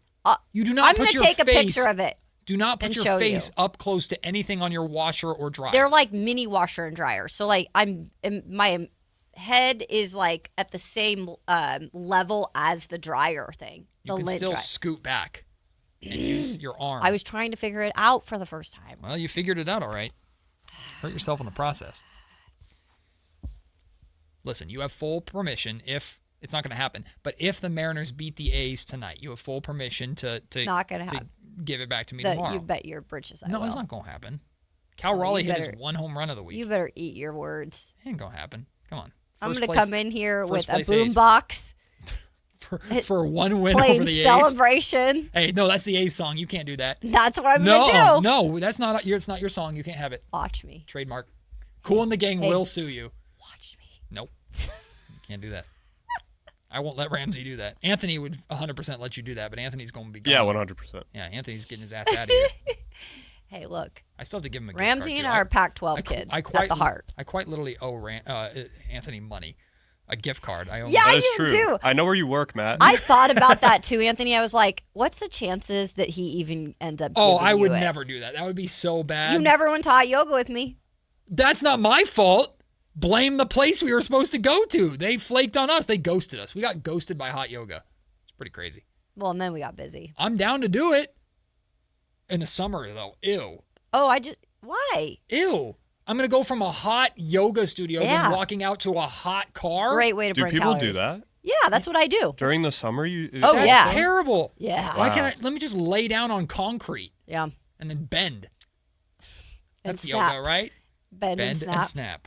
Ew. No thanks. That's a vid Okay. image of This is myself. way better than your aura. No, oral, I did- listen, oral, whatever you were trying, medical. That specifically lacks context. I was reading a sentence from a Sports Illustrated article that a doctor said. Anthony, it was you an know that article. was- I don't think it was read right. What, It- how it- would you read the Something word? I don't was know. I very- didn't see I it. think but you I should just, reread there's the no article. way. I'm gonna Reread the article. I have to open my search history, and depending upon, I might have to delete this. I don't know if I could pronounce it any better. I don't know if it's Well, right or aura, not. like if you Like have an aura about it's you. Yeah. A-U-R-A. You have an right? aura about you. Yes. Yeah. So the quote is, we have Whitey do this because Whitey's an adult. And he's in the Yeah, other he room. can read. Whitey, well, hold on. Why do you That's know not- how to read? That's what I meant. Hold on. You said yes. Yes. Where was the quote? So it's an SI article Yeah, of a about the doctor Durant. talking about Kevin Durant's injury. And where is the freaking Oh, now it's magically gone. that word? Oh, never that's existed. weird. That's crazy. Matt just did it to rile us up. You're accusing me of things that I should not be accused of. Fake word. But essentially, he had a contusion. I believe he has a contusion on his knee. Yeah, here it is. Okay. Aurally. And you said what in the whole? It's the sentence is how I read it. It's orally a deep bruise to the patellar tendon. That's the sentence. Aurally. This makes no sense. How would that be pronounced? And what does that mean? I just wouldn't say it. I'm Aurally. Google that definition. I don't want to say anymore. It's a verb meaning in a manner relating to the ear, the sense of hearing, or the perception of sound. What? This is even more confusing now, Matt. It describes how something is heard or perceived through auditory means, often used in contexts like, I don't want to say that, orally appealing or orally presented. This is ridiculous. That's what it says. I mean, this doctor is not. So it like makes a noise? This doctor ain't I a real guess doctor. so. His Like knee's it's, making a he's like noise? it sounds but he said a deep bruise to the patellar tendon. I think he's saying it's like a deep bruise to the patellar tendon. Then say it's like. I don't know, dude. This The doctor's doctor using whack. big words. He might be a hack, honestly. I think he's a whack and a hack. Guy might be a hack, and he got me to say words on the radio Knick-knack. I'm not comfortable Give with. a dog a bone. Is it time for the drive, guys? Not yet, unfortunately. They can't save me yet. Whitey Gleason's in there. Let's check on how are Whitey Gleason's Padres doing, because they've been on a roll as of late. The Padres start a series against the Rockies today, by the way, so that should be. Oh, great for the I think I Padres. actually took the Padres. I should have taken them today. Why didn't you do that? Well, you're too I'll late take now. them tomorrow. Maybe. Because, I mean, they're still playing the Rockies. Yeah, the I'll be good. Padres. They've been on a roll, though. 10 of their last Yeah. 11 they've won, They've been good. including sweeping the Mariners. Oh, gosh. Why? See? You laugh about it. I didn't mean it. All you guys do is make fun of my Mariners. Because your It's going to come back to bite you. Your team's good, man. You should have been in No. the World Series They're last not year. good. Not anymore. Lost that mojo. Mojo gone. Yeah, the Padres only a game back of the Dodgers, who start a series with the Giants today. So you're not getting any help. Sorry, Padres fans. I don't think the Giants are going to fare too well against Yamamoto and the Dodgers tonight. Of course, we have 3 playoff games on tap for you. 76ers versus the Celtics. That'll be a Celtics win. Trailblazers versus the Spurs. Spurs should win that game. And the Lakers taking on the Rockets tonight. Will That's Kevin the one I Durant be wanna back? see. I don't know. Ask that doctor who makes you say uncomfortable things on Sports Illustrated. We'll take the break. Whitey Gleason, Alan Stiles join us for Drive Guys coming up next. And the studio is not 100 degrees this time, so maybe Alan will not complain. It's Matt and Kayla on Sactown Sports. NFL Draft Week is here. Will Fernando Mendoza become the next franchise QB for the Raiders? With Trent Williams locked down, can the 49ers add more defensive help to support Brock Purdy? It all starts Thursday night in Pittsburgh. Stay locked into Sactown Sports 1140 and SactownSports.com for the latest news from around the NFL. Your local sports leader. Sactown Sports 1140. How was your break? It was great until I stopped for gas. Prices have gone up almost $1 with no end in sight. I might have to start watching how much I drive. That's exactly why I use Upside. I never pay full price for gas with the free Upside app. Upside? Yes, Upside. It's the free app that gives you cash back just for buying the gas you're already buying. So even with the rising gas prices, I'll never have to limit how much I drive. Does that actually add up to anything? Just last year, I made over $200 with the Upside app. Wow, that's serious extra cash. I'm downloading the free Upside app right now. Download the free Upside app to earn cash back on the gas you're already buying. Use promo code THRIVE25 for an extra 25 cents per gallon bonus on your first tank. You can cash out anytime, right to your bank account, or an e-gift card for Amazon and other brands. Just download the free Upside app and use promo code THRIVE25 for a 25 cents per gallon bonus on your first fill-up. That's THRIVE25. Offers vary by user and location. Go to upside.com for terms and conditions. If you have unfiled taxes or are in debt to the IRS, this is important news. Did you know the IRS has programs specifically designed to help people struggling with tax debt? Powerful tax assistance programs that can save you thousands if you qualify. No one knows these programs better than the experts at Optima Tax Relief, America's most trusted tax resolution firm, A-rated by the Better Business Bureau. Their award-winning tax attorneys and licensed professionals have resolved over $3 billion of tax debt for their clients. One call to Optima can start the process, helping to put an end to your worries about wage garnishment, asset seizure, and other aggressive IRS actions. Find the best options to solve your tax problems. Call the experts at Optima Tax Relief today for a free consultation. Call 800-343-6460. 800-343-6460. 800-343-6460. Optima Tax Relief. Some restrictions apply. For complete details, please visit OptimaTaxRelief.com. This is a special alert to all Americans who own a vehicle with less than 200,000 miles with an auto warranty about to expire or with no warranty coverage at all. Due to a decline in the economy, CarShield is announcing a low-cost month-to-month vehicle protection plan that is now available to the public to save any driver out-of-pocket expenses on future auto repairs. Call now to find out how you can pay almost nothing for covered auto repairs. Yes, you heard that correctly. Pay almost nothing for covered auto repairs. An open phone line has been established for all drivers to call for a free quick quote. Call 800-292-4541 now. Drivers who are covered will not have to pay for covered repairs again. This protection plan is at an all-time low. Additionally, drivers who activate this vehicle protection today will also receive free roadside assistance, free towing, and car rental options at no additional cost. Call us for your free quick quote today. 800-292-4541. That's 800-292-4541. What do you have to lose? Call 800-292-4541. Again, 800-292-4541. A's fans, the 2026 season is here, and single game tickets are on sale now. Be there for an exciting season, packed with theme days, giveaways, and fireworks nights, including bobbleheads, jerseys, hats, and much more. And getting in is easier than ever. Tickets start at just $8 for select April and May games. From opening day to unforgettable summer nights, there's something for everyone at the ballpark. Get your tickets today at athletics.com/tickets and be part of the excitement this 2026 season. Skeeter here, Field Tech, Sacramento Yellow Mosquito and Vector Control District. Hey, it's my favorite week of the year, Mosquito Awareness Week. Yep, the spring and warm weather means the little suckers are starting to breed and bite. Gotcha. So it's time to fight the bite. Once a week, drain standing water from flower pots, bird baths, dog dishes, and at dawn and dusk, start using insect repellent outside and wear long clothes, because these skeeters are out for blood. The Sacramento Yellow Mosquito and Vector Control District reminds you it's time to fight the bite. For more information, go to fightthebite.net.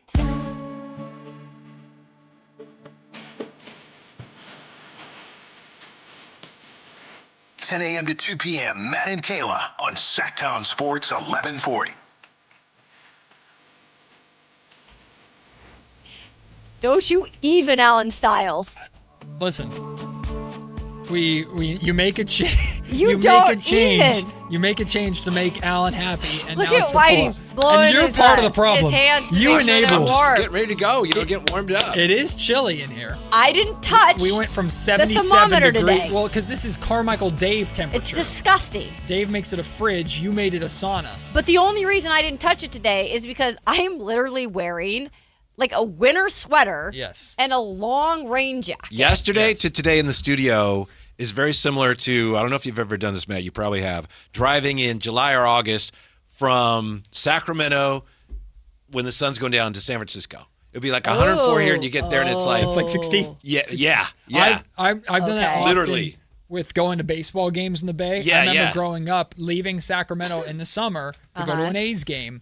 And it's like, bring a jacket. It's like, why? It's 100 degrees out. And you get there, and first pitch is 70, and by the ninth inning, it's 60. Yeah. And you're just like, oh, this is stupid. Yep. You gonna be all right, Alan?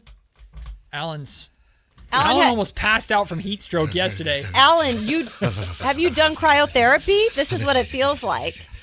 Have you ever done an ice bath? I actually have done cryotherapy before. It's a trip. Good for you. It's a trip. I didn't like No, I've done ice baths, so. Oh, I can't do the ice bath. A polar plunge. You did a polar plunge where you swam? Like you didn't just like you didn't. No, I didn't swim. You just did this. But you hung out a little bit. Oh That's what it feels like. It was warmer in there. Cryotherapy. It's. I like it. So what do? You walk into like below freezing temperatures. You stand in it. It's below freezing temperatures, Yeah. and just like basically your skivvies. Your head's out. Like that one room in Costco. Oh. No, not where they have the eggs. Oh, but that is true. That's actually that room cold close. as hell. That's close. That room cold as hell. Yeah. You could have the eggs in here. By the way, who Really? uses that many eggs? That's a lot of eggs. There's a lot of and bodybuilders. Yeah. I guess Probably.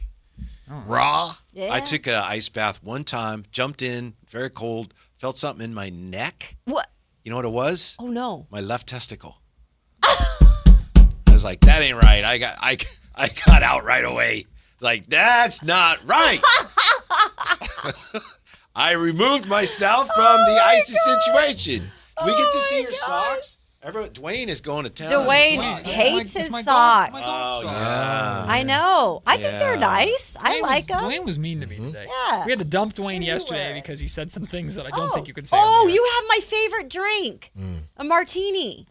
With I don't know. Oh, if on those his are golf socks? balls Yeah. in the martini. Oh, really? I don't know. You tell me. Oh, that's creative. Yeah, you tell me. Or a thing of ice, like a ice. Yeah, ice you know the ice cube. Yeah. Yeah. Mhm. And then what are you sporting today, Whitey? Just white. Just cruise. Yeah.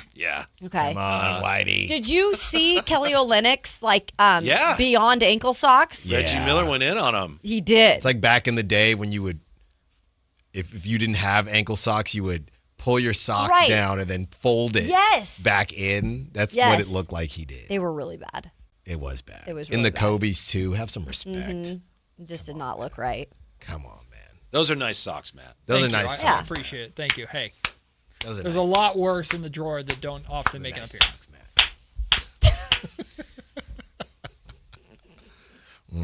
I need a show. For one show, we need a show of Kayla, Allen, and Carmichael Dave together. Oh, No, And no. just let it We go. were Oh, on. my We were God. on the right track, and then Then it just I'm not went- producing that. Yeah. I Then just it wanna- drove just wanna itself see off what the happens. road. I used to pitch all the time in news on April Fool's Day. We let we let an anchor be a sports person. We let the sports person do weather. Let the weather person do something else. What would you do and thrive at? Useless. You- Traffic. Oh my gosh. there's a lot out there. Yeah, you'd be good. Watch out. By the way, this morning, you guys weren't probably on the road this morning, but it was horrific Yeah, it was coming bad. into work. I got. You mean the rain? Yeah, just like people I got driving. caught in a bad one. It It's was chill not right good. now, but Saw an accident. 11:30. I love it when it Yeah. rains around here because every station, I'm not talking about any one station. Uh-huh. Every station's like, Storm Watch 26. Let's Yes. go to Joe. He's in a car Yes. right now. As you can see, my windshield wipers run because it's raining. If you look outside, you see a puddle of water from the rain that is collected on the street, which is wet. Now let's go to the weather map. Whitey That's is exactly how Oh, it it's is incredible. everywhere. he's 100% right. Yep. And I used to give our producers at ABC 10 hell Same. all the time because it's like, oh, we have to cut your time today, sports, because it's a Yes. weather day. Yeah. Like it's Yes. drizzling. Right. It's a weather day. I was like, well, damn it, there's weather every day. Just take sports then. Yeah. And But they people did. really, it's just like, oh my goodness, it is raining. Hey, shout out to the it's morning on TV. Yeah, shout it's out to the bizarre. morning reporters during the winter time that their job is to drive up to the mountains and talk about snow. See, I always thought every day. Blue Canyon bloopers would be great, but people go out to Blue Canyon. You know what Blue Canyon is? Your No. TV. You don't know Blue Canyon? Oh, okay. What is it? That's where it's a spot like halfway between here and Tahoe. Right. And all the TV reporters go up there like to report on the snow. Because it's the And lowest they're point. always coming to you. I'm coming to you from Blue Canyon where it's snowing up here. Yep. So anyway, It's like their little backdrop. Their, you know, Yeah. It's kind of they always have their little place. the stop. I don't want to go all the way up, but we want to be in the snow. So I thought you being a TV guy would maybe. I don't. Maybe it's I not don't anymore. miss those. I never had to days. go up there. I had to do news, and it was not fun. If I'm not mistaken, I'm pretty sure I saw kind of local news, and shout out our local news. But Shout out. I thought it was, I was kind of confused for a second because some of the local news, they did shows from Tahoe.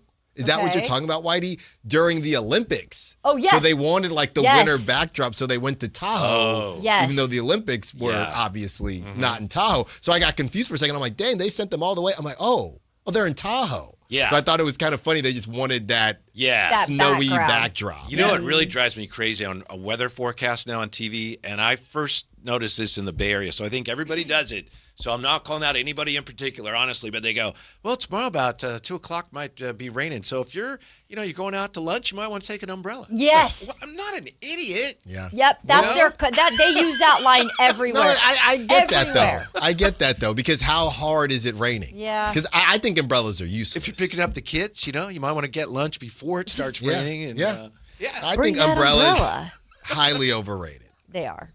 Highly overrated. And just they're not very practical. No, or they're functional. not. Because once you I can never get them down, and then once I Yeah. get into a building, then there's rain. Oh, yeah. Doesn't flying really. If everywhere. there's 2 or 3, it just just get a rainproof jacket and call it. That's Or you what know I what, did. Alan?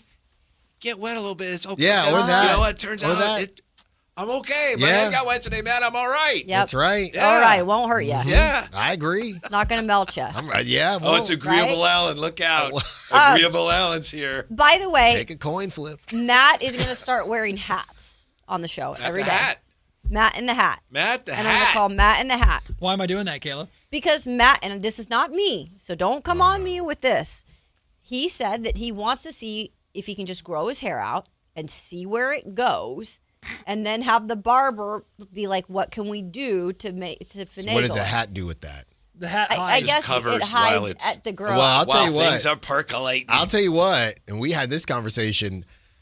I don't know. I always heard that you don't want to wear That's what hats I too heard. much. And Matt, that's what I was telling you. I heard that it actually prohibits the follicles to grow. Yeah. Follicles? Or, I hair have a buddy hair who, follicles, I have right? a buddy like the who hair. he is very sure that his hat wearing affected Yes. his situation. Yes. So I recommend it, and I've done it. They have things here where you can go sit under the laser, or you can take like the monoxide. I do it for my like hair, like so. Amoxicillin? Yeah. Yep. And it works. Yeah, that's the one. But what do you do? But what are you doing? I just use a serum every morning. I'll just put it like right here. Wait, but what are we talking about now? We want to grow some of the hair. This was me. Okay, which type of growth are we talking about? This head. I understand that, but are we talking about like getting something Coming in where it's not back where- or where- growing out what you have? No, it's. I'm reseeding the lawn where there are some bare patches. Yeah. Okay. Yeah. I think. I didn't think that's what we were talking about. No, it's not what we were talking about. I don't know where Kayla's going. Wait, what? I don't know. Because I'm not trying to regrow Yeah, hair in the that's spot. what- Why? We've abandoned that ship. What we're doing You is shouldn't abandon it. we're going to grow out the canvas that we have to Okay, give the that's barber what I was something to work confused with. about. But tomorrow, no. possibly tomorrow, I'll have somebody coming in. I've been trying to get a haircut, and I might get it on the air, and it might Really? be from a Yeah. place where a former king is like an investor, and so we're seeing. But anyway, if that comes through, I'll put you on that. I'll put you on that. Yeah. Yeah. I don't think he should give up, is what I'm saying. I'm not. I don't think it's your call. I know, No, but if you I'm get trying on to those be pills. helpful. If you get on those pills, man. I know. Goodness gracious. I'm not. That's where I thought we were going today. I didn't know you were like just saying you wanted to do like a. This was, by the way, the first segment. He brought it We up. just brought it up during the show. Well, you brought it up during Crosstalk with Whitey and Alan. By the way, Matt's wearing hats today because he's going bald. Yeah, you want to know why? I'm glad you asked. Well, I didn't, and I'll tell you why. Well, hey, look, I shaved my eyebrow off. Okay. Look, I have a big. How did you do it, Kayla? Oh, yeah. I have a huge scab on my eyebrow. How did you do it, I pulled Kayla? out the dryer lint and it sliced me. Yeah. At my new place. Dicey. Yeah. We've got problems on the show. You're getting a haircut on the air? Yeah, I might. That's actually Working cool. on it. Yeah. A It barber? saves me time and yeah. I like the idea. Heck yeah. I'll So be it's- tuning in. Yeah. I like the idea. There's That's an idea that maybe listeners can vote on what kind of haircut you get. Oh. I'm not crazy about spin that. a wheel. I'm not crazy about that. Spin a wheel. Faux hawk. Get him a taper. That'd be so sweet. Taper That's on what the everybody side. gets. Yeah. That'd be so sweet. That's what everybody gets It's a now. 3 with a taper, please. Thank you. Well, today's show was a show. It was. Hey, the coin flip broke on your guys' show yesterday. More on that today, or why do you seem to want to be moving past that as quick as possible? Oh no, that's the rest of the Oh, week. yeah. Oh, yeah. And you know what's coming back? Uh-oh. Kaminga. Watch. Oh, Jonathan Kaminga. Oh, damn. Big night for Kaminga in New York. Ja Morant, Kaminga, and the crew. Come on down, baby. Alan Stiles has got that for you. Whitey Gleason will try and survive it, and Kayla and I will be listening as we count down the minutes and hours until tomorrow's show. We'll see you at 10 o'clock. More playoffs, plus the eve of the NFL draft. We'll see you at 10 tomorrow. The Drive Guys are coming up next here on Sactown Sports. Peace.